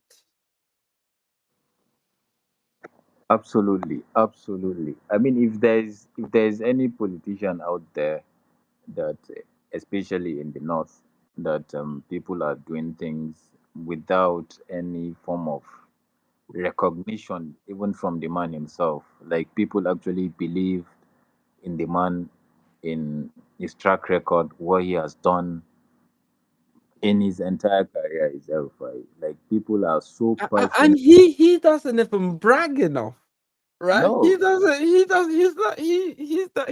even put this thing, on display, you he know? does. He Because does. look at somebody like Tinubu, who hasn't even really accomplished as much as El-Rufai has accomplished in terms of national service, right? Um, he keeps going on like he's the builder of Lagos, right? But he didn't really build anything in Lagos. But El-Rufai, who's actually, done a lot of building, a lot of very bold reforms, right? He doesn't even brag that much about it. I mean, he's a very humble guy. Yeah. Yeah, See, if Socials we, is very uh, humble. It's unlike yeah, other politicians. Just take, for instance, in Kano, for instance, a governor of Kano who go and build an infrastructure and then paint it red. That is a typical example of what other leaders can do. But him, he believes when something is done for the public. There is no point of putting a signature on it. It's going to, if he did the right thing, it's going to serve the general public, and everybody will know what he has done. Yeah, I mean, what the man has done, even in BP, I mean, he has done so much that people cannot even come close to him in terms of national service. So, um, I beg, let me encourage you people. Thank you so much, Engineer Khalid. Dr. God bless you for what you guys have done and what you guys have done. I know that very well. You are presenting very, very well. That's Odunayo, you started so loud, but your voice shifted back. It's faint. what I don't know. many people many people don't know about this particular one. Not that the scholar and many Social, can you hear Odunayo clearly? No, I can't hear him properly. Initially, I was hearing him very well, and then he went very faint. Yeah, yeah. sorry. My phone Can you hear me, Engineer Khalid? Yeah. Yes, that's a lot better Well, now. no, A big my shout out ear. to you, my brother. I greet you, sir. My earpiece fell from me, so I was using talking like directly. I thought I was talking to you. Anyways, thank you so much. I've been driving for about 2 hours now. I just got home, and I want to thank you guys very, very well. Shosha, Dr. AI, Engineer Khalid. Engineer Khalid, please, I'll call you later after the space, or maybe when you just let me know, so that I know, because I was not privy to what you guys discussed this morning on your meeting. So thank you so much, Shosha, and for everything you are doing here. It's not a small case. It's not a small thing. You have this aspect of the discussion. You may not know what it means. We need to change the discussion. We need to get a discussion that's different from what we have had over the last 2 or 3 weeks. But more importantly, is that you have heard down this place. That's the first thing. Social media cannot be taken you can't take it away from us. This what we're going to fight here. We are doing everything possible within the on the ground and everything. But thank you so much for holding down here very, very well, right? And I'm privileged, sincerely, I'm privileged that on Saturday, um, he's a big man, and I called him. I told him what it is and everything. He said, "Okay, don't worry, give me a time." When I sent him time, he did not receive the message on time. I use WhatsApp. He did not receive the message on time. So by the time he opened his WhatsApp, he already have another. He didn't know what I was privileged for him. So he said, "Okay, send me for that time." You know what? He called me on his own to say, "Thank you so much. Please give me another time, and I will be there." That's what he told me. "Give me another time, and I will be there. Make sure you are a week older than the time, so that you will not be clashing with other messages. And when you send me the message, call me to add to it." This is El-Rufai speaking and saying that I want to be with us on Twitter very soon. So please don't stop what you are doing. They are hearing from you. They are hearing you very, very well, more than you can imagine. They call the Twitter. They want to know what you guys are thinking. They want to know your mind. They want to know your thoughts. They are very, very interested in what you guys are doing. Please don't stop what you are doing. Joshua, thank you so much. Anjana Khalid, thank you so much for that Jide guy that came here. He's a confused being. He's my friend. He's a confused being. He supported the Obi 2023 election. In some part of 2023, he supported the Obi. Some part of 2023, he went with his people. At a point, he became a Yoruba Ronu. Later on again, God delivered him. He has come back from there. He's not telling you that he's supporting Atiku. But he's my friend. It's just one of the things that makes young man a young man and all that. So please, you want to entertain people and make sure you hear, like you people are heard the Don't space plan it very, for very me. well. Yeah, God bless you. And Ibrahim, thank you so much. I enjoyed your discussion earlier. And it's quite very, very, very abounding for me and refreshing again. So, Angela Kalis, on the whole sway, social, as we are doing already, God bless you. This way I talk about entertain people, hear them, Okay. engage them, and more importantly, at the end of the day, they may not change their mind. But what that is sure is that you have sent the message to them. So it's not left for them with their conscience What am about I what they want gonna to do with it. Yeah. do? Thank you. You are comparing someone that Yeah. come Thank on. you. Madiba, off your mic. Thank you so much, Odunayo. Thank you so much for the encouragement. I mean, this is what some people have been doing behind the scenes, making all these arrangements, trying to get these leaders come talk to us. I mean, very, very important. Yeah, when we talk later, we'll update you with the meeting with the National Publicity National Publicity Secretary, what went down and where we stopped. So quickly moving forward, um, IIMS, IIMS, you've been waiting for some time. Daudu, sorry, we'll get to you after IIMS. Thank you very much, Engineer. Good evening, Social Dr. AI. Good evening. Yes, I joined this space particularly because the discussion is about a man I respect so much and I adore, given the caliber of carnivorous animals we have as politicians in this era. Um, I will start by saying Malam is not a master strategist because, and you'll be wondering why I said so. But that word master strategist is has a lot of meanings. The first meaning it could have in this day and era is betrayal, in the context of Nigerian politics. So you need to be, and the last speaker, not Odunayo, asserted that betrayal, dictatorship, autocracy, lies, deceit, and all of those things that a typical Nigerian politician is known for. So if you want to be a master strategist in Nigerian political sphere, you need to do all of those things. When you tell people that you are going to do this, then you are not going to do it.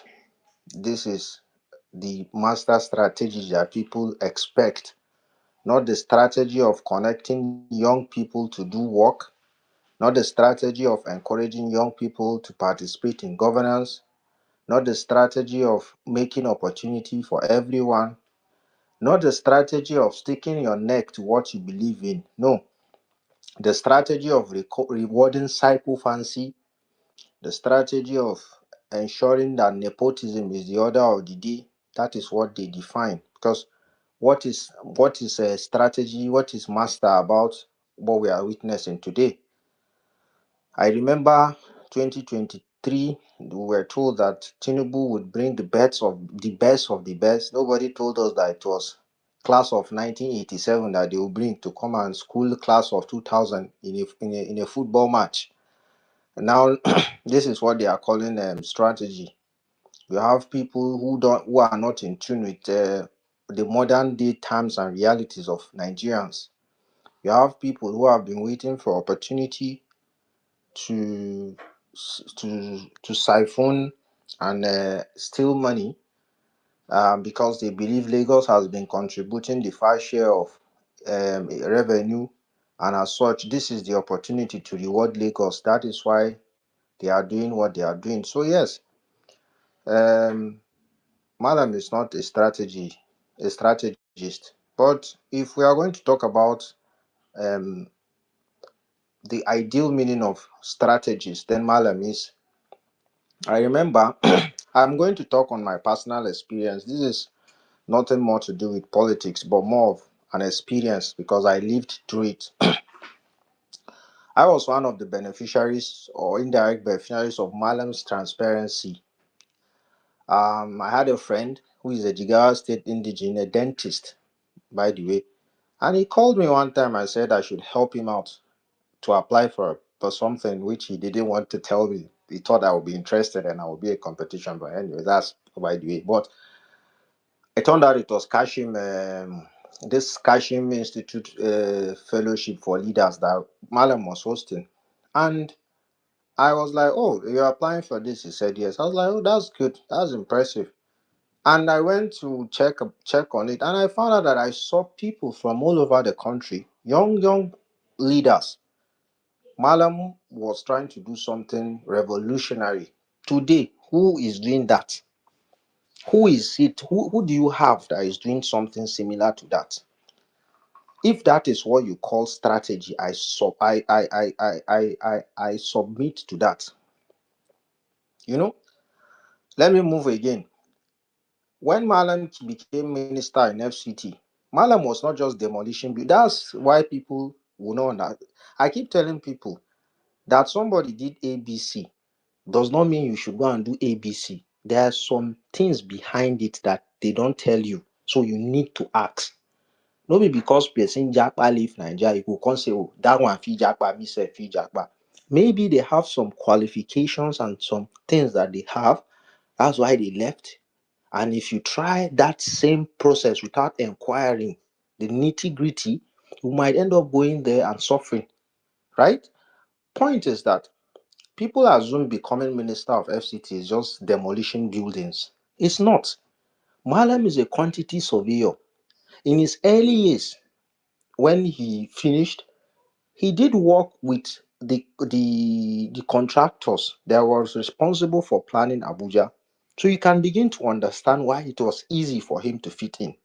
Not only that, he would understand what an urban city should look like given the master plan. So a wiki would never understand what a modern day Abuja should look like. Any of the other ministers would not, because if not, most of these guys are lawyers. In fact, some I've never worked in the field, because in Malam's book he said OBJ tried to even bring architects to understand the reality of what was happening when Abuja was becoming another Lagos, and they couldn't decipher.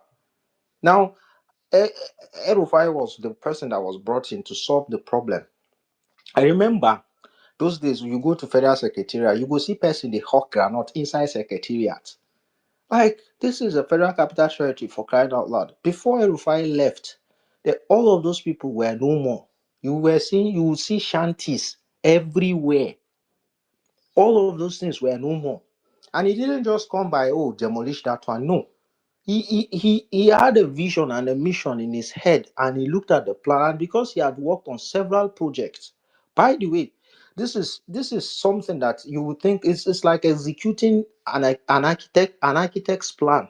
It's not that anybody that will just do that. So that's why people, since then, people have been thinking to become a minister is just for you to come and demolish buildings. It's not just doing that. It's not doing that.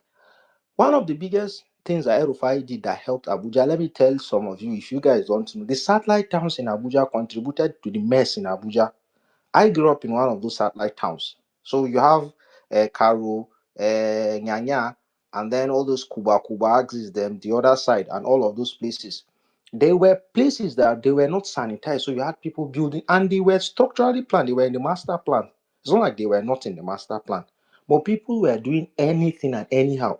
In my own street that I grew up, just back of my house, we had a place where you had over like 5 churches, and they were not even proper buildings. They were like shanty churches, kind of, that were built in late 90s and late 2000s, just coalesced in one place. Then you had one small school.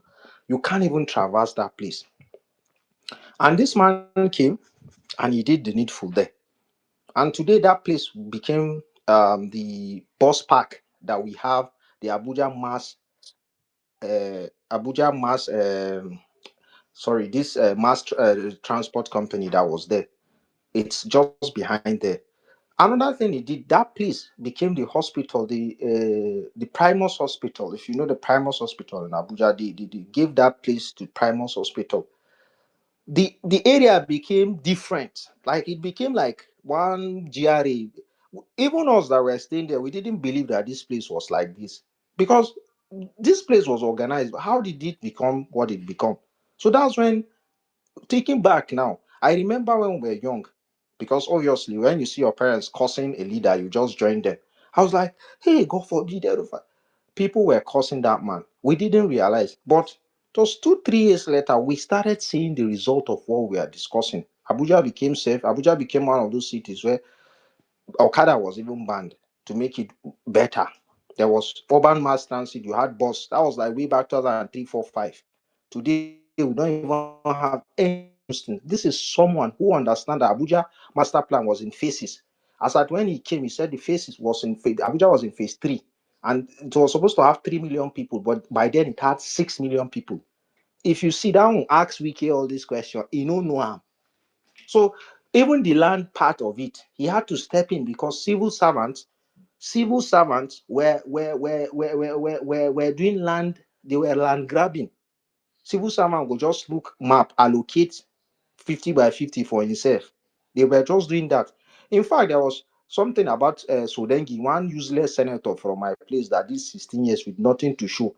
That person wanted to allocate some certain plot of lands to himself. Point is, he had to step in as the minister. And that's why it became under his office, because civil servants were abusing it, right? But these days, what do you have? You have ministers who think that being a minister is make you demolish, do road, and allocate land. You understand? But it's beyond that. That's why nobody can replicate El-Rufai's success in Abuja. It's beyond that. You need to study. And one thing you can admire the man for is, they just jump into something. He will study the pattern of the thing first, understand the issues. Even the so-called Southern Kaduna crisis and the whatever that started, he tried to understand what was happening before he brought this former chief of I can't remember, is it Azazi? I can't remember that man's name, to set up a committee when he became governor. These are things that people who are intellectual would do that for you.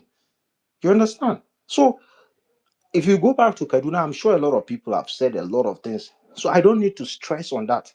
One thing I need to clarify is Malam said, I've been seeing something about Malam, which I think nobody emphasized on it. His role in insecurity in Kaduna.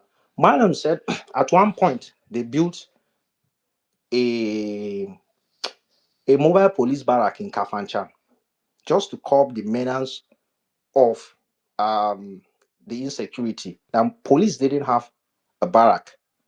They had to. I think he said they gave 500 million. I think 500 million. And Buhari reinforced, late Buhari reimbursed the state their monies. And what they were doing then was every month between Zamfara, Katsina, and Niger and Kaduna, they were contributing 150 million naira to prevent the prevalence of cattle rustling, which was what gave rise to the banditry that was happening. Because then it wasn't banditry and it started with rustling and farmer header and what have you before it metamorphosed. So people were rustling cattle of headers and also in that process doing criminalities. So they were preventing that. It worked for like 3-4 months. But his Malam, the video is on YouTube, you can watch it. He said they after progress, after like 3-4 months progress of doing that, the governors all backed out. Of course, you don't expect Malam with his 150 million to say, okay, let's continue. That's how they stopped it. But he said if they had sustained that for like a year, that rustling thing would have been dealt with permanently and you wouldn't have had all these things. Nobody stresses, even close associates to Malam, they don't stress this point enough to show how Malam was contributing or ensuring that there was security. Malam is this kind of person that, from what I have deduced, he's someone that wants to give everybody the opportunity. I would be very honest, in the past how many years since I finished my university, I have not seen any state government open a portal and say everybody can come and apply for a job, even for healthcare workers. But Kaduna State did it during COVID. I think after the lockdown, everybody could apply. You could, and they made it so easy that you could even do an exam on your phone.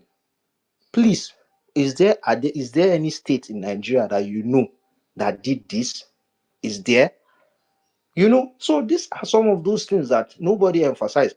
Malam paid medical students. I remember, in fact, in my own school then, people were converting their state of indigenship to Kaduna. Some were getting, that was way back like 2015, 16. Then, because I was about leaving, people were getting arrears of 250, 60,000 naira. Medical students that were supposed to come back and work. When I mean medical, not just doctors, anybody that was in the health field, lab, nurses, radiographers, physiotherapists, anybody. If you had the Kaduna Medical Association, whatever, a student, you would get that money. And they got those monies. They were paid monthly afterward as well. The idea was for them to come back to Kaduna and work. Sadly, some of those persons never came back. They have their own reasons, anyways. Some have their own reasons for not coming back. But I did know that helped. So these are some of those things that nobody talks about.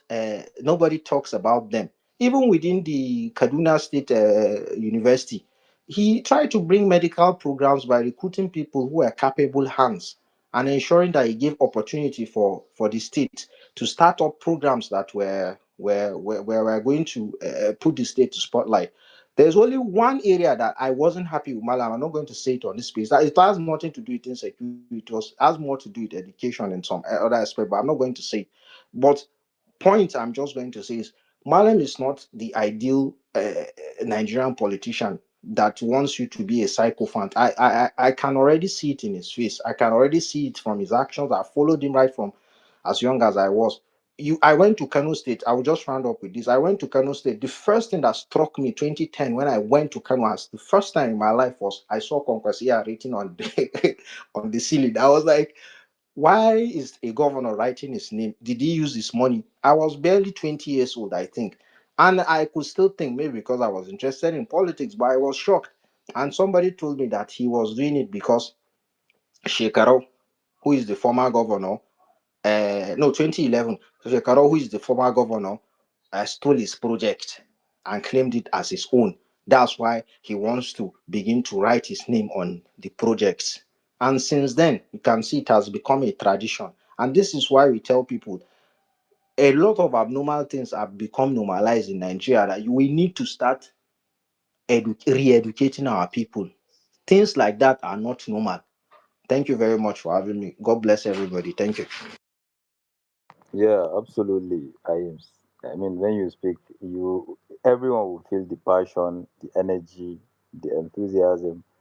Let me put this out here for anyone that is wondering if maybe everyone here used to be in the same page with El-Rufai. Modibo is here, so he can attest to what I will say right now because some of his policies affected me directly. There was this link between Malali to Ngwandosa, which is not more than 2 to 3 kilometers. And that affected me. I mean, I called Modibo sometime. I said, Malam, Wemikuchi, what are you guys doing? Because I got a notice from the whatever, the construction people in within the administration that they want to take about 8 meters from my fence. But then, you someone that is supposed to cross between Malali to Ngwandosa, which is around 2 to 3 kilometers, would have to go and turn round to about 7 8 kilometers for him to get to Ngwandosa uh, from Malali side. But then later on, they did that route. They shifted my fence, chopping about 8 meters. I got a check for that. But at the end of the day, you come to realize it is for the greater good. I mean, it eases that link between this part of the state to the other part of the state. So it's not as if all of us enjoyed on personal ground, all of us enjoyed what Rufai did. But then he did the right thing. And I have no cries or any worries to that because it was for the greater good indeed. Even though the current governor is now claiming that he was the one that constructed that road. So that's that for that. Daud, before we go to you quickly, Ibrahim, 1 minute, then we go to Daud. Khalid, aini bacci ma zan yi. Yo, Thank you very much. I just want to appreciate you and appreciate Socials Dr. AI. I don't know when this space started, but I've been here for the past 8 hours or so. A lot of discussions, engagement, makes a lot of sense. Comment made by people. We just appreciate it. Thank you very much for the opportunity. Ayim, thank you a lot for the contributions. I just want to say this that if you want to talk about Mala, you cannot say everything about Mala. I know many people here are doing their best to say some of those things that Malam have done, his achievement, but they cannot cover it up. They cannot say all of them. Maybe when you remember some of those things that you are not mentioned, it's good that you come up and then make contributions to that, as you just did now, and then also appreciate the little that others have been contributing. But not everybody can mention everything that Malam has done. It's honestly not going to be as easy as maybe we might be thinking. Once again, thank you very much and good night. Yeah, thank you so much, Ibrahim, for being with us. I mean, you addressed some of the concerns, some of the questions raised by the naysayers. But then, this is why we are here. I mean, we all have to play our roles in having the Nigeria that we want to see, Nigeria that works for everyone. I mean, we've been talking about Iman for the past 7, 8 hours, and when someone comes on, and it's like nobody has said anything about him. So this is people we want to have as leaders, not someone that I want to talk about Tinubu in the next 30 minutes. I've talked about everything that he has done with all his corruption. If I want to extend it, it's for me to start talking about his record, which he doesn't have. So it is well. So thank you so much. Daudu, how far? You've been waiting Yeah, for quite some time. no, it's okay. And shout out to Big Social, Dr. AI, Engineer Khalid, all my peeps. I really, really appreciate.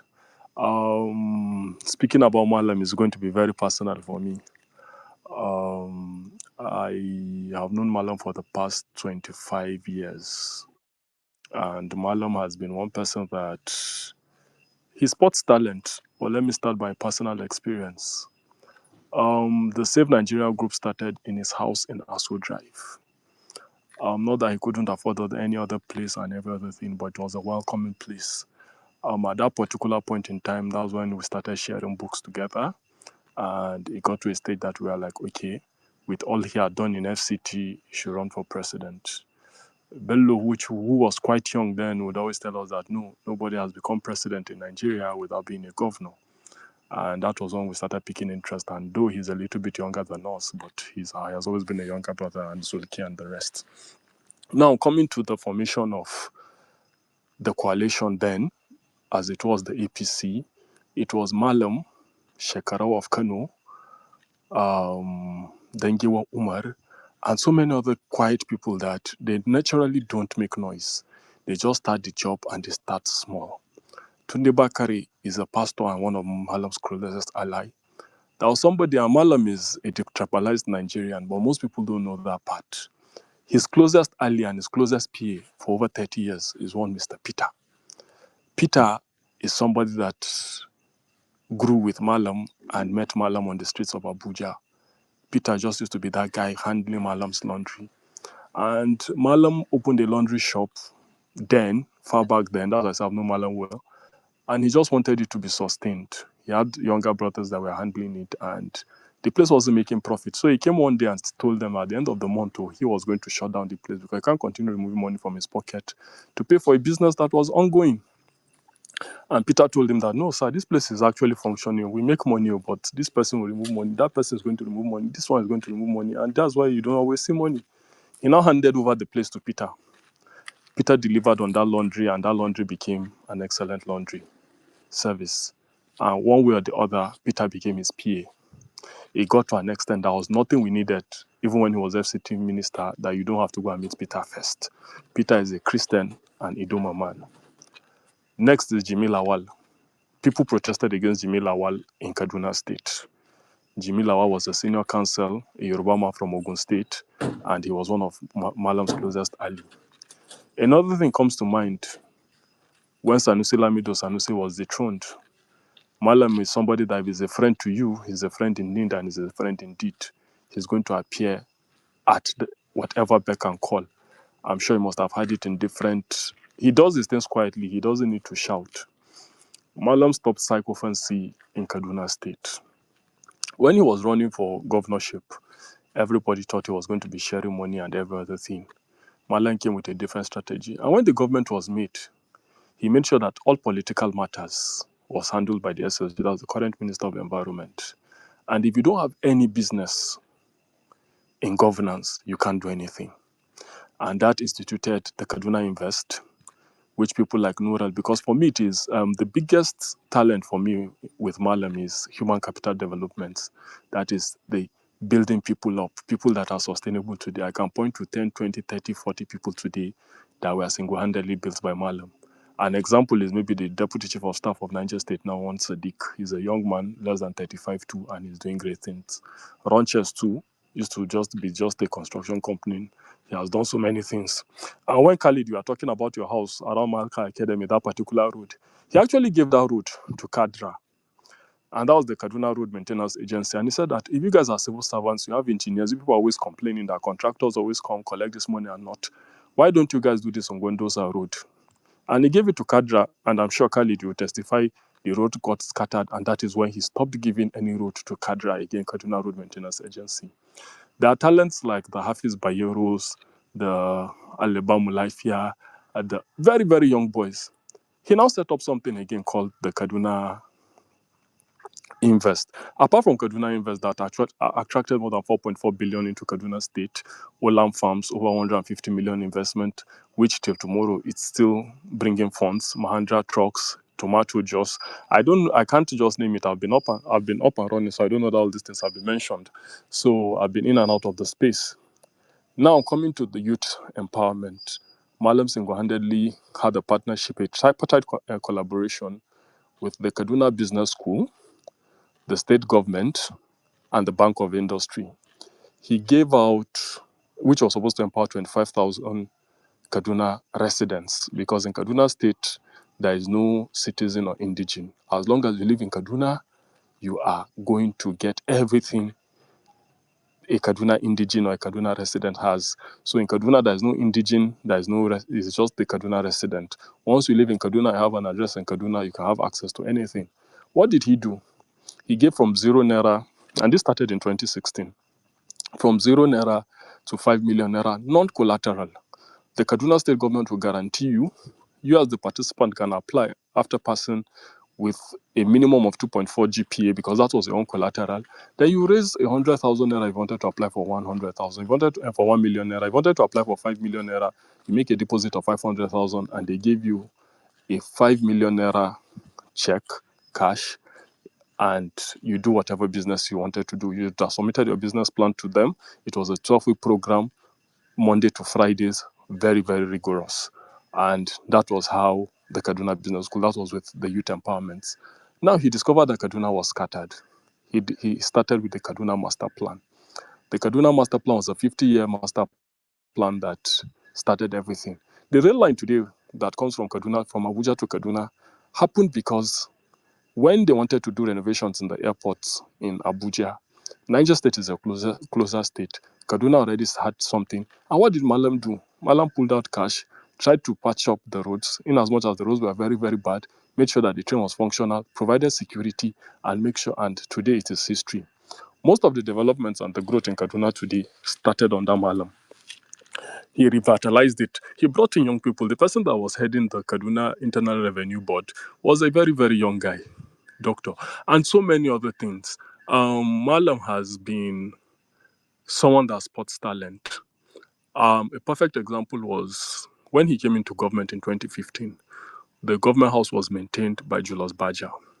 They were collecting massive amounts of money, and he was like, what do they do in this house? They take care of the generators, they take care of the water treatment facilities, painting and every other thing, and grass cutting. And Malam asked, is it that nobody could do this? And no Nigerian can actually take care of this house? And he told Hadiza Bala and gave her a matching order that she should find people that could do all of this, because the money Julius Baja was charging was too high. And she got vendors. I happened to be in some of the meetings. And till today, that was how Julius Baja was kicked out of Kaduna. And most of the people that are running the government house today were people, because it was like, Julius Baja does not do this themselves. They employ people here to do all of these jobs. So why don't these people actually give it to them, for them to be empowered, tell them what they need to do and everything. So what he just did was he brought in some civil servants, the people that were doing the jobs, and today's history. Malam cuts cost. You cannot say you went to the government house and met Malam doling out money to anybody. If you have a reasonable idea that you needed, he will give it to you. You wanted land for something, he will give it to you. When he became started the drive of having your C of O and every other thing, what did he say? He said he has spoken to all Kaduna State banks that anybody that has a C of O of Kaduna State, whether it was a land in the Millennium City or anywhere that was a new layout, you should actually borrow them, because he actually guarantees what the value of land is in Kaduna. So he tried as much as possible. The one thing always blows my mind when I remember, He made maybe a 3-kilometer, 4-kilometer road that was from UTC, for those that are familiar with Kaduna, to the government house. And it was a pilot project. And then Shehu Sani was the senator serving for Kaduna Central.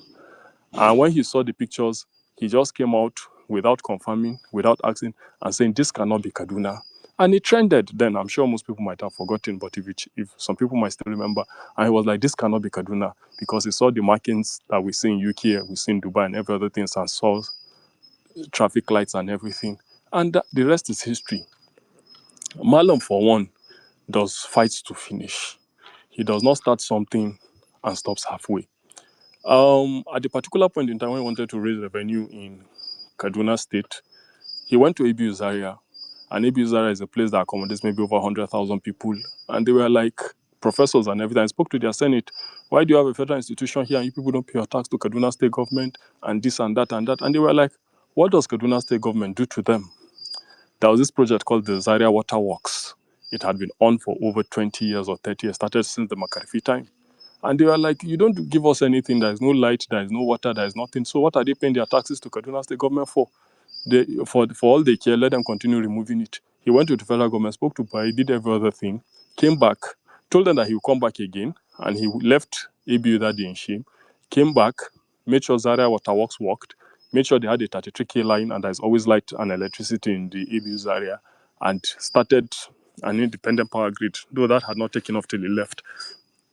And they had light, good light from Ketco, had water, and the next day he came and said, can you start paying your tax to Kaduna? And they happily started paying their tax to Kaduna, and that's how he raised revenue.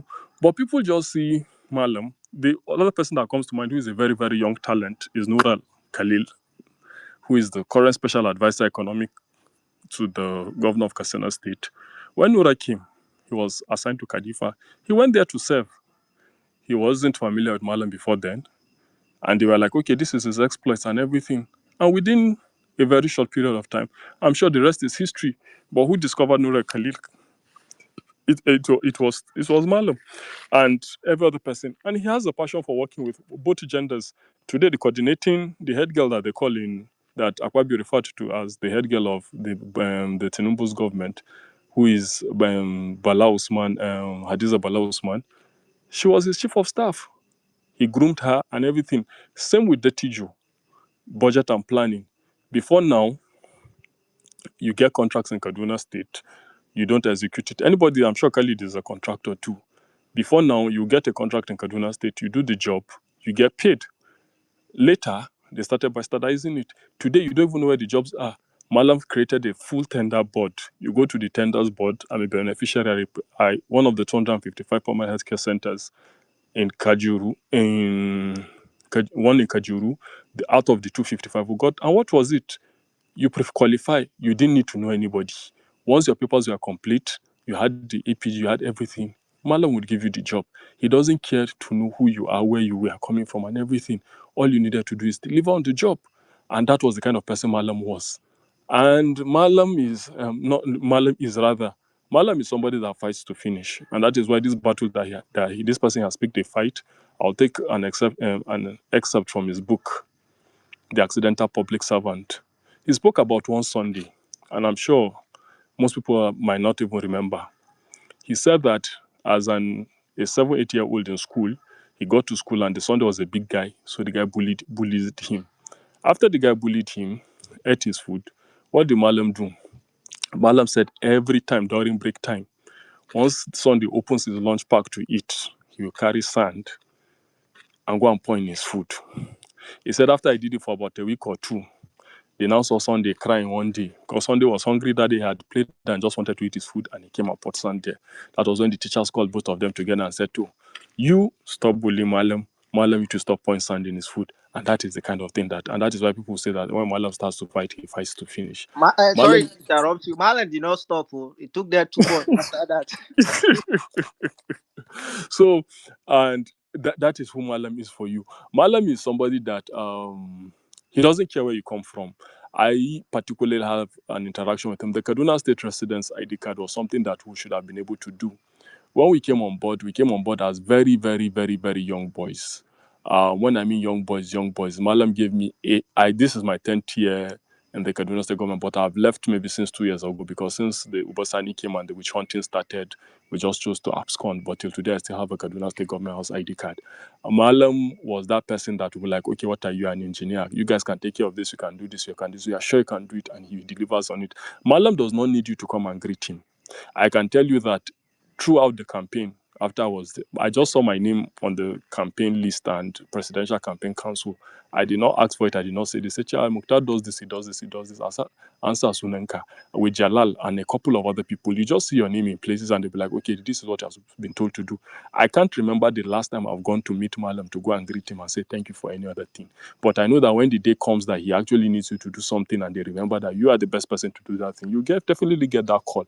You don't need to come back and give Malam Goros that thank you for doing this to me, because you can't even take it to him. He's not somebody that you can say this is it. I still point to it. I challenge anybody. There are over 500 people on this space that says that this is the gratification that Malam has collected on one job or the other, or this was the influence that this person did. When he was governor, he actually exiled his son from Kaduna State, Bello. Bello had to take up a job because he didn't want him meddling in anything. Obviously, as Nigerians, we always find a way, one way or the other back, but he would actually not accept you as his child or any other thing. Everybody knew where they were sitting and where you needed to. But so Malam is not that person that you just come and bulldoze or bamboozle. He's somebody that is going to hear you out, no matter what stupid idea you have. As long as you have his ears, he's going to hear you out. He's going to tell you the best way to do it, the best way to go about it. And if he feels he's not going to do it there and then, Malam is not going to tell you to come back on Tuesday or Wednesday if he knows he's not going to do it. He's going to tell you there and then. I don't think this is a wise idea. As I was speaking about the Kaduna resident ID card, after we made a beautiful presentation and every other thing, the next thing he just asks us, do you guys have because Kaduna State government does not have money now, do you guys have the resources to start at least 30% of this job and everything? And we're like, Baba, no, this is just an idea we have. I was like, no, we should go, grow, do other things that are smaller, and when we can, we'll take up bigger opportunities. And that was how we went to partner with the Nigerian NIN, the Nigerian Identity Management Agency, and that's how they got the job. But we were the first to pitch the idea to him, and was like, it's very, very good. I'll go back to the issue of this phone stabbing, snatching, and everything, the Sarasuka boys and every other thing. He told everybody, if he catches your son, everybody will call out their king and warn them. If they catch you or catch your children, I'm sending them to jail. When he did it for, I think, 2-3 months, everybody sat up. During the whole 8 years of Malam, nobody dared try and foment a crisis. There is a particular mosque on Wharf Road, because when people begin to say Malam is a bigot, Malam is this, Malam is a religious extremist and everything, we just sit and we laugh. Because Malam is somebody that there is a particular place on Wharf Road, that's after Hamdallah Hotel, after Old Doba Hotel, very close to Fort Oil for those that know Kaduna, was a mosque that most, whether you were a young man or an old man, everybody came to that mosque to sit or pray or have it. It was more or less a chamber where after you finish praying, you guys sit down and just and everything.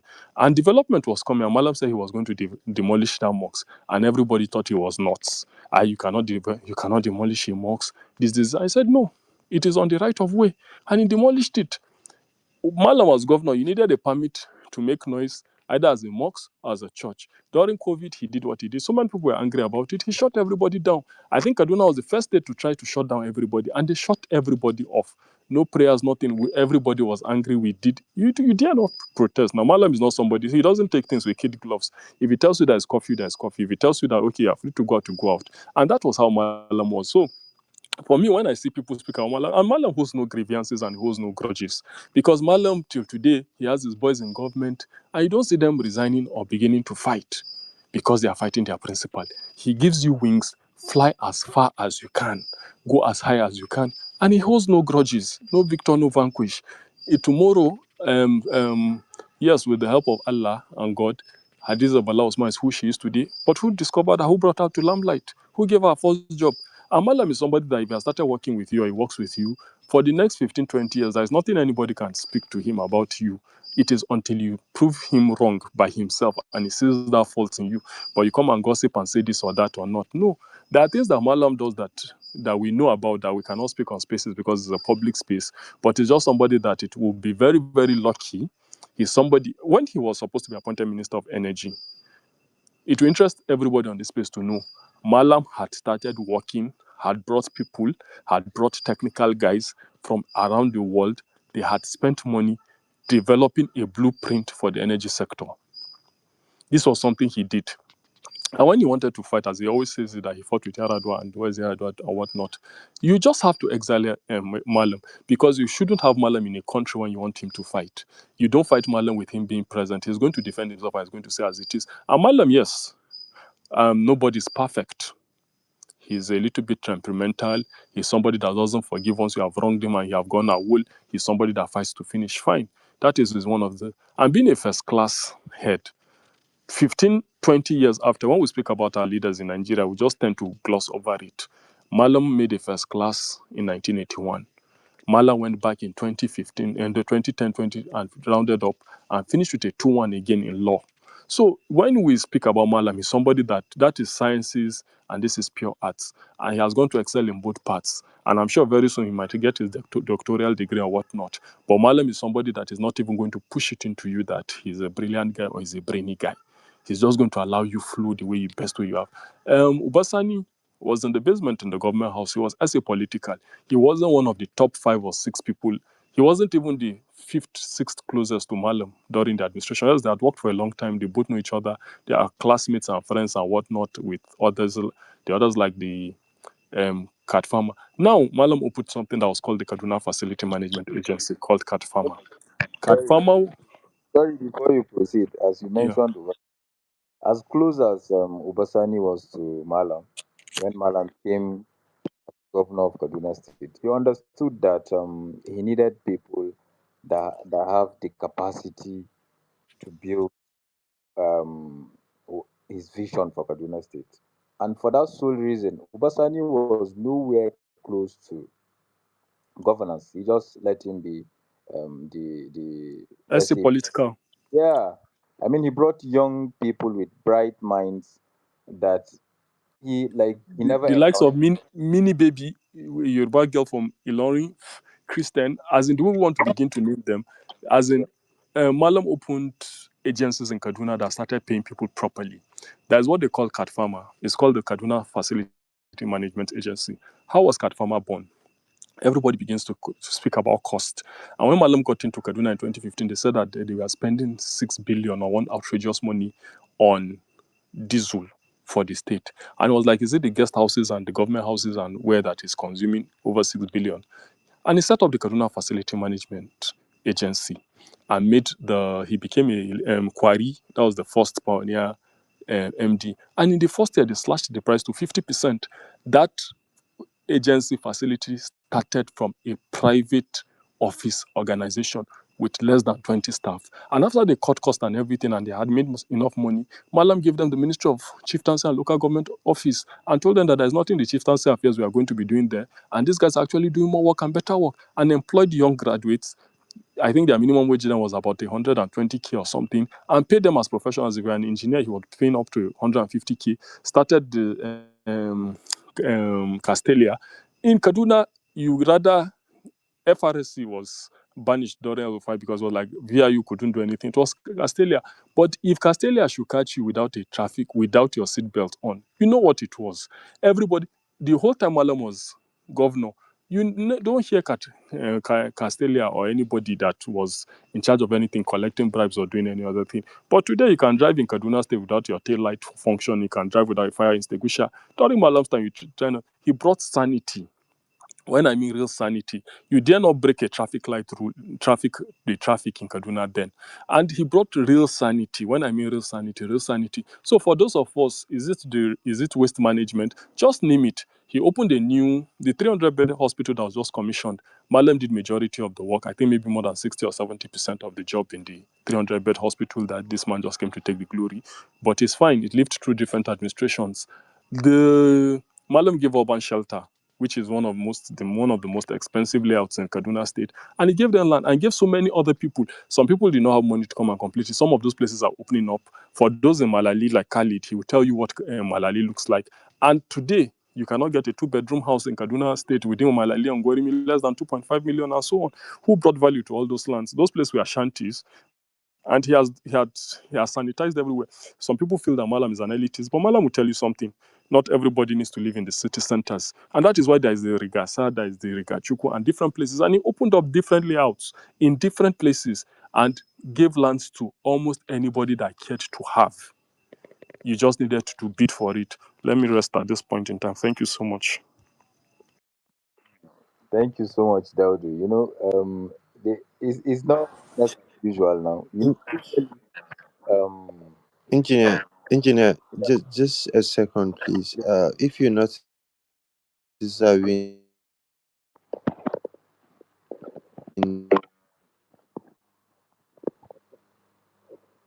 Ele, I can't. appreciate it if you give me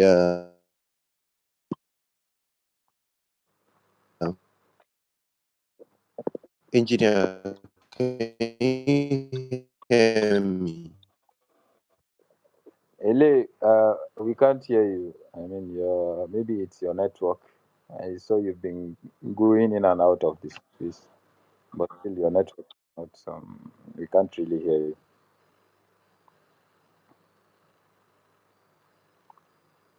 So before we get you back, let's move the mic to Umar Misalati.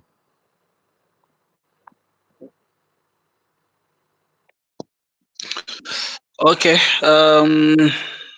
Good evening, everyone. Uh, am I audible, please? Can you hear me?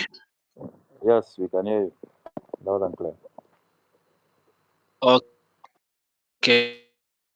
Good evening, and this is a really enjoyable space. I've been listening. I was thought of going back to the listeners because everyone has been saying most of the things that I needed, I wanted to hear or needed aid. But then again, everyone who has followed Malam for a while must have something different or unique to say about him. And for me personally, I've followed Malam for as far back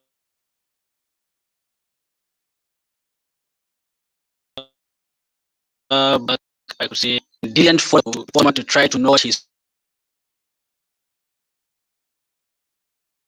yes and his writings and stuff like that. Since during that time he used to write every week in, I think it was this day newspaper. Maybe before then there was a newspaper. I forgot the particular newspaper, but he used to write column articles, weekly articles in the this day newspaper. And that was a period that I really enjoyed because he was discussing about governance and analyzing a lot of stuff happening in the country, analyzing the budgets of state governors, what they have in their budgets, what they are doing right, what they are doing wrong, and suggestions to make them better.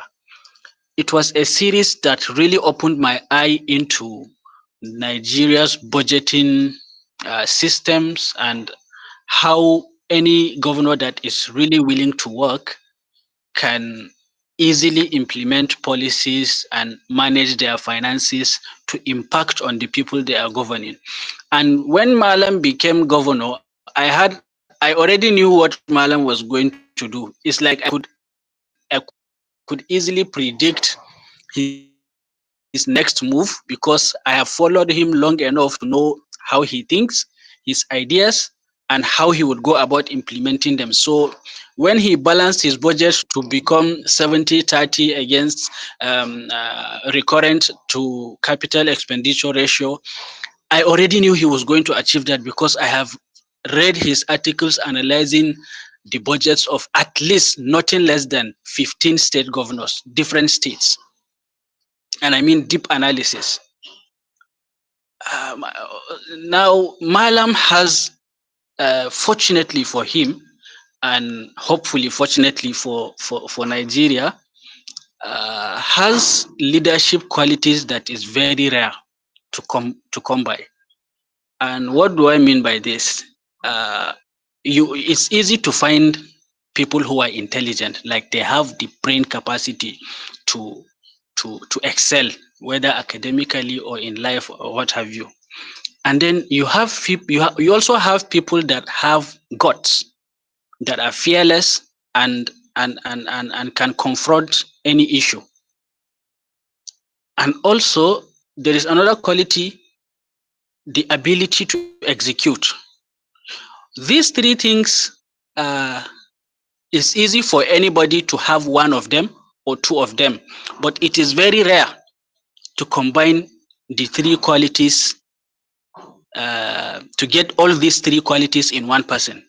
Unfortunately for Malam, he has the intelligence, very exceptional brain, and just like the last speaker said, he doesn't brag about his intelligence, and people really do not know the extent of his brain capacity. There was a time, Nigerians are easily carried away by words, and when they listen to someone like Sanusi Lamido Sanusi speak, it was very common for at least in northern Nigeria for people to rate him as the brightest or most intelligent person out of northern Nigeria, to a point that Sanusi Lamido Sanusi had to write an article and compare himself with Malam, and ask people to please not even compare his intelligence to that of Malam, because it will be like kind of an insult on Malam, because Malam was is his friend, still his friend, and he knows him very well and he knows his capacity. Malam is a very intelligent person, coupled with the fact that he also has the guts, and then he also has the ability to execute his ideas. Many intelligent people can have the knowledge, but when you put them on the field to execute something, you may get a poor result. Malam has ticked all the boxes, and maybe in Nigerian politics, actually, I read his book, The Accidental Public Servant. Immediately it came out in 2013, and there was something the former president Olusegun Obasanjo said to him, that he was kind of assessing his character to him. He said, you have some things about you that are a disadvantage to you. He said to him, you are intelligent. That is a bad thing to be in Nigeria. And he said, another thing that works against you is that you're intelligent.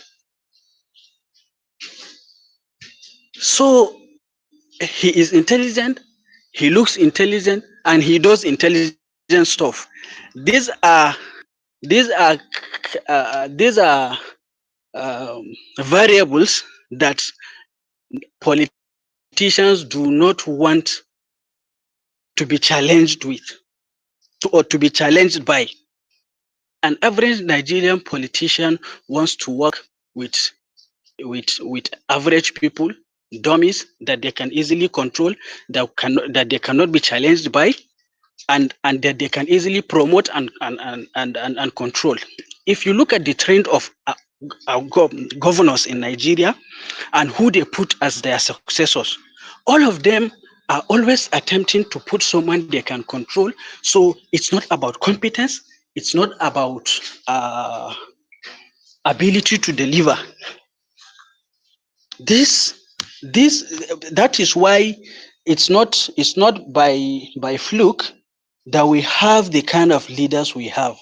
It is the people operating the system. We have less of people like Malam and more of people like the politicians we have. Okay, so naturally it is an environment that is very tough for people like Malam to operate in, and there are very few people like them in the system.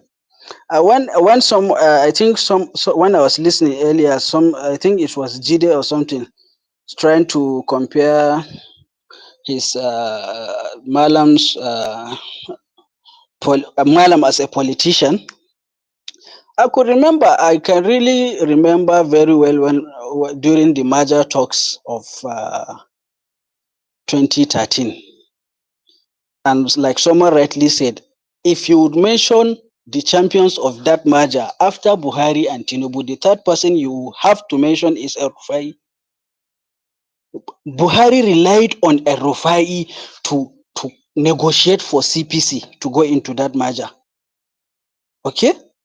He relied on his intelligence because they had to do away with certain people out of to pursue them out of the CPC to be able to kind of come to this table and sit down, because you had people like, let me tell you something, the main reason why Buba Galadima and the likes are not in the or on the on have not been on talking terms, I would say, or on the same page with Buhari, had to do with that merger.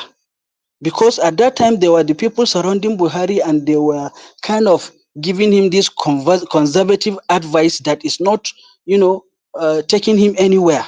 People like Malam had to come close to Buhari to really show him that, this politics, you have to apply some mathematics.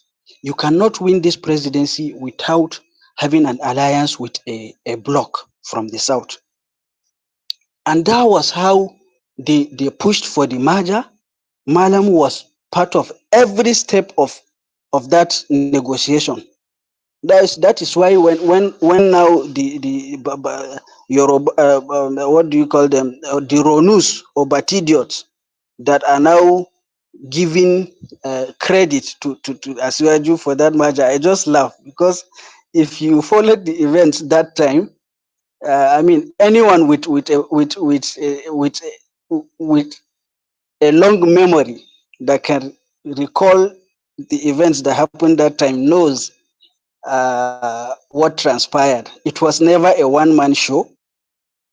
The credit went round. You cannot give one man the credit for what happened that time. So I cannot say all the things I would want to say about Malam this night. I know so much about him, to be honest, because I've followed him for a very long time. I've studied him. He is my main political mentor. He's the one I look up to in Nigeria in politics and governance. And I hope that his his contributions to Nigerian politics and governance has not come to an end. I really pray to God that he has a big role to play into the future of this country, and may Allah spare his life, give him good health, keep him safe for us to contribute to this country, because believe it or not, this country needs a reset. This country needs a kind of foundation to be laid that will that will be developed over the coming decades. There is a kind of resetting that needs to be done, which I thought, because in 2023, I used to be a card carrying member of the APC. I worked to actualize the coming of this unfortunate government, not passively, actively participated in the coming of this government, which from the get-go, within a few months, I realized it was not going anywhere, and I had to jump off of the ship. Uh, you know, I really thought Asiwaju would attempt to do to Nigeria what they are able to achieve in Lagos.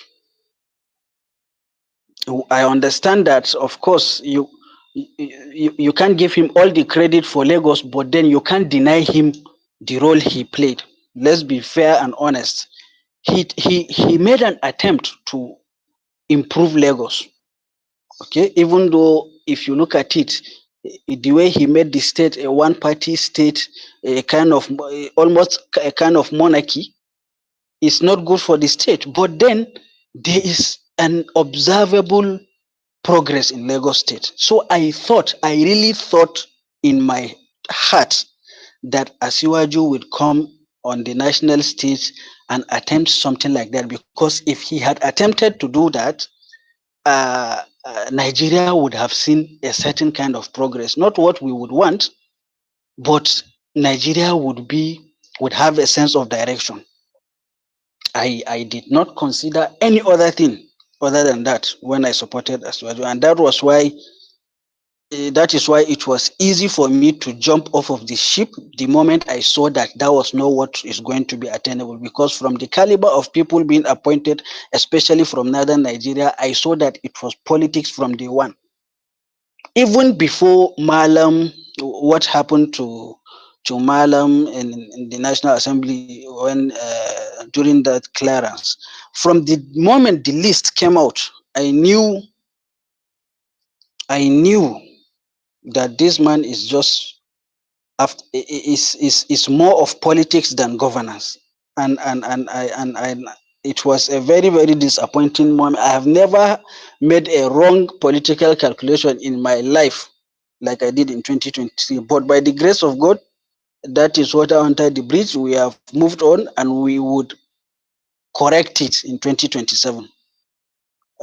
This issue of calling this tag of master strategies that they have tagged on Asiwaju, it will be demystified. I worked in the campaign closely in 2023, and we've seen the loopholes, we've seen the flukes, we've seen the weaknesses, and so when some of their you can call them slaves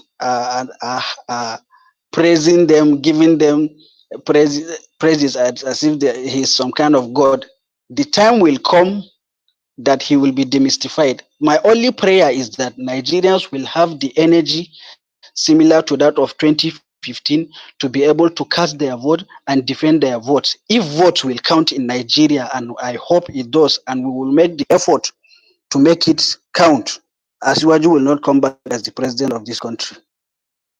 I think I should pause a bit here. I have a lot to say. Let me pause to Yeah. allow Engineer, please, others can I just add something? to One speak. minute, then I Hope would if finally Yeah. I have just. some other points, I can come back again and contribute. Thank you very much. All right. Can Thank you so much. I mean, you can't exhaust all the can you points hear that me now? you want to say about Malam El-Rufai. So, I mean, if you want to measure the capability of somebody is when you give him the proper task. I mean, we don't know much about Lagos. We heard some things about what Tinubu actually did in Lagos, but then we'll measure him with what he did with Nigeria. I mean, you want to make reference to El-Rufai, you check his track record from BPE to FCT minister to governor to what he's doing with the coalition. It is there for you to see that this man has the capacity. What do you have to say? I mean, with Tinubu. I mean, if there is only one thing that anyone should hold on to with this coalition is the fact that El-Rufai is part of it. This gives me hope that if we succeed, Nigeria will change into where we want it to be. So, thank you so much for your contribution. Iams, Yes. Can you So hear me now, sorry, Ele. engineer? Sorry, Ele. Let me just add this thing. I know you are itching to Wait, speak. Sorry, Ele. my network has been very Okay, bad. fine. You can It you has can been go in. throwing I'll me wait. out. I'll wait. I'll wait. I'll wait. yes, All, Ele, all right, all right. Thank you very much. All right. Thank you very much, engineer, for the opportunity to speak on this platform. You guys are doing a great job. This is what at least Nigeria need to hear. It is high time for some people that are blind on the truth about the Nigerian politics should have an insight of who the person of El-Rufai is. I will not go that deep about El-Rufai, but I just want to emphasize, I want people to understand one thing. If you should remove politics of money and thuggery in Nigeria of today, when it comes to competence, intelligence, political sagacity, with the exception of thuggery and money, Kwankwaso cannot be compared to El-Rufai. Bola Ahmed Tinubu cannot be compared to El-Rufai. That is a fact. And I want to reiterate the fact that because there is a propaganda that is being used nationwide against Nasir El-Rufai, of the fact that the Tinubu administration did not make him a minister because of some security, whatever, believing that he has some security reports on him that stop them. That is not the truth. We all know what the truth is. Tinubu and his Lagos boys, and those boys, Yaro boys, he decided to appoint as minister from the northern Nigeria. They talked to him. They let him to understand the level of political sagacity and intelligence of El-Rufai. He's not a person that you have in your administration and you have your ways 100%. It would never going to work.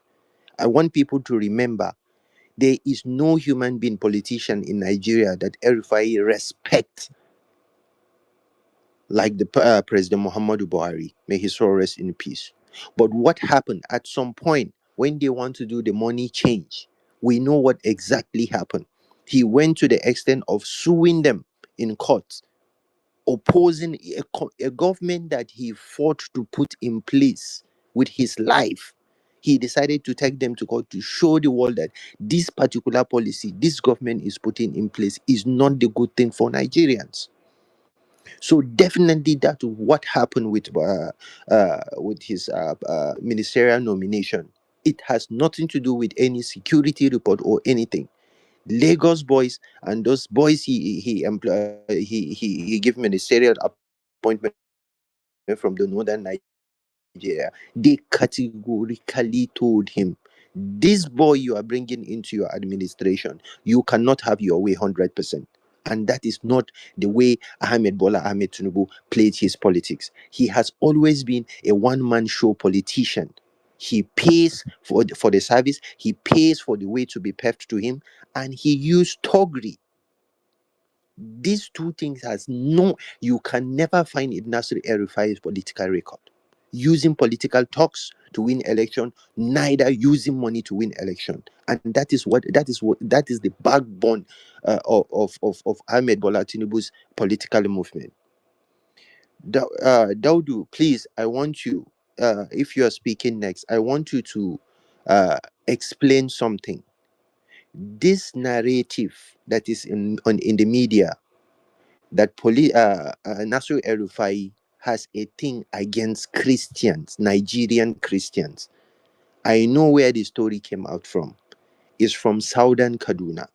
Please, is there any way you can detailly explain to people how those narratives started and what is the truth about what actually transpired, where the animosity started, and what which spread all over the nation to a lot of people from southern Nigeria, seeing Nasir Ahmed Rufai as somebody that is anti-Christianity.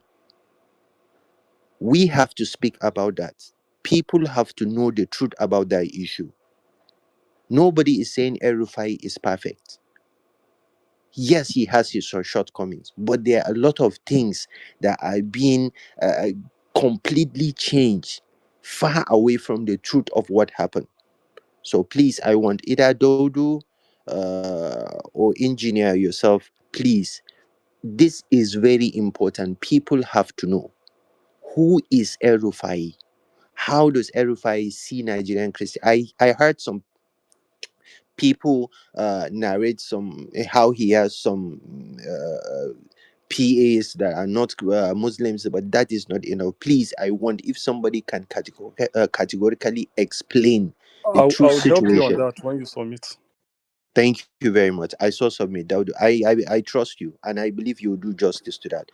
But once again, to round it up, I want people to understand in this Nigeria of today, remove toggery in politics, remove money in politics. When it comes to intelligence and political sagacity, there's nobody like Nasir El-Rufai. I saw submit. Thank you.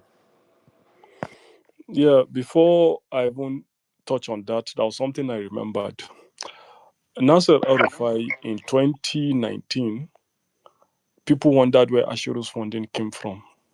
Bola Ahmed Tinubu sponsored Ashiru. Nasser El-Rufai did not hold that grudge against Mr. President, though he had his camp. There were times that Fayemi was frequenting Kaduna.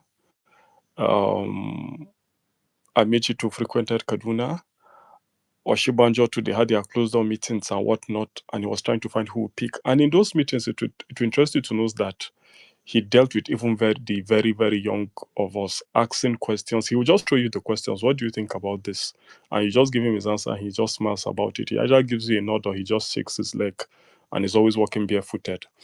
Now, Malam did not hold a grudge against him for funding somebody against him in 2019. They finished. He knew about it. He had his facts, and he let it slide. When the choice of Obasani came on board, if you would remember, Dangote came to Kaduna State shortly before the election. It was during Salah, and that was when Sanusi was deposed, and he brought Sanusi, and it was then that we used to pray Muritala Square, and they said that Sanusi was the king of Kaduna State since there was an emir in Zaria. Going to the emir ship with the new emir, the Sulba dynasty, those were people that have been wronged of their chieftaincy title for over 100 years.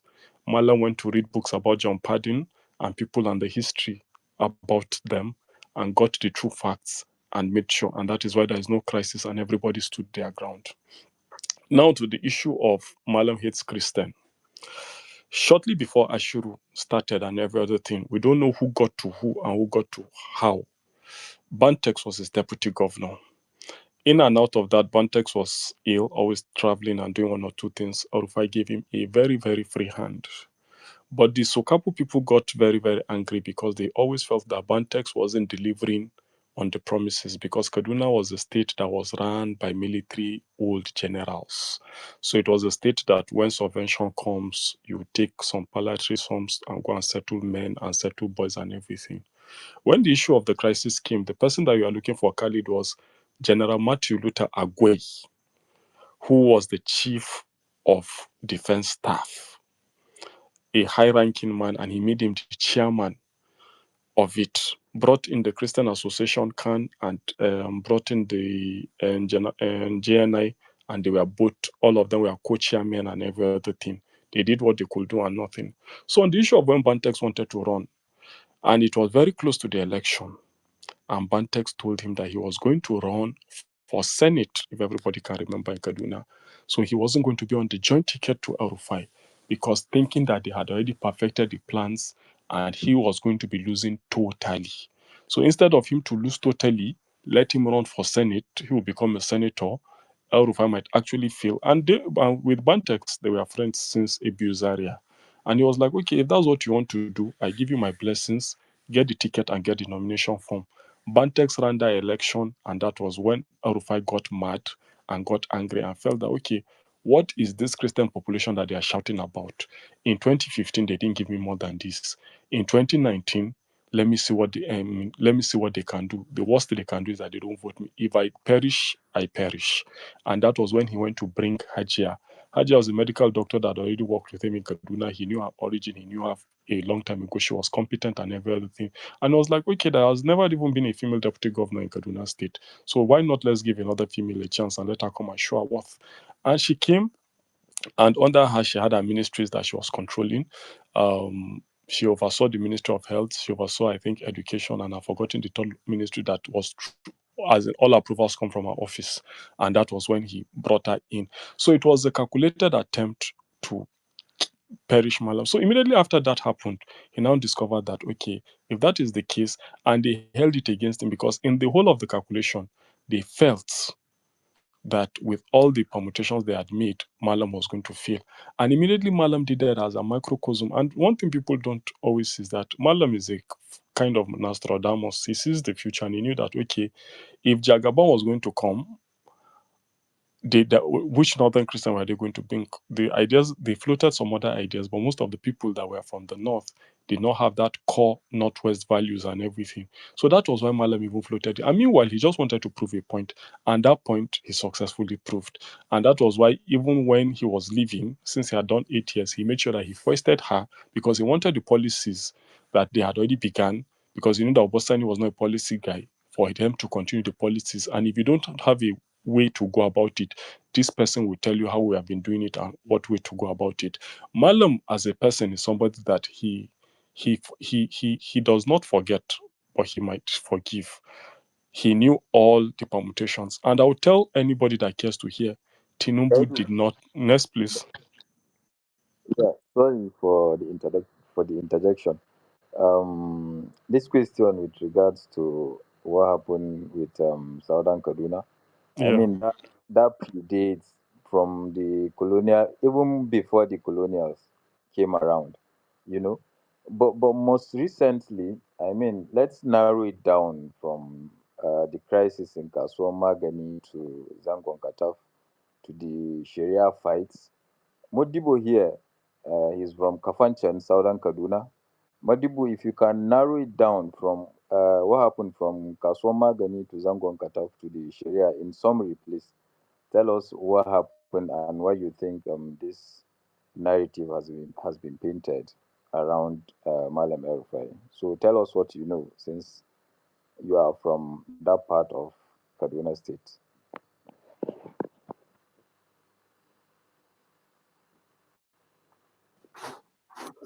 Thank you, Khalid. Though it's a very lengthy uh, narration, but I think I will use my biological father's words. It is refusal to accept diversity, uh, injustice, and tribalism, which in all the geopolitical zones we have in Nigeria have similar issues. And these issues, some of them predate even the formation of what we are calling Nigeria. But let's narrow it down to Southern Kaduna. You know, Southern Kaduna is, even though it's a northwestern state, it is a northwestern state. It contains a majority Christian-dominated tribes, and for long, based on the permutations and the political arrangement we have during the military era, most of the people making decisions are getting positions in that regions are the Christian-dominated people. Because if you say you zone something to Southern Kaduna, automatically the perception is it must go to a non-Hausa Fulani who is from Southern Kaduna. And most of these Hausa Fulanis, some of them have been there for more than 400 years. And if you go back to there's this book written by one of the pre-colonial authors. It is called The Making of Northern Nigeria. He specifically mentioned that when the British first came to Nigeria, in some of the areas in southern Kaduna, there were no other tribes except Fulani herders. And you know, Fulani herders naturally, they don't stay in one place. They move around based on seasons. But when there are some tribes coming who originated from the Chad area, who come through the Borno, Yobe, Bauchi, down to some part of Jos and settle in southern Kaduna. And them being farmers make them to stick to particular places in southern Kaduna. And these Fulanis sometimes will go and spend years, even as far as going to places like Lorin and other places with good vegetation. So this make those tribes to claim Southern Kaduna as their own. So if you fast forward to after this from 1980 something, that was the first incident of ethno-religious crisis in Southern Kaduna. Then we have the 1992 Zongan Katab. We have that of Kafancha. So there are a lot of tensions among these tribes, which is normal. In some cases, you find out that the indigenous tribes are at fault. Sometimes it might come from the House of Fulanis in that region. But to be honest, House of Fulani in the region were dominated, even though the margin of the population is not that much. You know, before coming of El-Rufai, people used to think in Southern Kaduna, the population between the indigenous tribe and the House of Fulani is that kind of 90 to 10. But in reality, we are almost 60 to 40. Some would say 70, 30. So what happened? Like, for example, in Jama local government, which is Kafanchan, we have almost half of the population. But till date, even after El-Rufai finished 8 years, till date, as a House of Fulani, the only position I can get or I can contest is the councillorship. I can't contest for chairman local government. I can't contest for the state assembly or House of Reps or Senate.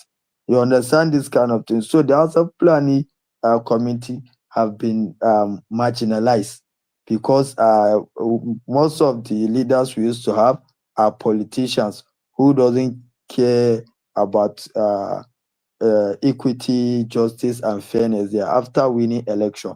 So when we have governors from Zaria or Kaduna Central, like Makarpi, they always want to get the Southern Kaduna vote because PDP that then in Kaduna is not popular in the northern part of Kaduna. So it's easier for governors to align with the indigenous Christian and do whatever they will do to please them, even if it is against the Hausa Fulani community in those regions.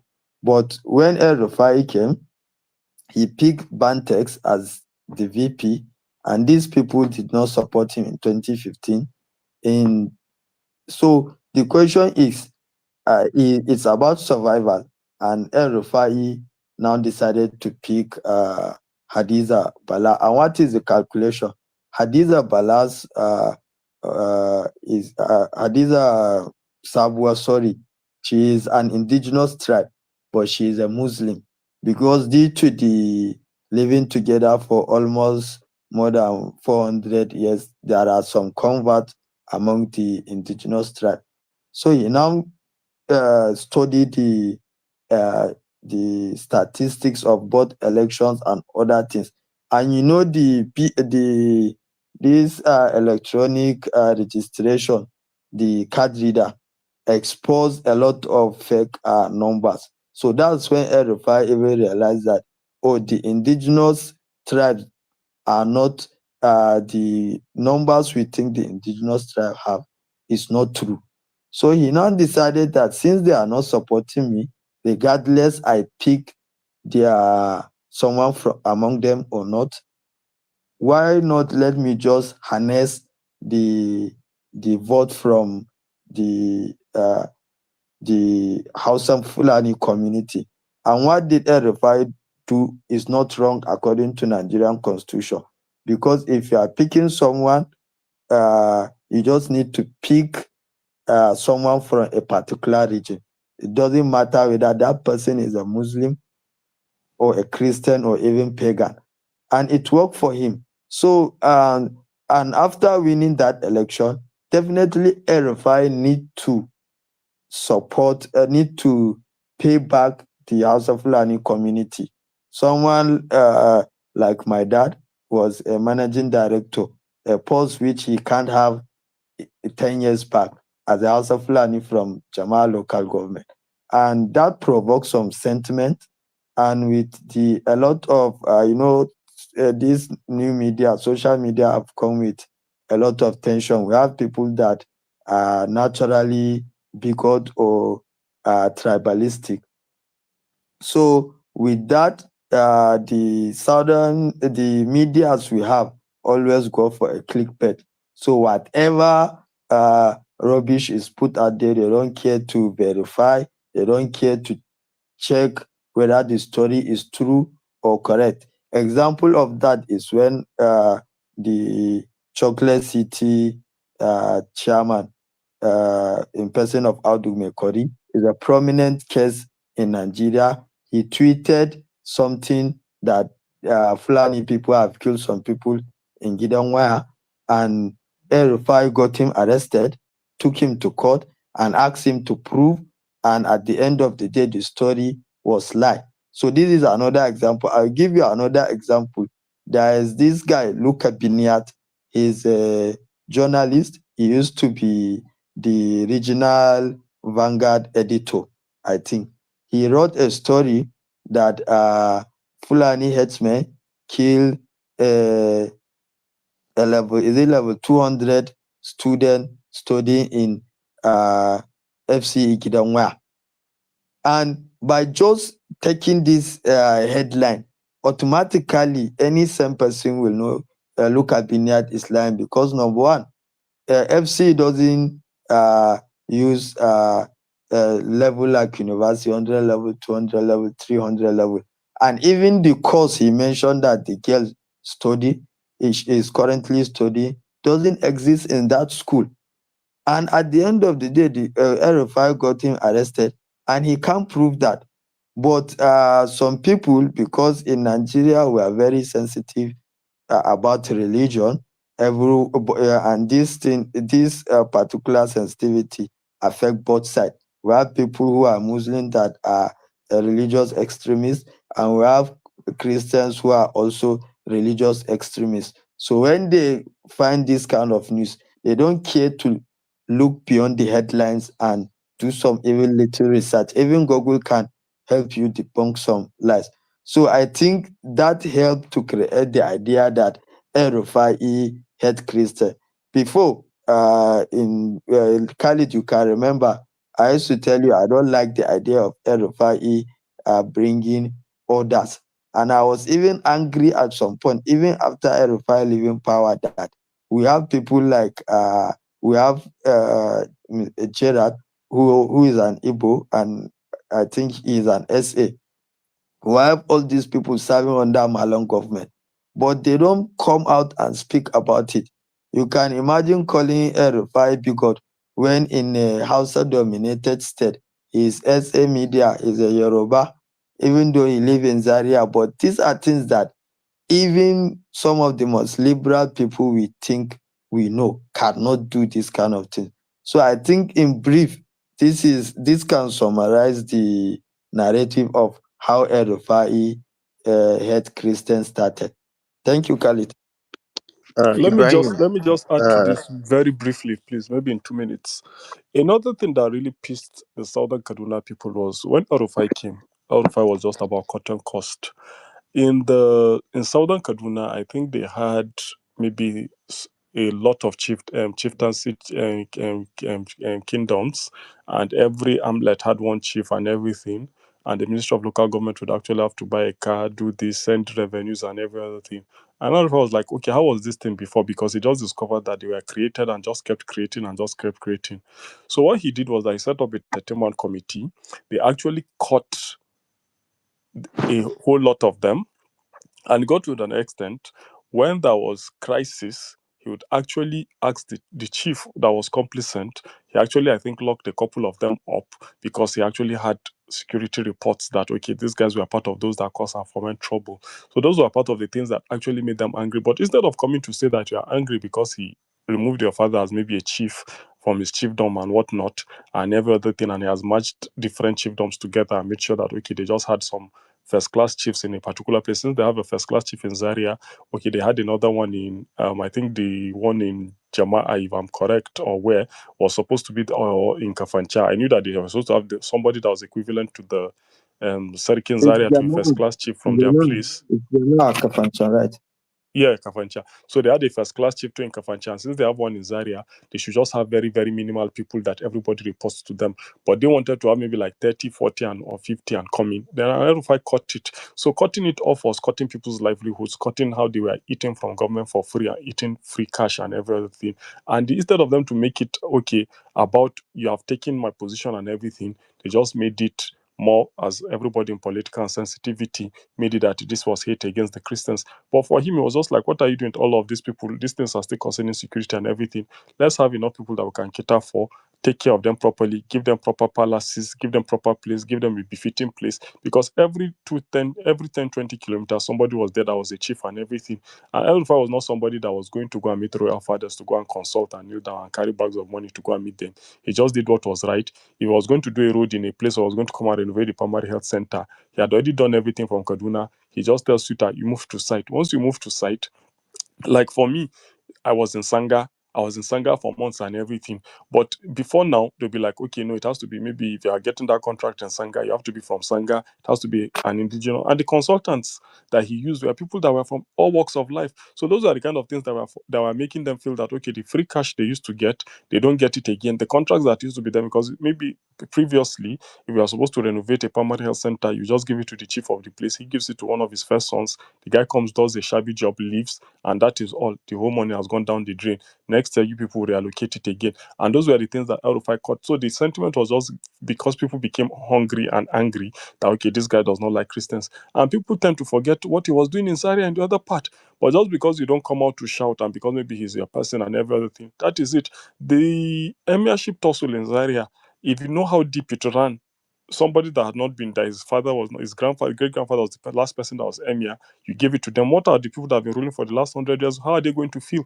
But nobody saw that as any challenge or anything, or him being against Hashi or being a bigot against Muslims. Everybody took it, swallowing the bitter pill like that, and everybody has come to live with it like that.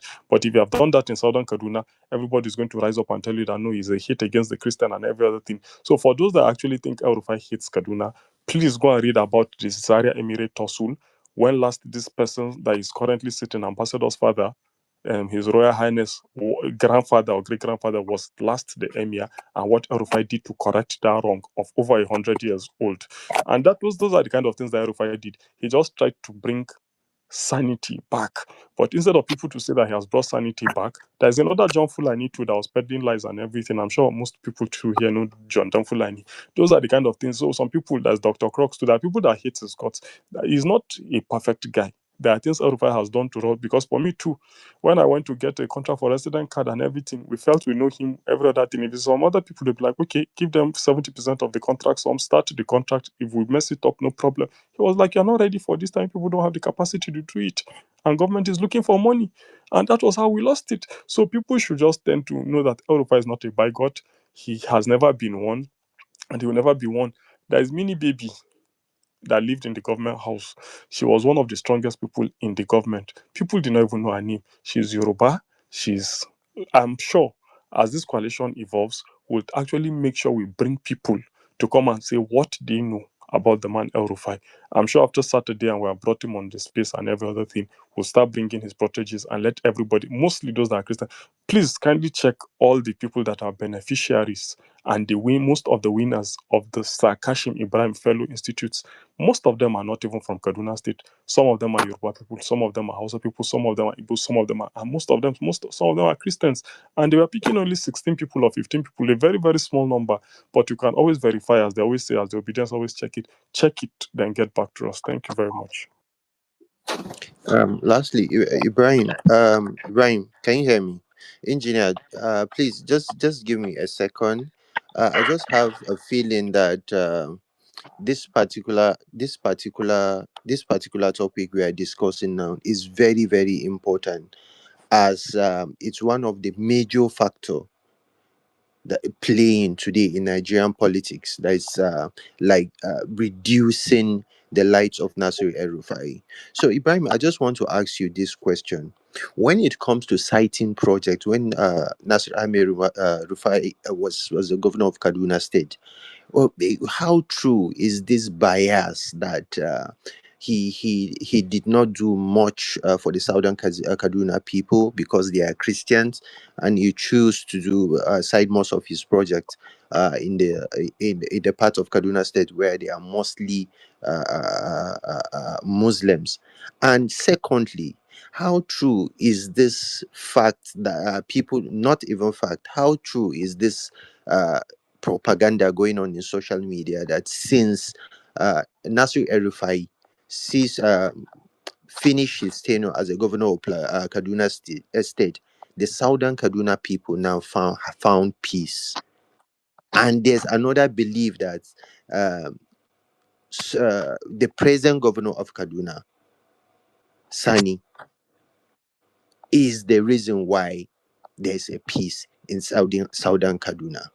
And the second factor is the fact that Nasir El-Rufai is no longer the governor of Kaduna State, and that's the reason why there's a peace in Southern Kaduna. I just want you to clarify these factors. Citing of projects and the reason why there's peace in Southern Kaduna today. Is it because El-Rufai is not the governor, or is it because Sani is doing something different? Thank you. Thank you, my brother. First, I'll start with the citing of project. You know, when El-Rufai came to Kaduna, Kaduna was generating close to nothing when it comes to IGR. And you know, that time Nigeria was struggling with recession 11 and 11 billion annually, actually, less than 1 billion per month. okay, exactly. So, and you know, there is limited resources, and El-Rufai came with huge plan to build what we call modern Kaduna. So, you need to ration the citing of project. But what are the records? In his first tenure, before even Kaduna Oba renewal, before Zaria Oba renewal, the first town to get its township road rehabilitated, reconstructed with street light, with solar street light. I think that was the first time that we start seeing government project with state government project with street light. Was Kachia? Where is Kachia? Kachia is in the heart of Southern Kaduna. I think one of the third biggest and largest town. At that time, El-Rufai didn't go to Zaria. He didn't even start Kaduna Oba renewal in the Kaduna metropolis. It was in Kachia. You understand? And when he's starting the statewide Oba renewal, targeting most of the large towns, he picked Jama'a, Kaduna Central, and Zaria. And Jama'a is in Southern Kaduna, is like the capital of Southern Kaduna, Jama'a local government, Kafancha. You understand? That's two examples. And let's go to investment. The biggest investment El-Rufai brought to Kaduna was cited to Kagarko, the African Steel Project, close to $600 million worth of investment. So that will be more job, more revenue for that local government and for Southern Kaduna. The biggest market built by El-Rufai is also in Southern Kaduna. It is in Kasuwa Magani, Kajuru local government, the one that Yemi Osimajo represented led President Muhammad Buhari to commission with a mini solar grid in a rural local government in Southern Kaduna. And if I can continue to mention things like that, you know, we are dealing with people that some of them have never been to Southern Kaduna, but because it suits their narrative, they support whatever is being pushed out against El-Rufai. Then remind me of the second question, please. Apart from certain of project, okay, security. Yes. Security. This question it might lead me to to prison or court with the state government. But let me try and watch my words. In Nigeria of today, any free-minded person will agree that the Nigerian media we have today is for the highest bidder, is for who is going to pay more, so that I will push a narrative that suits him. Believe me, there have been killings, there have been kidnapping, there have been even communal clashes throughout these 2 years of Obasani in Kaduna, in southern Kaduna. You understand? In fact, today, caught me anywhere in Zongo Kataf local government, there are some House of Fulani people that can't go to their farm. There are some Zongo Kataf people that can't go to their farm. But you can't find this anywhere. If you go through our timeline, maybe try checking MJ Tire account, you will see time to time he is reporting incidents happening in various parts of Kaduna, but you can't find them anywhere in media. I have a lot of write-ups sending to trying to contact a lot of media houses, but once you tell them it's about Kaduna, that's the end. No one will contact you again. I don't know, are they being paid? But there is something fishy. I can categorically tell you that the insecurity currently, the security situation in Kaduna as of today is being underreported by Nigerian media houses. And I challenge anyone, if someone think we just don't like maybe Ubasani, or maybe because I'm Hausa Fulani from southern Kaduna, he should come down to Kaduna. I will sponsor a tour to some of these affected areas. You understand? If Ubasani is a master of peace, we still have people that have been displaced by 2011 post-election violence that happened. You know, up in the north, it's CPC against PDP people, but in southern Kaduna, it takes a different narrative. It was the indigenous people against Hausa Fulani communities. My dad, my grandmother's village is in Madaki Amatsirga, the famous waterfall village in southern Kaduna. The whole village was wiped out. I personally lost 18 family member, but in total, more than 300 people, I think, were killed in that village. Till today, they can't go back to that village. They can't go back to the farms they owned for over 200 years there. Why haven't Obasani resolved the issue between the Hausa Fulani and the other tribe? If truly we have peace in southern Kaduna, we are not just asking the right questions. You understand? Even the kidnap and rescue thing that is happening in Kaduna, NSA always coming to Kaduna that they have rescue people. Why can't we prevent even the kidnapping happening? So we are not asking the issue of security. I don't want to say much, but there's a big lie that is being selling to us by our media houses. I don't know what is their motivation, but that's a lie. Please remind me of the third question. Okay, the third question, you know, there's also this narrative that El-Rufai was paying the Fulani bandits or whatever they call it during his tenure. He was giving them money, and people were against it. That how would you be giving criminals money not to attack and all that for peace to reign? So Okay, I I just got want you. to understand what that particular incident, did he actually pay them the money, and does pay that money payment, was it in good faith, or what was the circumstances around that whole issue? Because it's Okay, another. okay, I Yeah. got you. You know, the issue we are having today in Nigeria is, one, We don't differentiate between Fulani headers, Fulani bandit. You understand my question? Yeah, when I think is it Daudu that mentioned that when El-Rufai came, he set up committee from Azazi to Matthew, Luther, Yusuf Agwai. If you don't know who is Matthew Luther, he's an indigenous Southern Kaduna Christian from Jaba local government. And Azazi, I think he's an Igbo guy.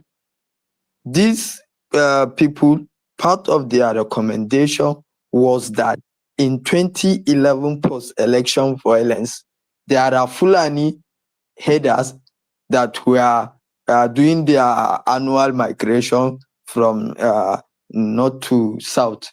And they were caught up in that crisis and they were killed. Their cattle were rustled. Everything was documented. You can Google the Sakamoda genocide report. Sakamoda is Southern Kaduna Muslim Ummah Development Association. There was a documented report. You can get it online. Over 1,000 House of Fulani communities in Southern Kaduna were wiped out. Zonkuo local government used to be a mixed town in Southern Kaduna. Today, even if tomorrow you go there, you will see the houses, the mosques that were burned. Even in that report that was published by Sakamuda, there are pictures of prominent people from those those communities that supervise those genocides. So, and throughout Jonathan period, there was this battle between the Sakamuda and the Jonathan. It used to be against Jonathan government and Yakowa's government before Lamaran came. And these people didn't get justice. And everyone knows it is the nature of a Fulani header. When he's been attacked, there will always be a retaliation. It is natural. You can't change that. Since we can't change that, there is nothing the government will tell these people not to retaliate, because imagine you don't have anything but cow. You travel from Adamawa to southern Nigeria to rear those cows, and one day someone just come and kill them, kill you, or kill your people and rustle those cows. What will you do? Because you don't have anything. These are the things that created the mess we are in today in Northwest. Because some of these Fulani have been victims of injustice, and when they don't get justice, what will they do? They are not educated. They will pick God. So El-Rufai in an interview said that I think if I'm not misquoting him, that based on the report, they learned that this thing happened, and in order to prevent further retaliation, if you are angry because your cows have been roasted or your people have been killed, you pay compensation. Even good luck, and it's not El-Rufai that started. Naturally, even good luck Jonathan, at the end of the day, he lost at the West African Court of Justice, whereby Nigerian government was asked to settle the Sakamuda people. But you know, Sakamuda is based on the people that House of Fulani people settled in Southern Kaduna. While those Fulani El-Rufai is talking about are transiting from north to south to grace. So they are not in Southern Kaduna. So when that compensation was paid, they were not included. So what did El-Rufai do? Okay, let's pay these people for their loss and move on. Is it a crime because you've been offended, or you lost a property, or you lost your loved ones and government protect you? It has been done everywhere in the world. This is not the first time, even in Nigeria, and it's not El-Rufai. And what we are mistaking is when El-Rufai said Fulani headers, people think they were bandit. As at then, we don't even used to call the word bandit in Nigeria media. It was cow rustlers or other things. You understand? So the notion that El-Rufai pet bandit, but go back, come forward to after around 2017, 18, 19. Among the governors we have in Northwest, El-Rufai is the only one that is against paying ransom. Even when Katsina state government did a amnesty program for, if you remember, Buhari Daji, the first amnesty program that was done by Masari, El-Rufai was against that. That's when they have the fallout that the other state refused to continue paying that 150 million to stop cow rustling, because most of them were paying ransom. And if you remember the train attack that happened in 2021 after the APC convention, there are people that are part of El-Rufai government. There is the former MD of Cat Farmer, who is I think Eyebu. He spent, even when the MD of Bank of Agriculture paid ransom, other people are paying ransom. The yearbook almost spent the whole period until when federal government managed to rescue those people that those in El-Rufai government that are being captured were released together with everyone, because El-Rufai have a policy of non-negotiating with terrorists, because those that attacked them were terrorists, those that used to kidnap were terrorists, but those Fulani he paid were not terrorists, they were headers, and there's nothing wrong in that. I think I've answered your questions. Yes, you did excellent work, Ibrahim. Thank you very much. Yeah. Thank you, Modibo. You see, this is why it's very And important for. so just want to Khalid briefly. Kayebu spent more than 3 months in captivity, and Cat Farmer was the people that were making all the facilities in Kaduna work. But he No, said that the director operations Daud, should Daud, continue. Daud, Daudu, please, can we stop using the acronyms so that a lot of people will not cut farmer and what I Okay, think it should be. Kaduna Facility Management Agency. All right. Engineer, if you talk Let's now. continue. Yeah. Oh, El- Daudu. Sorry, Daudu, continue. Sorry. No, Iams, you can go. Don't worry, no worry, don't worry, trust Okay. me. What I wanted to say were just two, three things. But as El- the conversation progressed, I just thought of some things. Engineer, The Can you Can I? hear me? Yeah. Can you hear me? Yeah, I'm not Jenka engineer. We can hear you.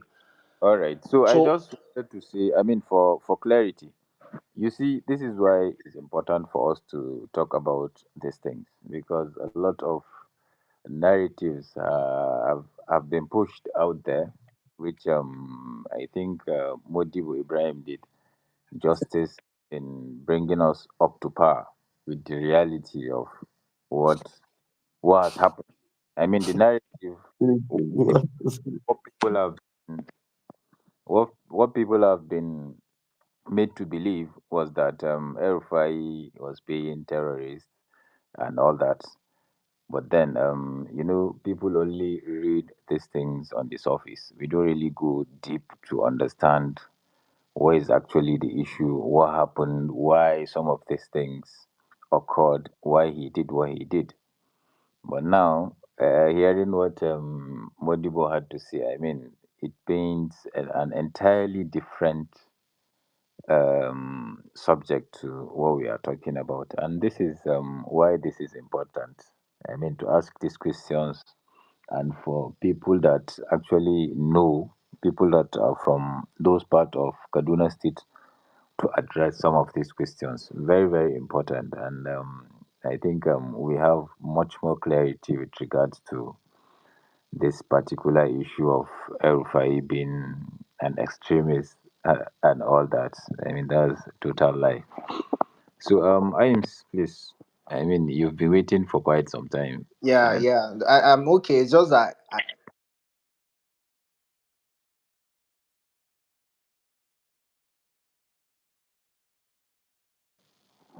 was that the double mute? Iams, you are muted. yes. Can you hear me now? Yes, we can hear you. Yeah, I did quick forget, so that's why some things I just want to like see them before I forget. Regarding Mr. Ele's question as well, you see, there are some handles. I have been saying this thing on social media. When people come on space on social media and they are tweeting, always find out their motive first. It's either they're doing it for something else. Just look out for the motive. It will show itself out. It's either they are psychophants for something, they are wanting international donation or whatever or grants. A lot of those handles that were pushing all of those narrative, from what you can deduce from what Modibo said, you would understand that there were people that were aggrieved politically with Malam, and there was no way that they could push it, so they had to hide behind a banner and push these things. Right? It's just like what we're seeing in Lagos.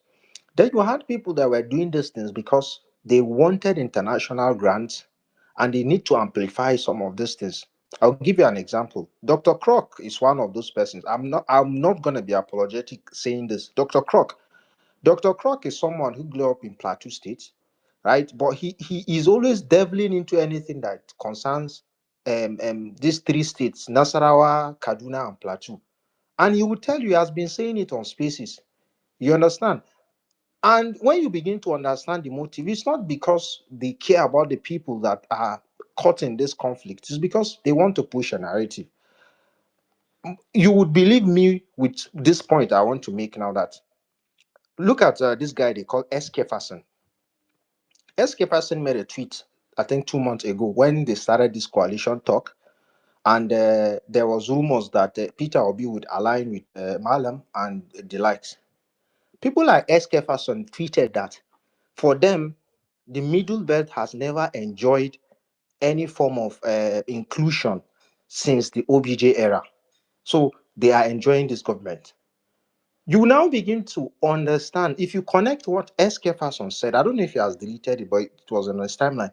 You will understand that Modibo is not actually lying, right? Daudu is also not lying. That one of the major reasons of why there was anti-El-Rufai sentiment from the southern part of Kaduna was purely because of politics, not because some of them cared about what was happening, but it was because of the fact that some people were aggrieved politically, and this is very dangerous for us, right? Another thing I want to also state here is that El-Rufai made a very wonderful presentation. It's on YouTube about the insecurity and what they've done. You can check it, it's there. It's just because you people are, I don't know, you could have even played for people so that they will listen. He said exactly what Ibrahim just said. They realized that some people were aggrieved, castles were rustled, they sorted those people out. But over time, criminals now began to sprang up. And these criminals, they are not part of those persons. And they had to now begin to tackle them, and that's when if you remember, engineer, I spoke about the 100 million naira that they were contributing between governors for security and all of that. Malam said it because after that whole compensation thing, they realized that the set of people that were doing all these atrocities, they were actually not people that were aggrieved, they were criminals. And that's why he now took a stand and said they are not negotiating with anybody again because these ones are criminals. You understand? So I wonder how anyone will now come on social media and tell you that Malam is supporting bandits when since 2020, in fact, he made a radical statement by saying they are going to carpet bomb. He is proposing to President Buhari that they should carpet bomb these guys. They know where they are in the forest, right? And another thing that Ibrahim said that people are think maybe people might be taking with a pinch of salt is if you stay in the axis of Zamfara Katsina, you will realize that they don't report news, right? An incident happened right in front of my eyes, and I was hoping that I would see it in the news. I didn't see it in the news. I didn't. And then it kicked to my head and I said, wow. So that means a whole lot of things happened. Because I work in the hospital, there are instances where they brought an empty bus at one point. And I was hoping I would see that thing in the news. Empty bus. That was like 3 years ago. The driver was missing. They had kidnapped a lot of people. Some they stolen. I didn't see it in the news. Then I began to understand that our Nigerian media, they behave the same way. I'm sorry to say, our Twitter sphere behaves. Any trending topic, anything that catches the attention of people that is full of drama, or that's what people love to report. They don't want to talk about the real issues. They would never report. The only insecurity they will report if it's happening in southern Kaduna, some part of Plateau, because they know it will generate some emotions. The reason why they are not reporting Southern Kaduna now, because Southern Kaduna people, most of the aggrieved persons have been compensated with 1 or 2 political posts, so they are not going to say anything. So why report on it? But wait, if you change the seat, it's the same thing. So my point is that whatever, if you are even doubting what Modibo is saying, just understand that they are underreporting the distance, and it's deliberate. So if you want to believe whatever the security is telling you, yes, maybe Abuja Kaduna Highway might be safe to some extent, but it doesn't even change the fact that there are things happening in other parts. And another thing that people are ignoring, Malam Ubasani, the former governor, negotiated with bandits. They had a negotiation with bandits. Yes, I'm saying it. If it was El-Rufai that negotiated with bandits, it's on the news. I'm not cooking anything. It's there. Even if you guys remember, there was someone that was caught on the Daily Trust reported something about one guy that saw his kidnapper in the mosque, and the guy was telling him that he has repented, that they negotiated with some of their leaders and some of them, and that's why now he's driving a bike. Please, if you guys remember that story, it just happened 4 months ago. That's part of the negotiation. So if you are wondering why there's peace, it's not because El-Rufai, it's because El-Rufai didn't want to negotiate with criminals. And people like this are negotiating with them. And that doesn't mean that there's peace. So I'm just stressing this point for those that genuinely care. But like I said, agenda with agenda. And if you remember again, during all these things, when all these things was happening, El-Rufai was seen as, because he represented APC, he was that person. They need someone to villainize. And then there was this sentiment about Fulani and extremists, and so it was a whole lot. It was easier. And like I said, there are certain people that their career drives around projecting religious crisis in the north central axis. That is what they live for. There's one called Zari Yusuf, there's one called Crocs. These people, that's what they live on. And that's why when this coalition talk started, most of them said they were anti-coalition, anti-Peter Obi joining that. They were not doing it because they want to say, no, they were doing it because their relevance will be waned. People that they were insulting, they can't join, and they've been compensated. So they know that if they just allow that coalition to continue, probably they have a better chance. And that's why Tinubu is taking all the chances that he needs, because he wants to please this supposed people that are on social media, that are not even reflecting the true reality of what's happening. But again, I'll not dwell on all those things. People have said enough. If you want to believe, the facts are there. The last thing I just want to say is, I want me an El-Rufai friend. I admire the man because of certain qualities that he has shown. If you truly admire if you love loyalty, you would love Malam. If you guys remember when Sanusi was deposed as emir, he was one of the few persons that took him and brought him under his feather and protection. This is true friendship. Not only that, he used Sanusi well for Kaduna State. I think he was chairman of their investment committee or something. I can't remember, but I know Sanusi was part of their economic team. So Malam stood by my Sanusi Lamido very well, and even during the 2023 election, you could see how he stuck his neck the most.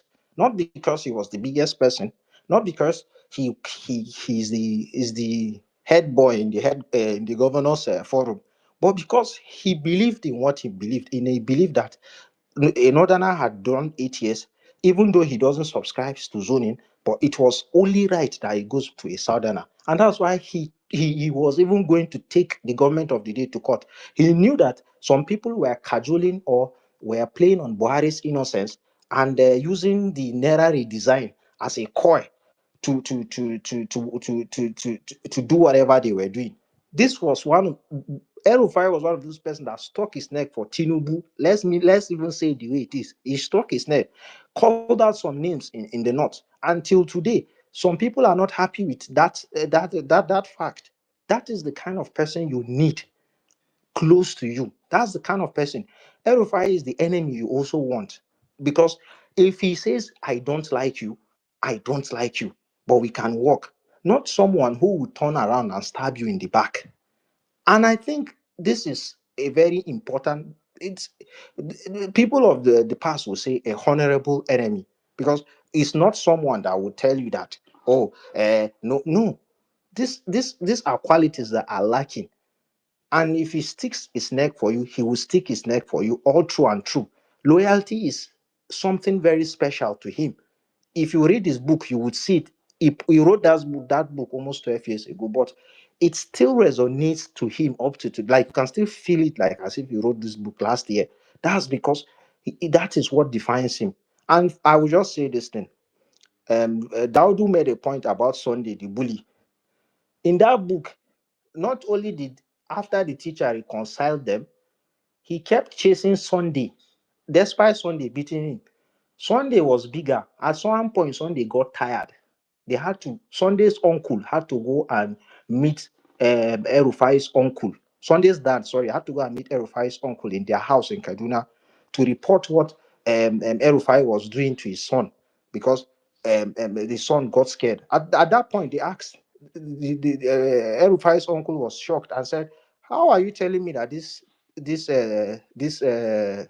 I've forgotten the name they call him, was the one, this Smalley was beating this this intimidating this the big person. I said, the boy said, yes, he's intimidating me everywhere I go. I see him, he doesn't allow me have my lunch, etc., etc. And then Rufai said it was that moment he realized in life that to have permanent peace, you need to stand up to the bully. So if you think that El-Rufai is backing out from fighting Tinubu, you are joking. I'm telling you guys, you are joking, because he is strategic right now. He's out for whatever that he has planned. And for me, I would always say I pity one person more in this whole thing, Obasani. Thank you very much, because Obasani, I know, even if he comes back 4 years, he has lost the battle. Thank you very much. Yeah, thank you so much, Nice one, Ayo. I. Um, Engineer, I just want to confirm something from Daudu. Daudu, please, is it true that Ubasani has taken over Nasir El-Rufai's popularity in Kaduna State? I would refer you to 3 videos circulating in the media. He was in Kaduna 2-3 weeks ago. He went to Rigasa. Rigasa is the largest voting population as a ward in Nigeria. He was received warmly. He went the biggest. Let me tell you the strategic fight that is happening in Kaduna as we speak. Obasani is not even only at war with El-Rufai. Obasani is at war with some other governors, current APC governors that feel betrayed. But time will tell. But I'm going to mention one name to you that might run in ADC, the guy called ABG. When you say ABG's posters, I'm sure you would understand what I'm saying.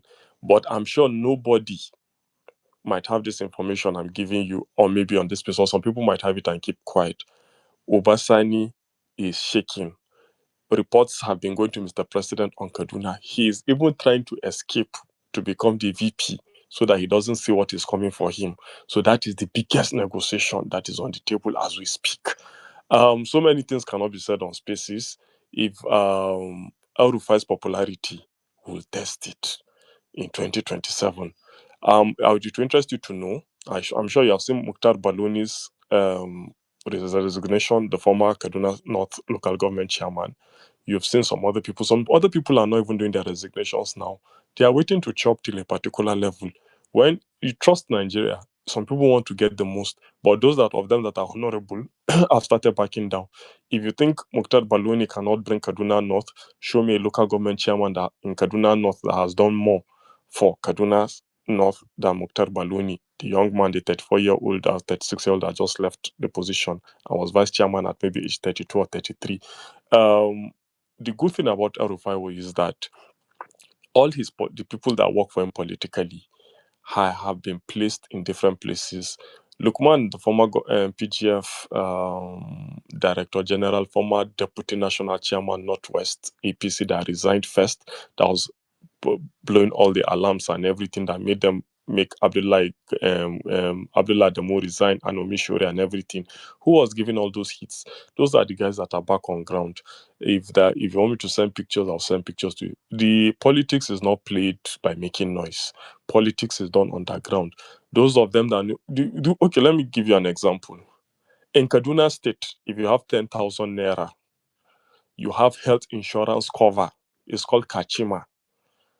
It is the health insurance that every poor man has, and you can go to any hospital in Kaduna State. Remember, I said any hospital. I didn't say some hospitals.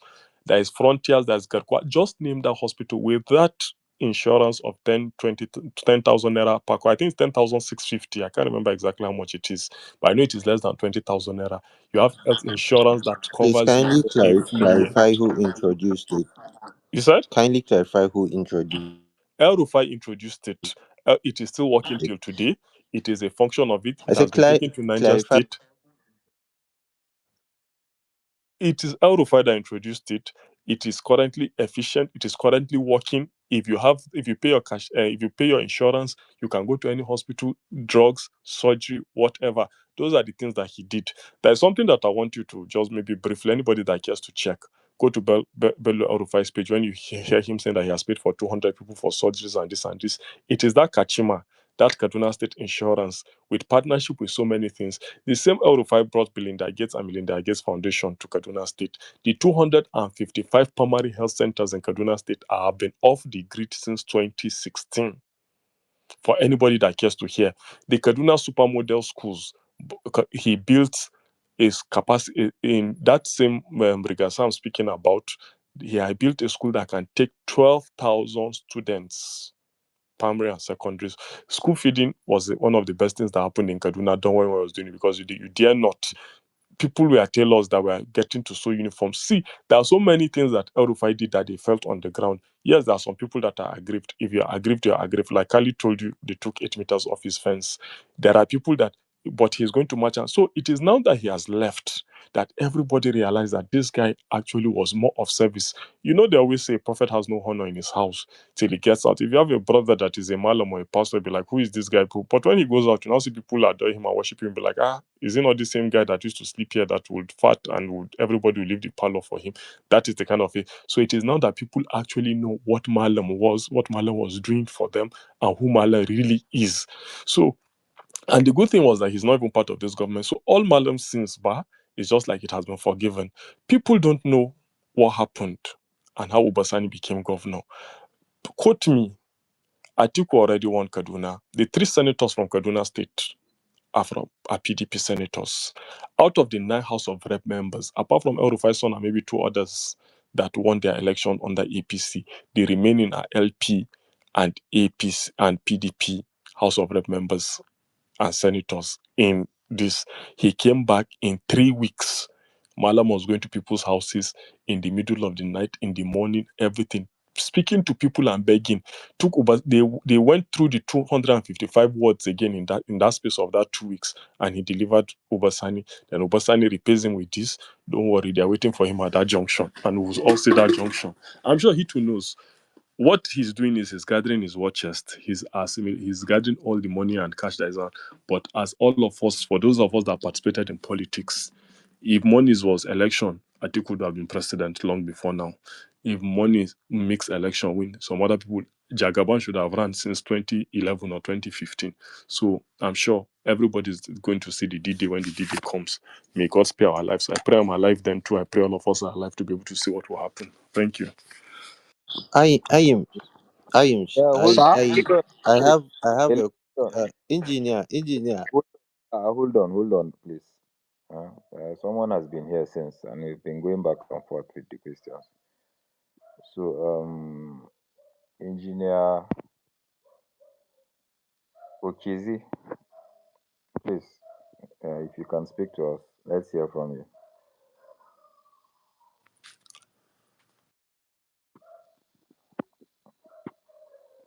Engineer Okizi, are you with us?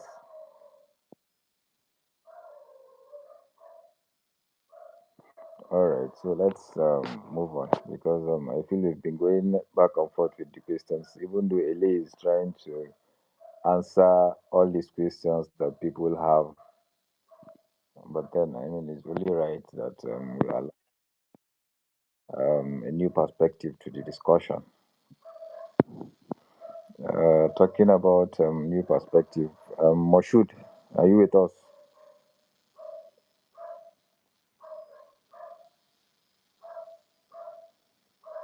Moshood, okay, we'll go to Lukman. Go give that dog food. Engineer. Okay. Final. Good morning. Yeah, good morning, Lukman. Uh, I actually have nothing much to say. I just want to appreciate you guys for actually hosting a space as like this, because honestly I am still a student of leadership. I'm still in my university days, and I see Malam Nasir El-Rufai as a mentor. And I don't really know much about him. I've read his book, not really completely, but I've seen a lot of things that I am amazed, and I want to learn from. And I do want to urge you guys to please and please keep on hosting spaces like this that will keep on exposing the the bad things that the plotters are plotting against him, and also exposing the good sides of him. Thank you so much. Okay, Lukman, since you're a student of Malam, Malam has two other books called These Times, Volume 1 and Volume 2. And those are his services in the 8 years in Kaduna State.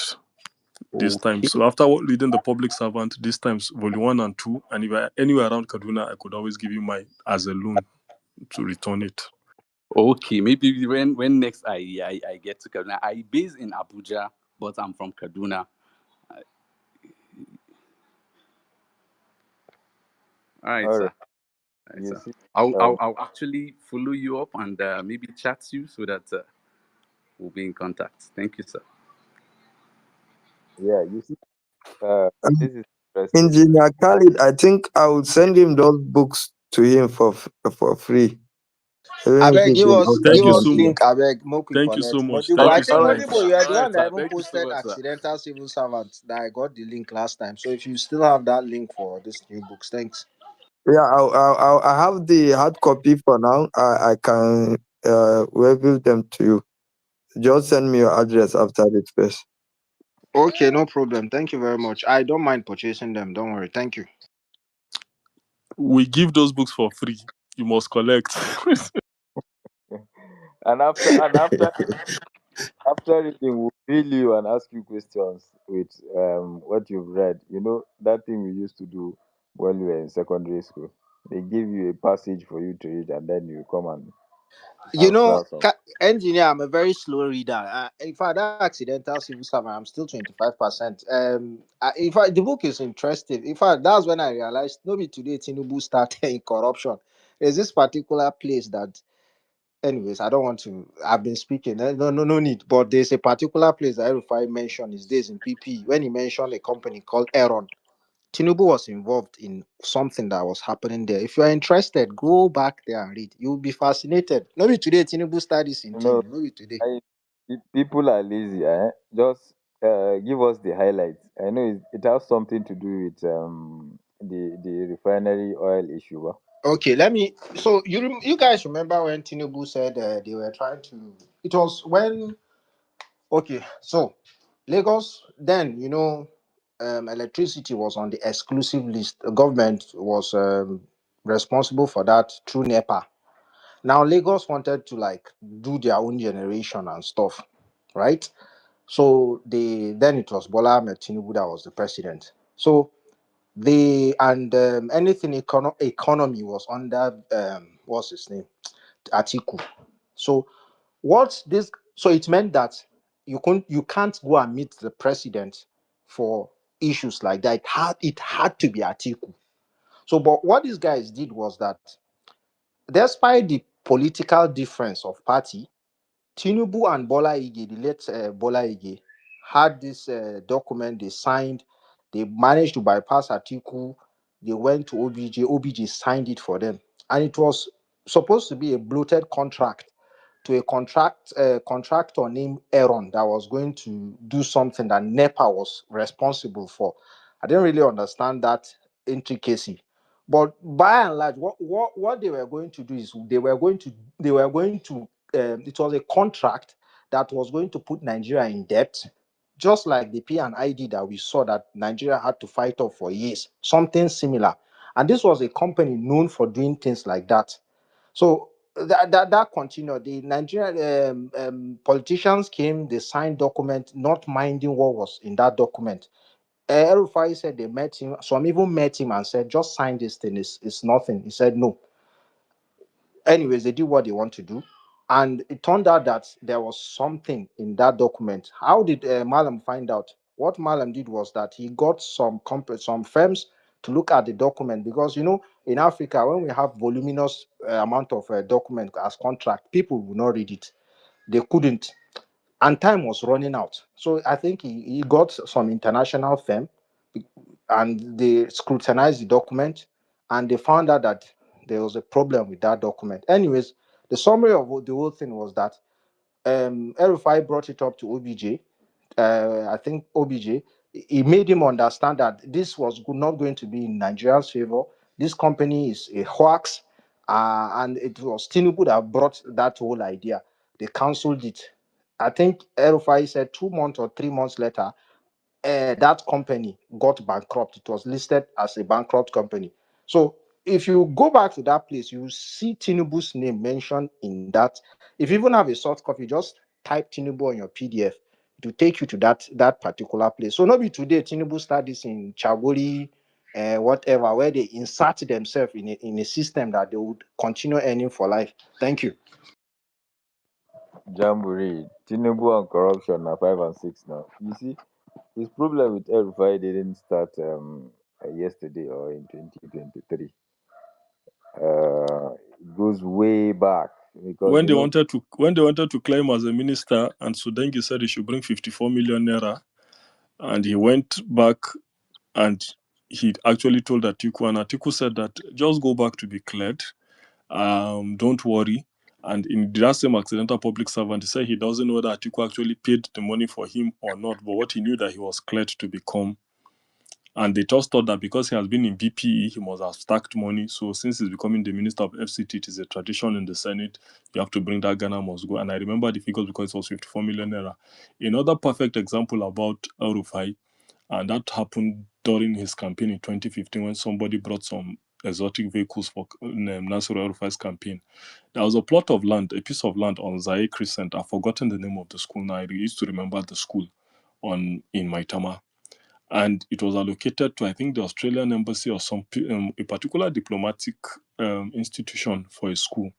And those guys did not develop the place. They just fenced it and locked it up. When El-Rufai came, he revoked it, asked that is there anybody that they knew that could develop the place and build a befitting school there. And they brought an Igbo chap to him, and that Igbo chap built that school and tried to see Malam on countless occasions, and Malam rebuffed him. The only time the guy could pay back that debt was when he said Malam was campaigning and he came to do what he did. That is still in the accidental public servant. He wrote the book before he started his campaign. He'd never met the guy. He did not know the guy. He gave the guy the C of O. The guy paid the normal 5 million everybody pays, and the guy built a befitting school. And he said anytime he passes the school, he's always happy and proud of himself. And so many things like that. And all those people that had 10, 15, 20, 30 lands that they had already cut to themselves, He revoked most of them, reallocated them to people. And there are districts in Abuja today that people don't know about. There is the Katampe extension, the diplomatic drive, which I stay in. Katampe extension was just bare land. It was just rocks. El-Rufai opened up so many other districts that maybe I cannot remember. But I remember Katampe extension because in 2010, 2011, there are maybe like 15, 20 houses max. But today, Katampe Extension is one of the choicest areas in Abuja. So we can go on with Malam. Malam has done this and done that, but the problem about it is that he grinds everybody's axe. And another thing that makes people angry with Malam is like the last interview he had during that currency redesign, when he spoke about when he had an interview in Hausa and said, why need that in jail? That means who are the elders in the north? They are the new elders in the north. He didn't sit well with so many people until today. Some people hold that grudge against him, but he had to face it. Can everybody remember when he wrote a letter when Abakari was still alive to Mr. President and said that the cabal was formed? El-Rufai was the first person to raise an alarm of that. El-Rufai has still said an allegation very recently that 100 billion is being deducted from the federation account every month and nobody's saying anything about it. Nobody has been able to rebuff it convincingly or say anything about it. El-Rufai knows his enemy, he names them, he says it as it is. You either like him or hate him for him. El-Rufai is somebody that is either you love him extremely or you hate him extremely, but there's no middle ground for Malam. Thank you. Yeah, like him or hate him, I mean, he's the man, and we stand by him. So that's some of the things we'll talk about El-Rufai. We have a new speaker. Hey, Chu, why are you not sleeping?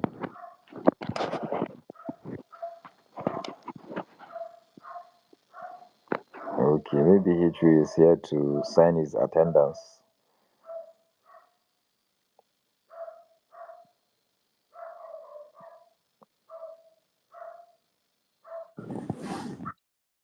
Engineer, Yeah, I'm just curious. You know, my own is just to think of questions and asks, which I'm very happy to do because it is shedding light on a lot of things, right? So now my question is to you, engineer, and if any other person can contribute to it, I will be very happy.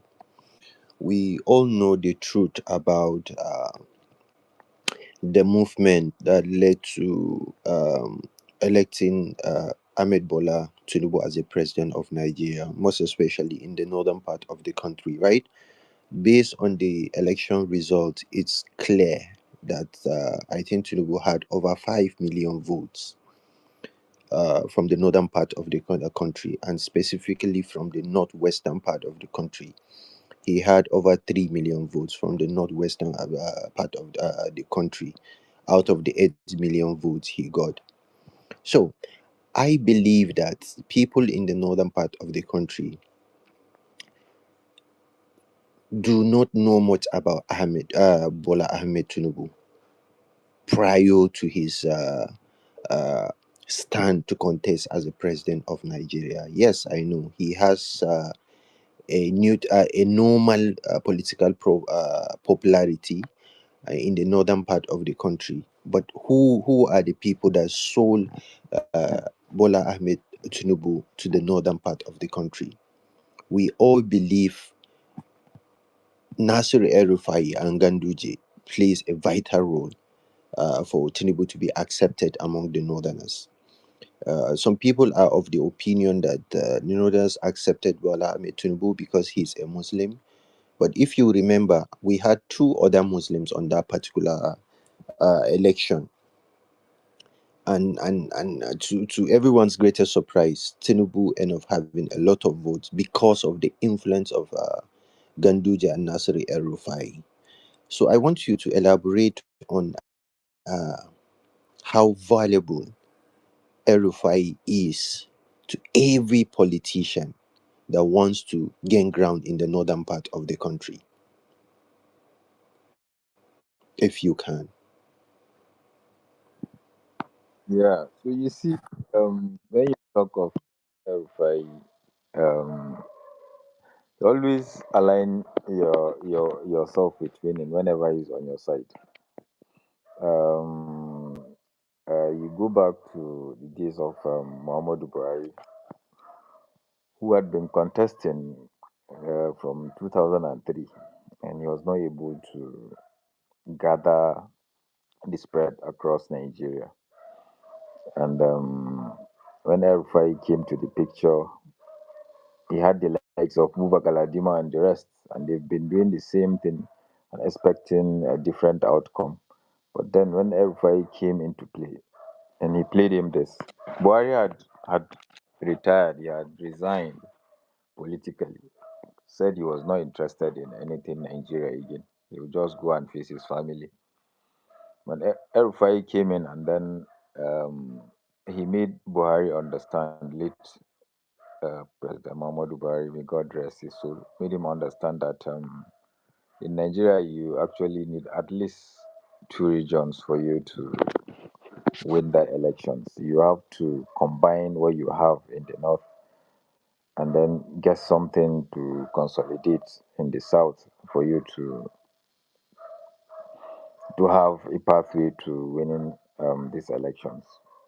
And that was how Buhari nominated El-Rufai to be his face with the discussions with the likes of Tinubu and the rest of them. And eventually, Buhari won the elections.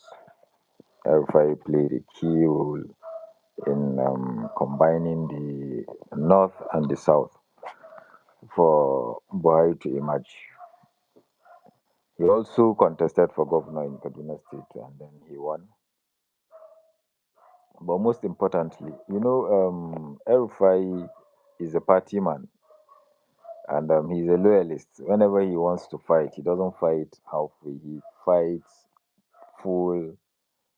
People like me and other people in the north, we don't really know much about Tinubu, and even as of today, this is someone that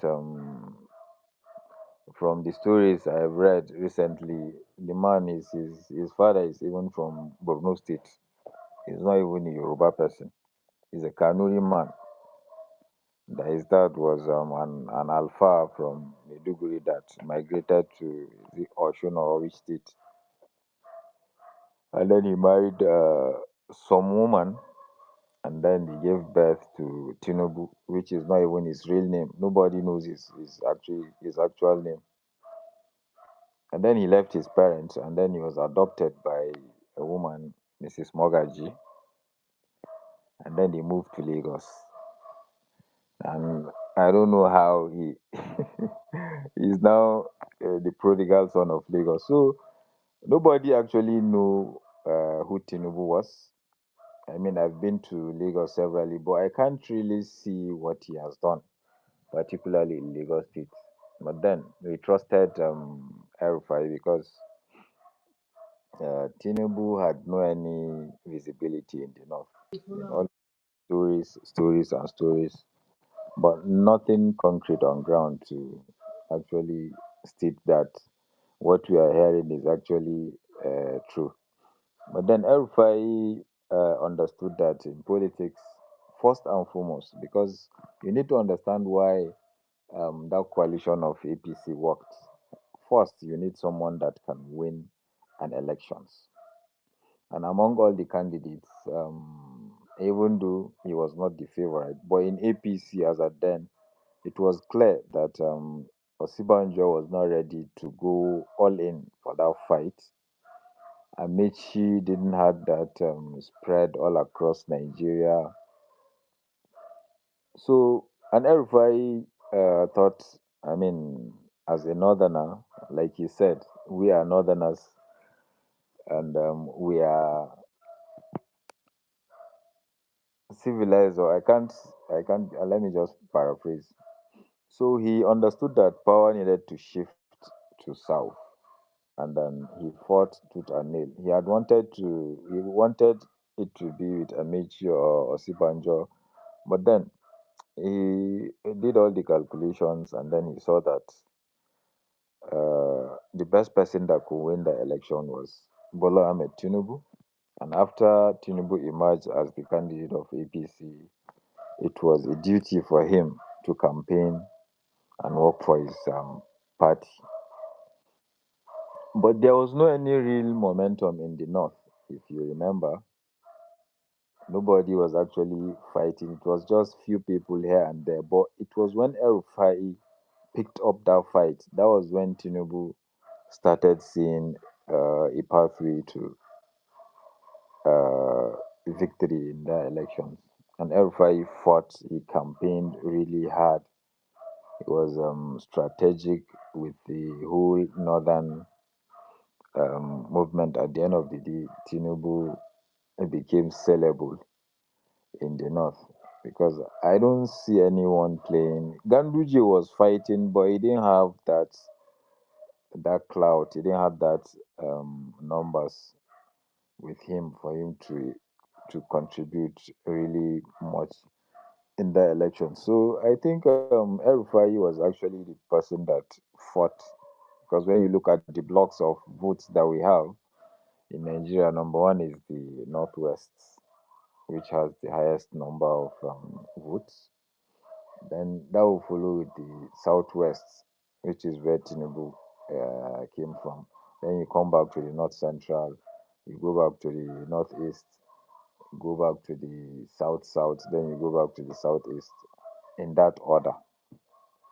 So they had to bring out all the numbers where the bulk votes were supposed to come from. And then El-Rufai did all that for Tinubu.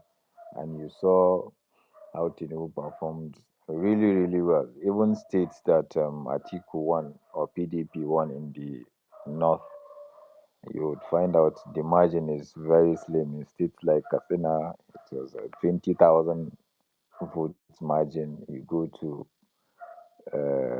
Kaduna. I mean, all these places, Tinubu he was not actually winning, but he was getting 46, 47, 48% of the votes. And that was the biggest factor for him to emerge as president in 2023.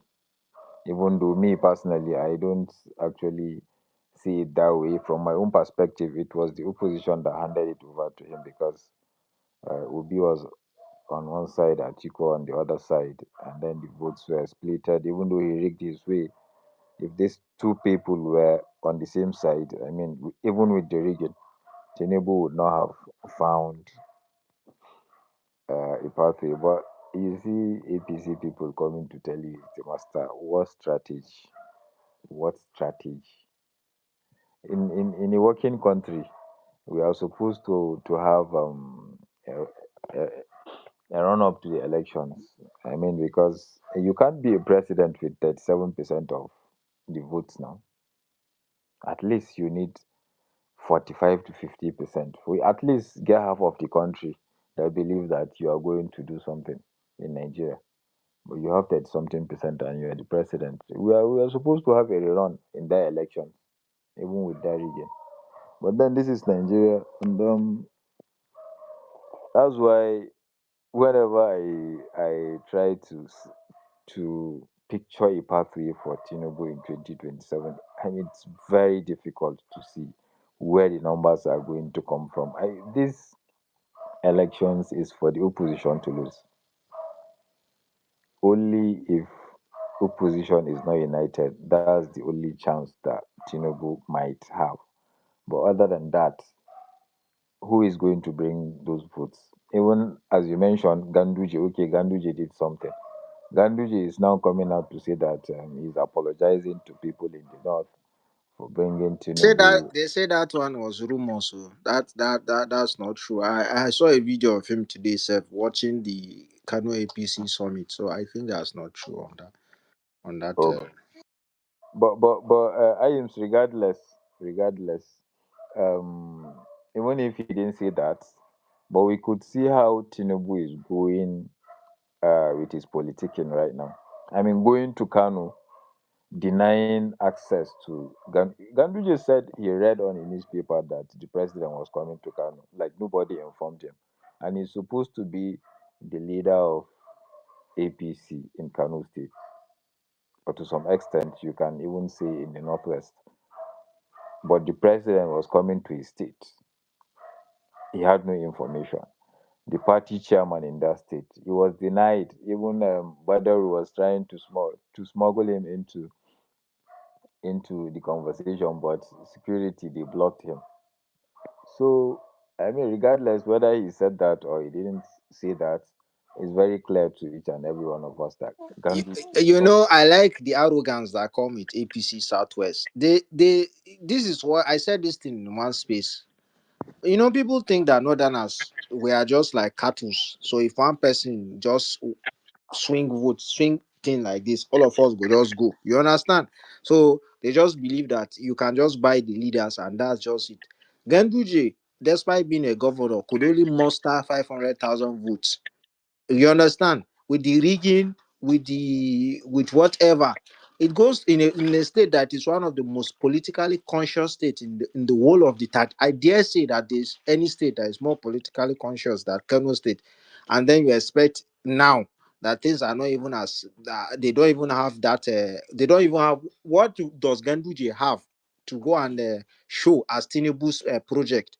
The only thing they can even do is what Barrow Jibrin is using. They don't have anything. So how are they going to use that to campaign? You understand my point? So Tinubu understands that Ganduje has no relevance. So that's why it's easier for him to begin to sideline him. And in fact, I saw this one sycophant called Ayofe, that guy. He was posting something. They've already agreed that they will lose Northwest because they are saying from governors have supported Northwest to what did they even put? Tinubu will get some votes in Northwest and Northeast. He will win North Central, South South, and Southeast.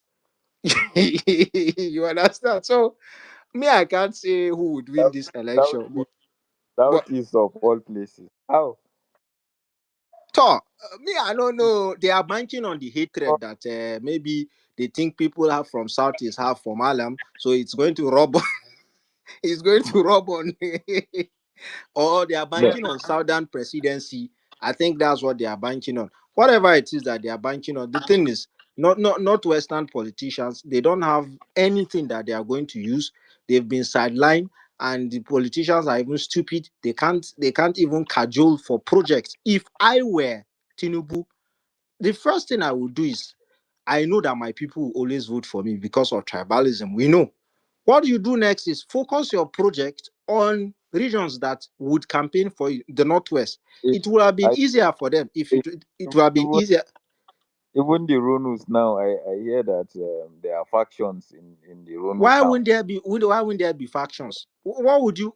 This man took all the project to Lagos. If he had done some things in Kanu, wallahi talahi, he would have gotten he can get a lot of votes because they are diehard APC people. But even those APC persons, it's at state level, not at national level. You understand?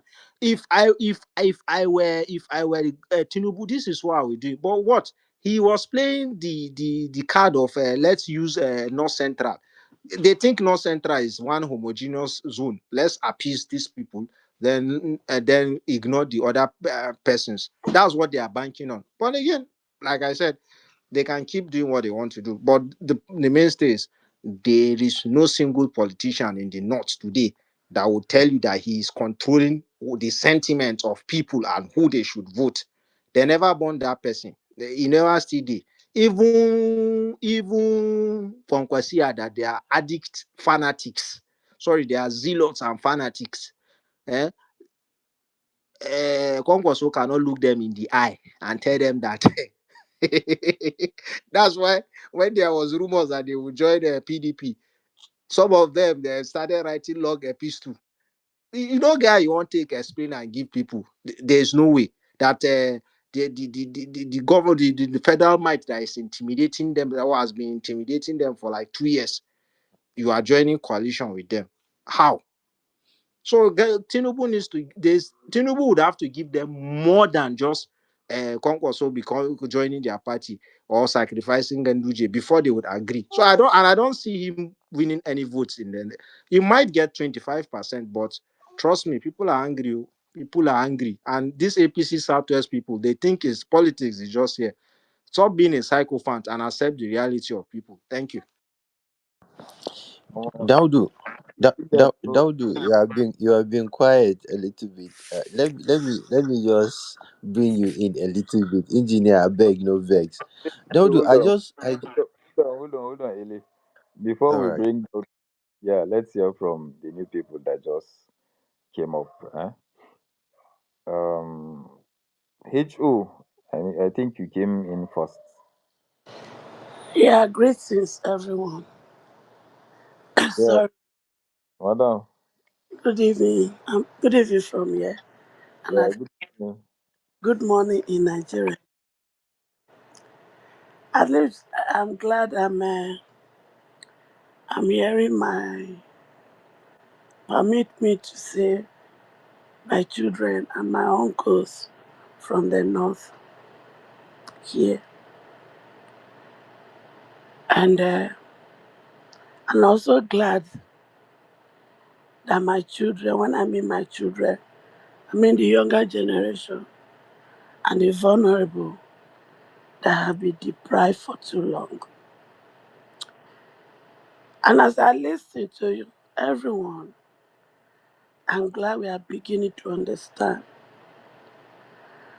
But we still need to understand more. And what do I mean by that? I heard one of my brother or my son saying they did projects in the West. Which project? Is it the 700 kilometer that they barely gave us 30 kilometer? And even the 30 kilometer, a video is out today of one of us that went there. The thing is already breaking. Erosion is already eating it. Is that what you call project? They've deceived us for too long. Too long. And I don't want us to believe in this their narrative. You see, to me, there are only two tribes in Nigeria. The tribe of the oppressed and the tribe of the oppressors. And me and my children belong to the tribe of the oppressed. In the camp of the oppressors, they marry themselves. They are the ones that are in the political realm of Nigeria. The evil leaders, you will find them in the north, you will find them in the south. In the north, they lie to them. They say education is haram, and yet their children, they go out to the same Western world that they despise so much to gain education. They gain their master degree and they come back home. They don't stay there. They come back home and they are the one heading all offices. All offices. They are there.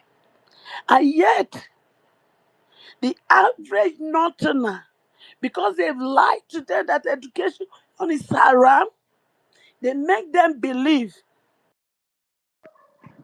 Madam, I don't know where you are getting this impression from. All of us here, me personally, I'm a northerner, and nobody told me education is haram. Education is not allowed. And I went to school. So, if you want to talk about our topic, because we are talking about El-Rufai, we are very glad to hear what you have to say. But other than that, I mean, you are taking us out of topic, and that's not where we want to go. Thank you. So go ahead. Hello? Yeah, we can. I want to draw my conclusion, okay? I know where I'm coming from, okay?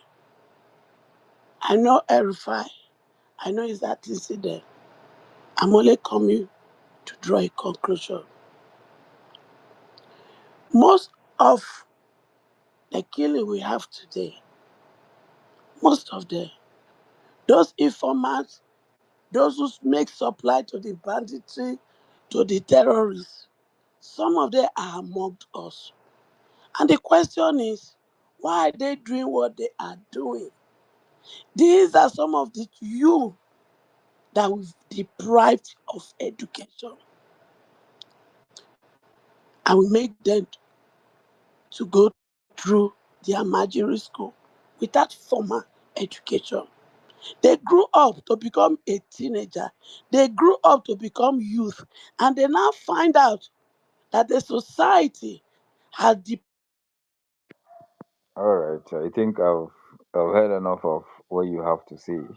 Um, someone tried to warn me that you are IPOP. I should not allow you to speak. I said no. This is a democratic space. We entertain everyone's opinion as long as you want to talk on what we are discussing. I let it slide. But then he told me that you would cast at the end. I said, no, me, I want to hear what you have to say. But this is where you are going. We have issues with all these things you are mentioning all across Nigeria. We have it in the north, we have it in the south. All the regions, middle belt or north central, you have the same issues. So Engineer, please, before you continue, I just one sentence before you end the space. Please, can you correct some those people that are writing Erufia? Please, I beg. That in they boil my kidney. That Erufia where they write, they touch me. It's not Erufia, it's El-Rufai. It's not Erufia.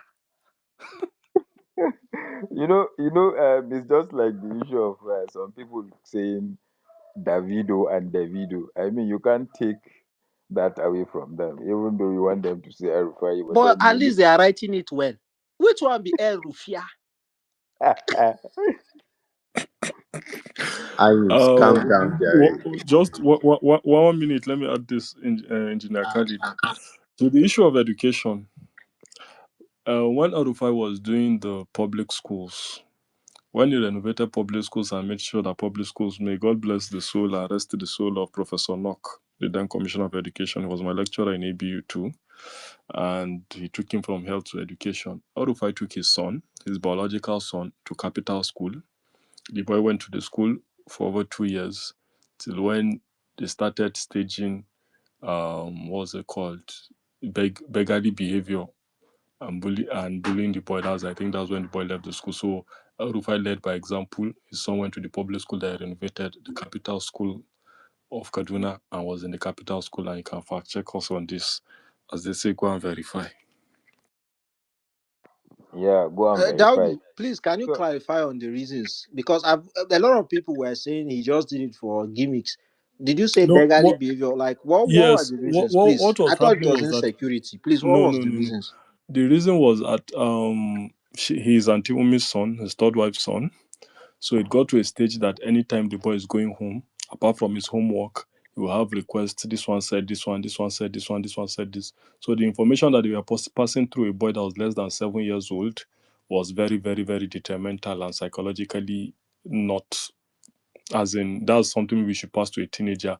So the teachers will say this, the students too will ask for this, his classmates does not have food. When the boy goes to school, he literally packs food apart from the school feeding program for maybe like 15, 10 people. This person's socks is not good, this one wants shoe, this one wants that.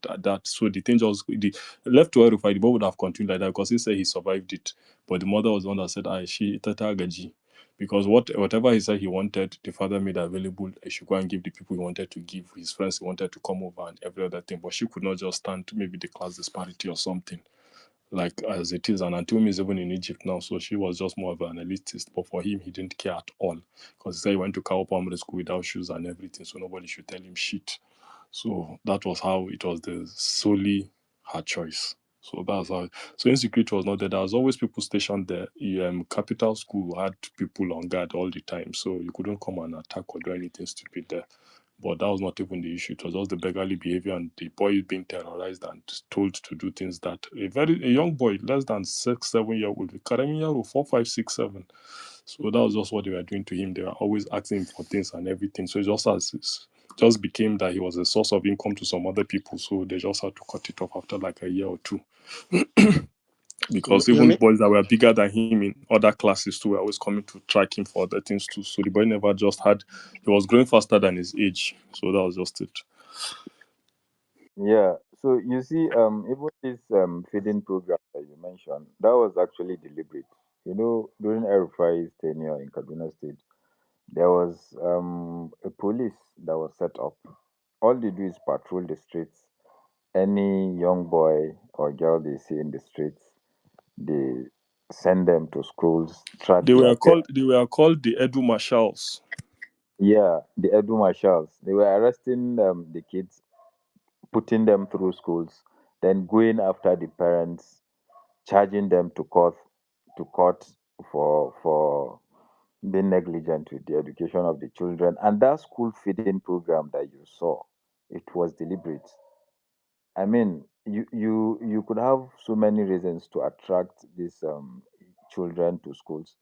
One of the reasons you keep seeing them outside is maybe the parents could not cater for them. You don't have what to feed them.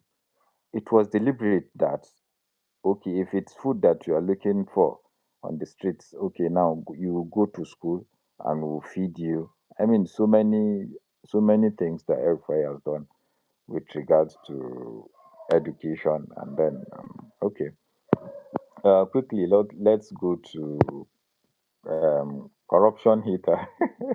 Oh, Sinemo. Corruption Good hater. morning. Good morning. Yeah. Social energy and everybody here. Dr. D. The thing, I voted for El-Rufai twice in Kaduna, Abuja Road in Ligasa. And then I can tell you now that for you to call the, if you are thinking of collecting power from Tinubu 2027, I think the strategy is how to win, not how is no, people. Somebody came and he started discussing about he's not going to get vote from North Central. He's not going to get vote from this thing. He's not got him that they want to pass. Say they must vote. Governor, they must do governorship election. sorry, corruption hater. Please, can you please specify? Are you from the middle belt? I'm from, I want to relate it with the fact that you voted for El Rufai I'm twice. from, I'm, It's a I'm big from the information for Middle people. Belt. I'm from Mokene, Kogi State. And you voted for El Rufai twice. Yes, Continue. Thank you. Thank you. I get it now. So I think people should strategize on how to win elections, not discussing about Tinubu. Tinubu will not get votes for here. Tinubu that is silent. You don't even know his strategy. He's not coming out to tell you his ways of how to win the election. Nobody even know. Somebody came and say, okay, he's want to give vice president to Kashim Shetima. People don't even know that man. That man is so silent that is very dangerous. Now, what is happening in Kaduna now? If I will tell you, to win election and then Tinubu is there at Aso Rock, you have to plan. You have to make sure that people, you see, in Kaduna, people that are coming out to vote are the elderly people, and this thing is what I witnessed in Kaduna for many years that I've been in Kaduna, in Abuja or Rigasa, because in Rigasa there we have the highest this thing, Igabi local government. Do you get me? We do have the highest vote in Kaduna. So it's elderly people, all those things. Is the message really getting down to them So that okay, this government is bad, this sorry, thing is bad? sorry, corruption hater. Do you know the councillor in your ward, Erigas? No, I don't know him, but I left Kaduna. What I'm about the not. chairman? Eh? What about the local government chairman? I don't know. I don't know those people now. But if I want to know in the next, if I just call somebody, they will tell me their name, everything. So it's only El-Rufai that you know after voting for him twice. You don't know the Um, members of assembly or members of reps. Anyone that you know. Oga, all those people like the other guy that El-Rufai gave appointment in CBN. What is that? His name, sir? All those people, is the people we work with before. So I left immediately. Do you understand it now? I don't know the people that are there now. Do you get it? You didn't vote any El-Rufai. You won't come preach APC agenda for a year. You don't find it You out. can print. I'm not APC. I'm just telling you that you don't come online and discuss about like the other time. You just see Labour Party people discussing Tinubu will not get this, Tinubu will not get it. Tell us how you are going to allow, you are going to win election that Tinubu will leave Aso Rock Man, I 2027. tell you What is that your good, I plan? go Tifa put her for DG Do you first. understand it now? No, be say like the other everything. Tinubu is planning this, is planning this. What is your own plan to remove Tinubu? That is what I want people to discuss Sauke about. mana shi. You understand? It's not they will just come and say Tinubu this, Tinubu is doing this thing, Tinubu is doing this Malam, thing. this place go rowdy. See, Oga, Yawwa. this Yalla ya za a ci ɗan riga sama kana Hausa baya jinka. this is not APC space. You said you vote for El-Rufai twice. You are from Regasa. You know what Regasa? Regasa is like Kano State. I don't know how someone is speaking Hausa you don't understand. You don't know your councillor. You don't know your local government chairman. You don't know your member house of assembly. You don't know your member house of reps. You don't know even one appointee in El-Rufai's administration, and you are here telling us you voted for the man twice. You want to push your agenda, you can go to it. We allow people to come and speak respectfully, but then we don't allow you to push any agenda here. We are for El-Rufai, we are for ADC, we are for coalition. Before you want to talk, it doesn't gather around this. We don't have time for that one. Let us continue what we are doing, setting the record straight, clarifying the agenda APC has been trying to push. That's what we are doing. If that doesn't sit well with you, well, good luck with that too. Because APC is not helping anybody. I don't know how APC is improving your life.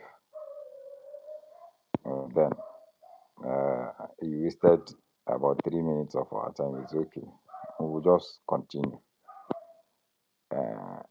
Uh, okay. Mohammed.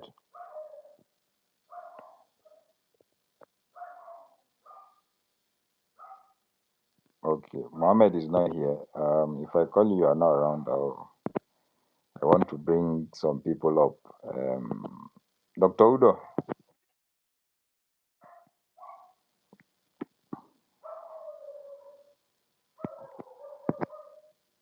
You Sorry, dey Doc. hold this thing, the You mute. mute us now. You mute us. Engineer, I just want to ask that guy one question.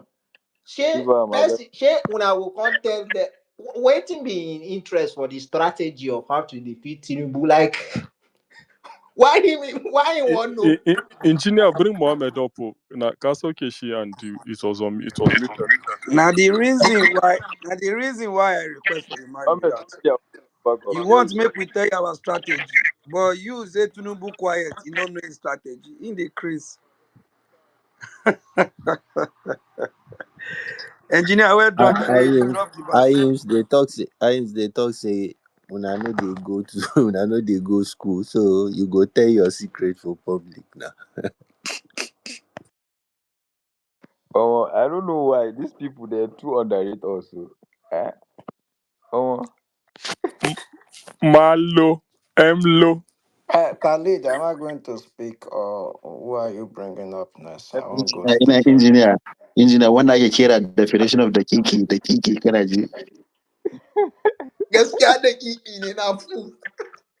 Guys, kuya kudidala. Uncle Yinka is here. Energy. How far now? How you doing now? We full ground though. Politics. Yeah, Nigerian politics is crazy, oh.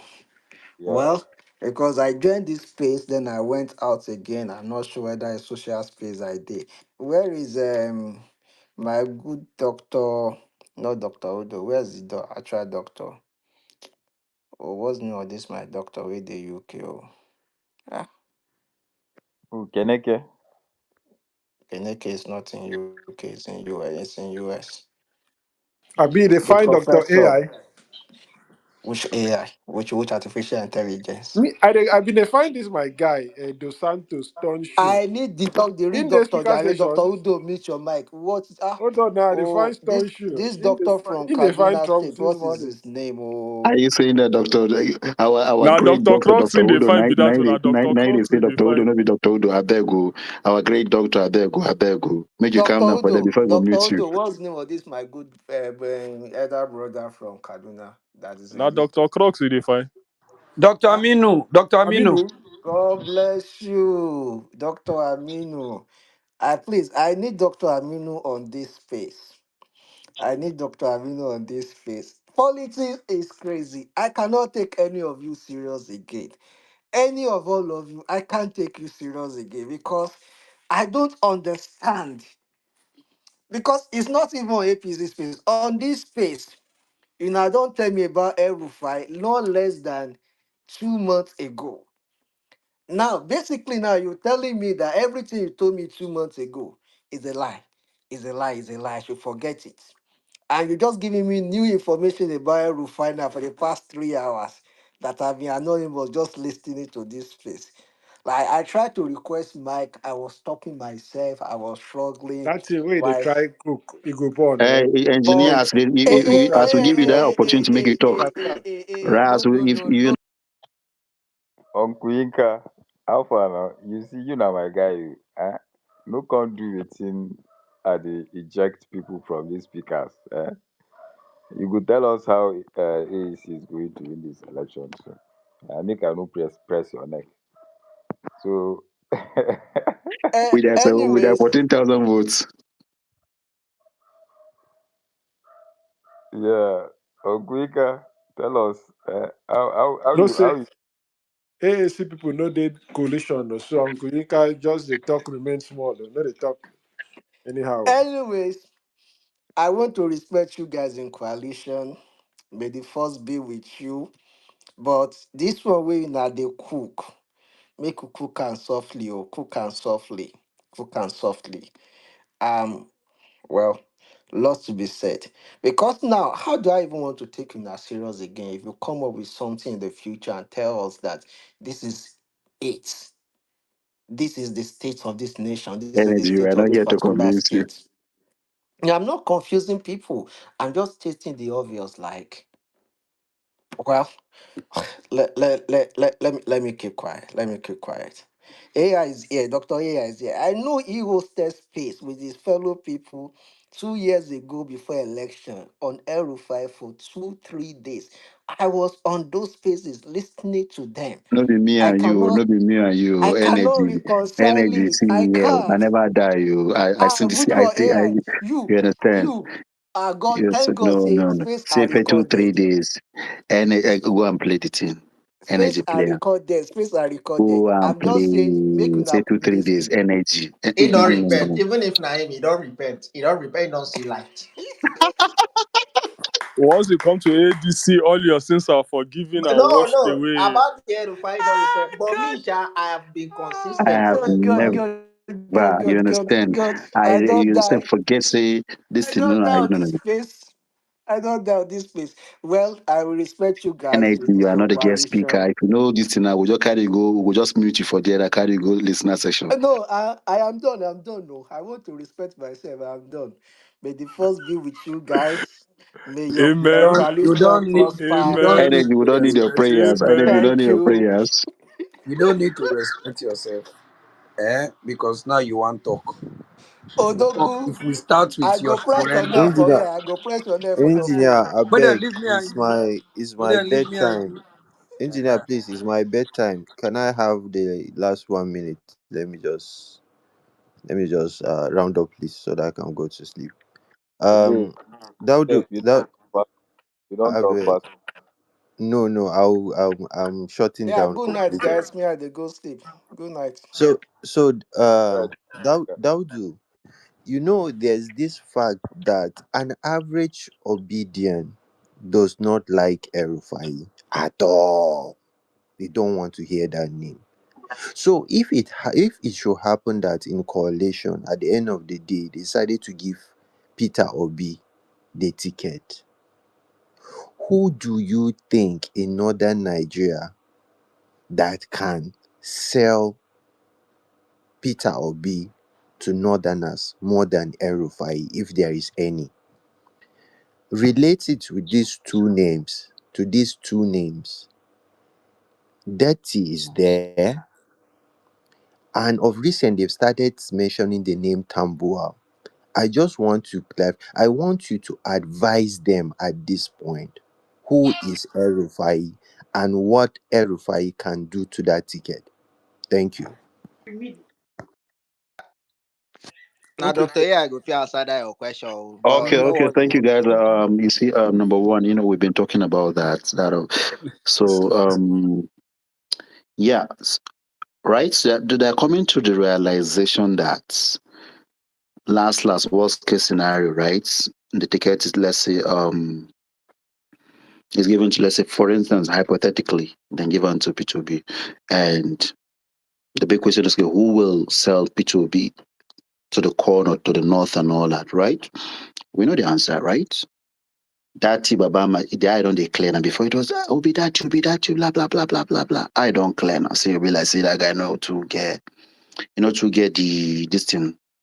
So, Tamboal, well, you understand, Tamboal being able to hit the superstructure that APC used, right? So, I know the superstructure that the APC used. And the VP also tried to also reinforce that, but El-Rufai was also there as well. So the game changer, everything falls back to El-Rufai. So he understood the game. He was right there. The package, so at least with him and some other people, they were able to sell Tinubu. Not that okay, Tinubu was really sellable in the north. It's just that okay, we don't want to tell ourselves the truth, right? So Obi did this, Obi did that in Anambra, some northerners, blah blah blah. That trying to that he said they should carry maybe some ID card, blah blah, all those nonsense. And even when Tinubu was a governor of Lagos State, it's still clear for our mind. Don't be so forget to some northerners and key northerners, OPC key northerners, waiting Tinubu do when he was a governor. It's in the fresh out for my memory. Oh, being even the quarter of all those nonsense and rubbish that they talk about for not even if for an Anambra, even though I don't even believe it. May them give you proof and evidence.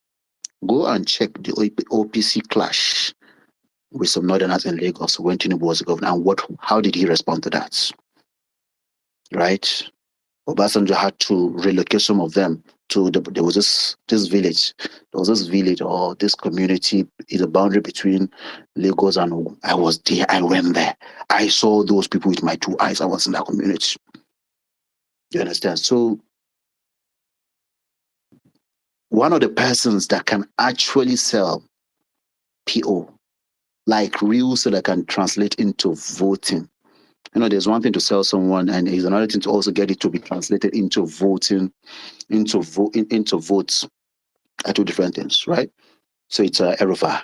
He can do it, right? And he knows the superstructure in the north that they use. Even the Tinubu was not really the ideal, but for the party's sake and all that. For the party's sake, he was like, okay, if I know that Tinubu was sellable, right? So if El-Rufai wants to do it, he has already even started. I just saw one of those guys has started talking about P2B in his I don't want to hint at it because some of the APC guys are also here. Some of them are anonymously blah blah blah. I can't leak our things. So everybody knows the structures, he knows the superstructures, he understands the game, and he knows who PO is. You understand? That's why whenever there is a gathering or so, whenever I see them together, if there is a gathering, both of them are attending, you see them holding hands. They are comfortable with each other now, right? So if you notice in the last 3 or 4 months, you see them whenever they are in an occasion, they are together. Either they hold hands or they are sitting together, and that tells you something. They are cooking something, right? And we know that APC guys are cooking something in their covens. Some weeks back, I entered their spaces in the middle of the night, like witches and wizards. They were cooking something that if verify in a peradventure, if he is giving blah blah, you understand? Because they plan ahead. What they will do to the marketing, we're watching them closely. The Northerners are not stupid, right? And also, so to sell OB requires the Northerners to take the message and to their people. He doesn't have to do all those things back and forth, like, going to maybe to a state like 10, 3, 4 times. No, no, no, you understand? The Northerners will get the message, you understand, some of the people, and they will take it to the people. Radio station, TV station, wherever it is that is there, the structure, the superstructures, everything. Hey, look, siyasa akazuka, lokacin siyasa akabuga, amma this is it. We apologize, blah, blah, blah, blah, blah, and all that, but this is it. He did this, he did this, he did this, and he didn't do it. They know how to sell it. So the Northerners will sell P2B. He will not even have to bother to sell himself. P2B is known. They know who he is. You understand? So hope that answer your question. Let me add to it. Okay. Uh, Daudu, sorry, please. Let's take the new guys. Eli has been asking questions since 7 a.m. in the morning. Mohammed, please, let's have you. Good morning, everyone. Good morning. I'm so glad to join this space. One of even the thing that fascinated me, that attracted me to this space is a topic about the Malam El-Rufai. First of all, me, I am not a politician, but I so much love him so much in the sense that whenever he was giving the administrative, it deliver 100%. I see what he did in Kaduna. In fact, it even makes me becomes a lover of Kaduna so much because of his heart he put down there. There are things people doesn't know about him.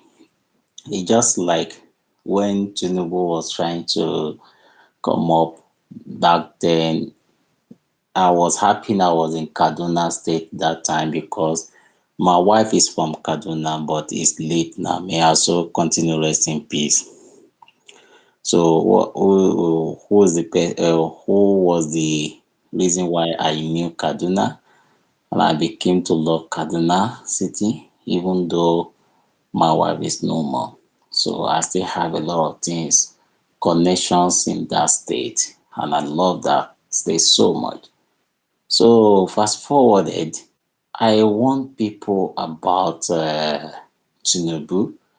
They didn't know much about him actually, and me, I'm a Lagosian, and I used to have some friends around me then. So I told you they say because of this. So I say a lot have been said with so many speakers, but kudos to him. There's something you people say that I value a lot, that I respect a lot about this Malam El-Rufai. And that's what dignifies him so much, which is that if he's in for you, he will fight for you, no matter what. And at the same time, if it's not for you, or maybe there's an issue, he will say it to you clearly. He's just true to someone, he's true to himself, he doesn't betray, but when you betray him, he will let you know. So I'm happy this thing come up and everyone get to see the true color of who is Tinubu is. I told people, I said, if wasn't Malam El-Rufai, Tinubu wouldn't have even won in the north.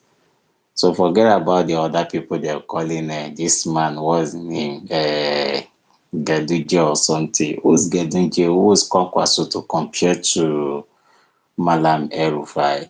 So just it gave me so much glass to for me to hear a lot and many things that I didn't even know and I see a lot of speaker who shed a lot of light on his personality and so many things. There's been this agenda people have been selling, this propaganda, why, what, how he did this to the southern northern Kaduna and this and that. In fact, that part really makes me happy a lot for uh revealing a lot of things that people doesn't know.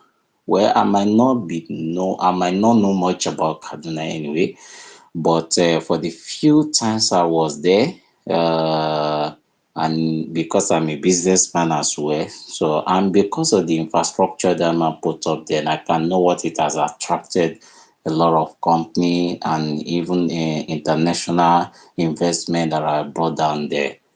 Cut me well, I have been so many parts of northern state, but till today I've not seen a governor or someone who can outstand that man in all area of political, both administrative and anything. So kudos to him. And anytime whatsoever coming or anything regards to that man, I'm always pleased. I'm always happy to join because he's someone I love so much.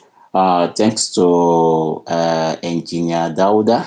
I think we are following each other now. Thanks to all those people who really educated us most and those that we are not even know much about him. And for the Tinubu, he just put himself because I'm glad everyone started to see him. We know who he used to is. There's one language we used to even call him Lamba in Lagos State. We all know him. He's someone that he's not a truthful person. Everyone knows that. We know. So when people always say that because of what he did in Lagos, I'm actually asking people that, what do you know about Lagos? Is it the same Lagos that we will grow up, the same Lagos that we know? People say because he do this, he do this. What did he even actually did? We know people who put Lagos in where it is today, and everyone who comes since Tinubu became the leader of Lagos State. We has never let anyone who has a good work, nobody that have a good work to do that he allowed them. Look at Ambode. Even Fashola also faced the same thing. It was just little things that were different from Ambode. So if people want to hear things, but I'm happy for the coalition that's going on now because, like I said, I'm not a politician and I'm not even willing to be part of politics. But however, we are still in Nigeria. We hope for good things, whether you're a businessman or irrespective whatever you are. Governors still play a major role in anything you're doing, and that's why I'm in this coalition, and that's why I'm in support of anything saying about this man because of the way he drive politics and the way he feel like things should be things should be done. The Nigeria should enjoy the good politics, and that's what is always advocating for. Not that he's interested in any political or maybe because what people saying is grief because he wasn't giving minister, and it's beyond that. So thanks all of you, and thanks for the opportunity for me to speak because I actually when you put me on there, I was trying but you mute my mic, so and I feel like I've had enough. So it's just about for me to go to bed, and I see that okay, you have already accepted my request. So greeting to everyone, and may Allah be with all of you. May Nigeria succeed. May Tinubu fall 2027. Inshallah. That's my prayer. Thank you very much. And thank you for Yeah, the time. Mm. thank you so much. Thank you so much, Mohammed. Sorry Yeah. about I did not Thank Engineer, admit I engineer, was before someone you understand, right? What those are Ronu guys used to say that he laid the foundation for 4 years. uh, It is that he laid foundation. Which only him, like you understand, foundation? that he laid Which, the foundation. which Ask them foundation? what Hmm? single project, primary, secondary school, What nothing. single He laid the project? Even when foundation. he I was beg, when Mohammed, he can you tell became us more about that, I beg, please? okay, so we know people that the person that really designed Lagos and even the vision they didn't even follow it. That was Jakonde. You understand? Since it was in the era of Jakonde, This one they say he lay foundation. I didn't see one of single project Tinubu did, even when he was a governor. And someone mentioned about the Togri life. Yeah, I was very happy that person has actually read more about Tinubu. Since when Tinubu became a president, that is when the value of Lagos has changed to the point to the life that you have to be Togri before you can become anything. Because he himself, not that he even have a good record. Nobody even know the primary school he attended is never value. Okay, look at what is going on now. Take this Nafisa for example now. I'm still looking over 24 hours now, going to 48 hours. I've not heard one tweet for him or congratulation for him. That's to tell you who he is. You understand? But look at these young ladies, they just this African Nation Cup and the Tigers. They even train, even congratulate, even give them motivation. But look at this girl that put Nigeria on the map. This girl that brought the pride of Nigeria. And you know why I was even so happy, so much excited about Nevisa? She doesn't even come from South. She doesn't even come from East. It come from the part that they say they don't go to school, they are mala, they are this, just like one woman was trying to say rubbish that I'm happy you cut him off. You cut her off. Do you understand? Look at that. For the old president, the one. So we know who he is. He's not that it doesn't make any foundation. Let me just even be clear about that. And someone who was following the foundation which Jakade was laying, what did he do? They have a problem because the problem was that the money was supposed to be remitted to him. And this guy said, if I should be giving you all this money, Lagos need money. I won't be able to do project. So because he played the master role, like, okay, I'm your boss, I bring you in, this and that, they use the way. If you look at that this international airport road from Oshodi, that Oshodi project, that was one of the plan by Jakonde then. Jakonde has all this and he put them in the facilities. And even Tinubu was supposed to even continue, was supposed to do that. So counting down to the times when Tinubu was even governor, where we are all both alive and young fiber in Lagos, you cannot even mention one project this man did. So when people now say, sorry, my Suleiman, my friend, we were together at this place. What was it called? They're close to my house there. This what is it called? This Kabbalah. So it was like, Mohammed, why are you not liking Tinubu? I said, don't worry. Shout me Lagosian. I'm telling you, you will see it. He said, but among all these contestants, he's the one that capable. Look at what he did in Lagos. I said, will you not? Just like if I want to argue about Kaduna. And the good thing is why I'm even very happy that I always have something to say about Kaduna is that when I was coming from my wife then, El-Rufai was not then governor.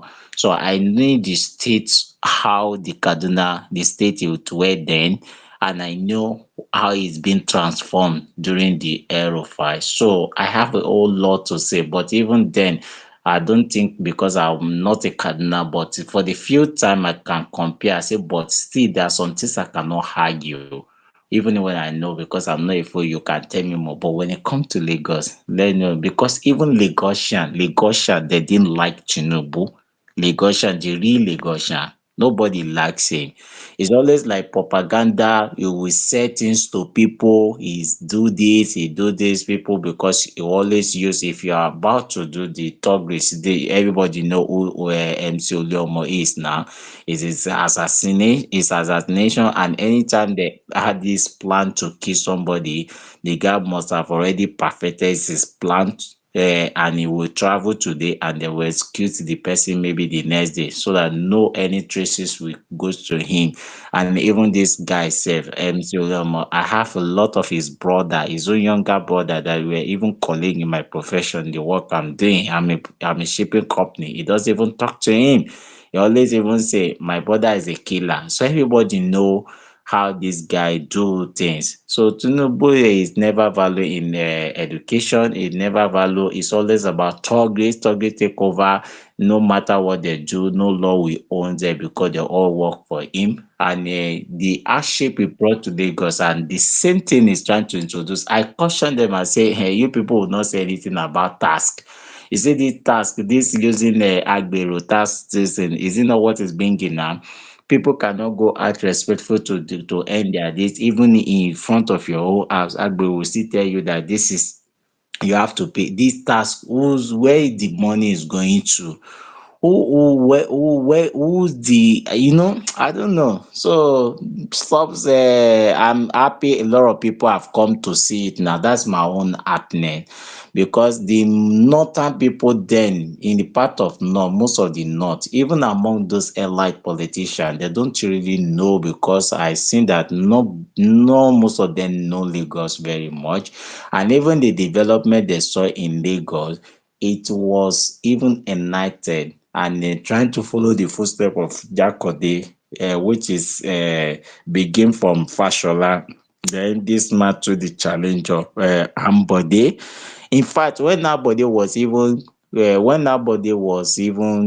they sure that Bose was becoming a governor, we all even afraid because of kind of person, his personal life. He loves show, he like to do party, and he loves the person will be using our money to go party. But to everybody, it took everybody surprise what he did, because he has to challenge that Fashola, because that continuity. And what makes Fashola also had that was because Fashola is not that is not a full politician guy. He doesn't know, but he's someone that he loves Lagos, and he have to pull this thing work.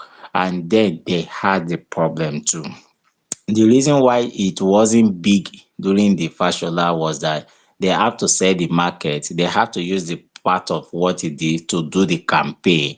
And again, I think Fashola somehow had still have a little romance with the headers, those people in the party, like, okay, he said to them this and that.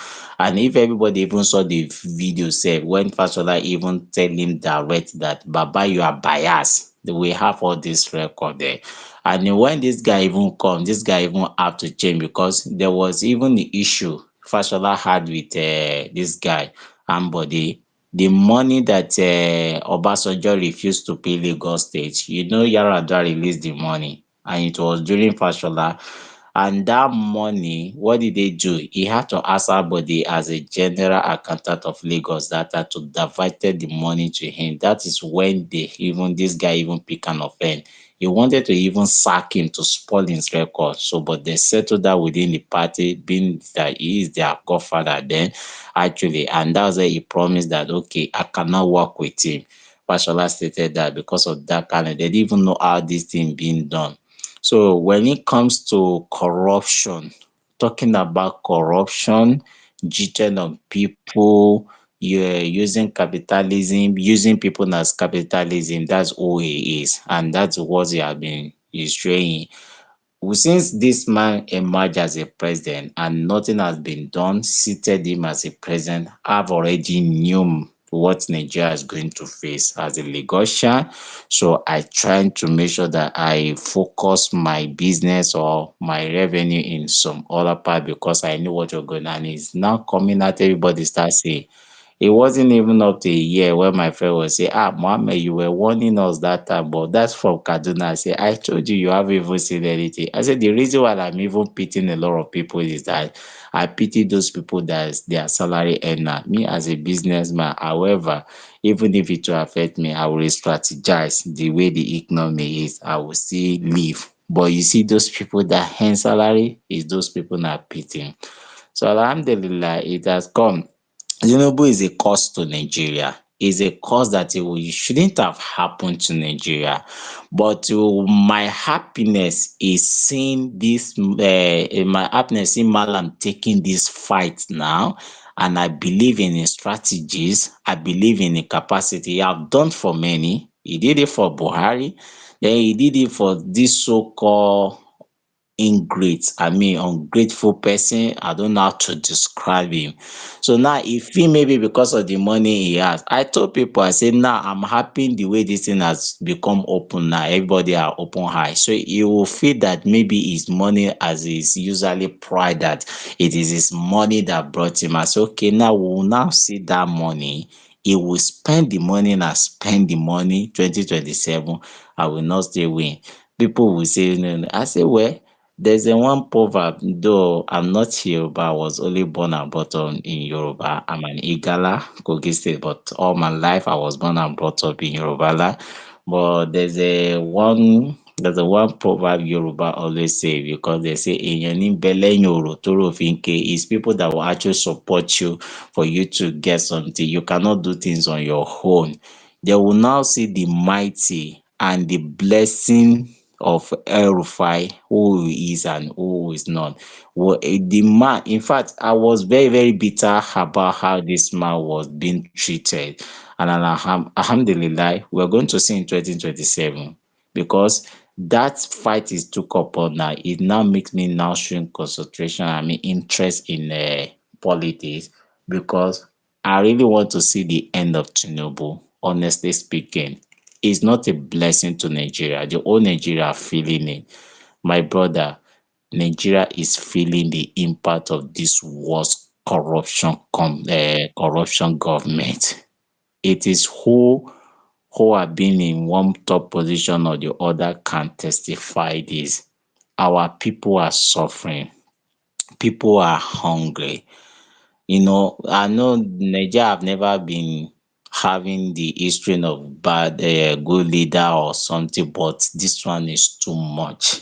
On a very daily basis, I can't how many people, and there are people you can't even run away from. It is how we are going to continue. People who have never even used to that life before, such a things have not.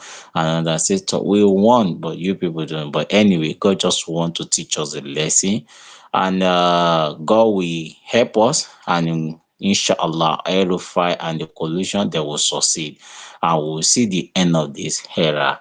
He goes of selling lies. He goes of saying this and that. I used to tell people, as a Lagosian I am, and as a traveler I am, as a international business I am, I say, look at the Lagos state you people were even complaining and compare with that kind of revenue coming out from Lagos. Look at the position, look at even the present looking of Lagos, and you say Lagos is that very dirty state. Yeah, you can't even compare Lagos to Johannesburg. That is South Africa. You can't even compare Lagos to this Senegeli, this present Kigali, that is the capital of Rwanda right now. You can't even compare Lagos to Kigali as we speak. So tell me what Tinubu have done. Is it the states what Lagos supposed to be? If truly this man was an architect of Lagos, like you people are giving me the praises, if not that they are taking the money to their pocket, and everyone knows this. And he has never had all these good advisors around him. Those people, Lagos boys, as you people call them, and that's what they are. There is loyalty, they talk about the infrastructure and everything. Lagos is even behind.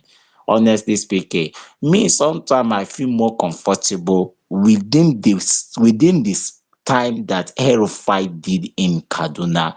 Every time I walk, is it that Muritala Square I want to talk about? Is it? We tell me every part of that. When you move now, you see what they call infrastructure. That's what infrastructure means. That's what they call infrastructure. Look at the IGP of Kaduna now. Compare even to the Kano. The Kano, where we know is the most commercial this thing. Where El-Rufai, but I don't know about present. When El-Rufai did that, it was topping Kano, the whole Kano. Look at infrastructure. When you move, when you attract some investment, that's what they call. How many places will you count like that? Is it same Ikeja that we have know that nothing has been changing for decades? Is it same? Tell me, what do you want to even mention in Lagos to even compare the 8 years of El-Rufai, the changes that tremendous transforming in Kaduna? Honestly speaking, this man, he has nothing to say. And this is what people will keep understanding. And I love people to exploit traveling, even if it's not your, even if exploit traveling will make you have a lot of knowledge, education, educate enough so that when people will come and tell you this, you will know that this and that. I will even employ people to go to Lagos and see what I don't know. Me for me, maybe because I've been there for long, I'm in Lagos, I don't know. But I'm currently residing in Abuja at the moment anyway. I'm not really long there, but my business in Abuja, but still my company headquarters, everything, every other activity is still done over there. But take it off from there. That man, so in conclusion, that man didn't do anything. He's not the architect of Lagos. In fact, he never even implement anything right. And for those who have the willing to do things, he will never let them do it. It's either he cut them out or he send assassination after them. So that is what it is. It's not for everyone that he didn't build Lagos. Tinubu didn't build Lagos. Not even, in fact, during his own government sef, there's not even one thing that will say this is done by Tinubu or this is being commissioned by Tinubu. So everybody can go and check with Google now. Even if you are not living in Lagos, you can even put it on your phone, type it that okay, what major project this man did when he was governor. So that's my submission. We actually won there, but we thank God. It's actually a cause. I knew this, I foreseen this because the moment it was announced and all the efforts trying to remove him from there, and he still found a way they remain then as a Nigeria president today. I knew all these things will happen. So, because we as a businessman, we have to strategize. We know that some of this is going to happen. So that's why we will still keep grinding by now. But it's still by the special grace of God, not by our power, not by our. We want better Nigeria for all. And they advocating for the coalition and a better Nigeria this man is pushing. And me, personally, I've been in love with this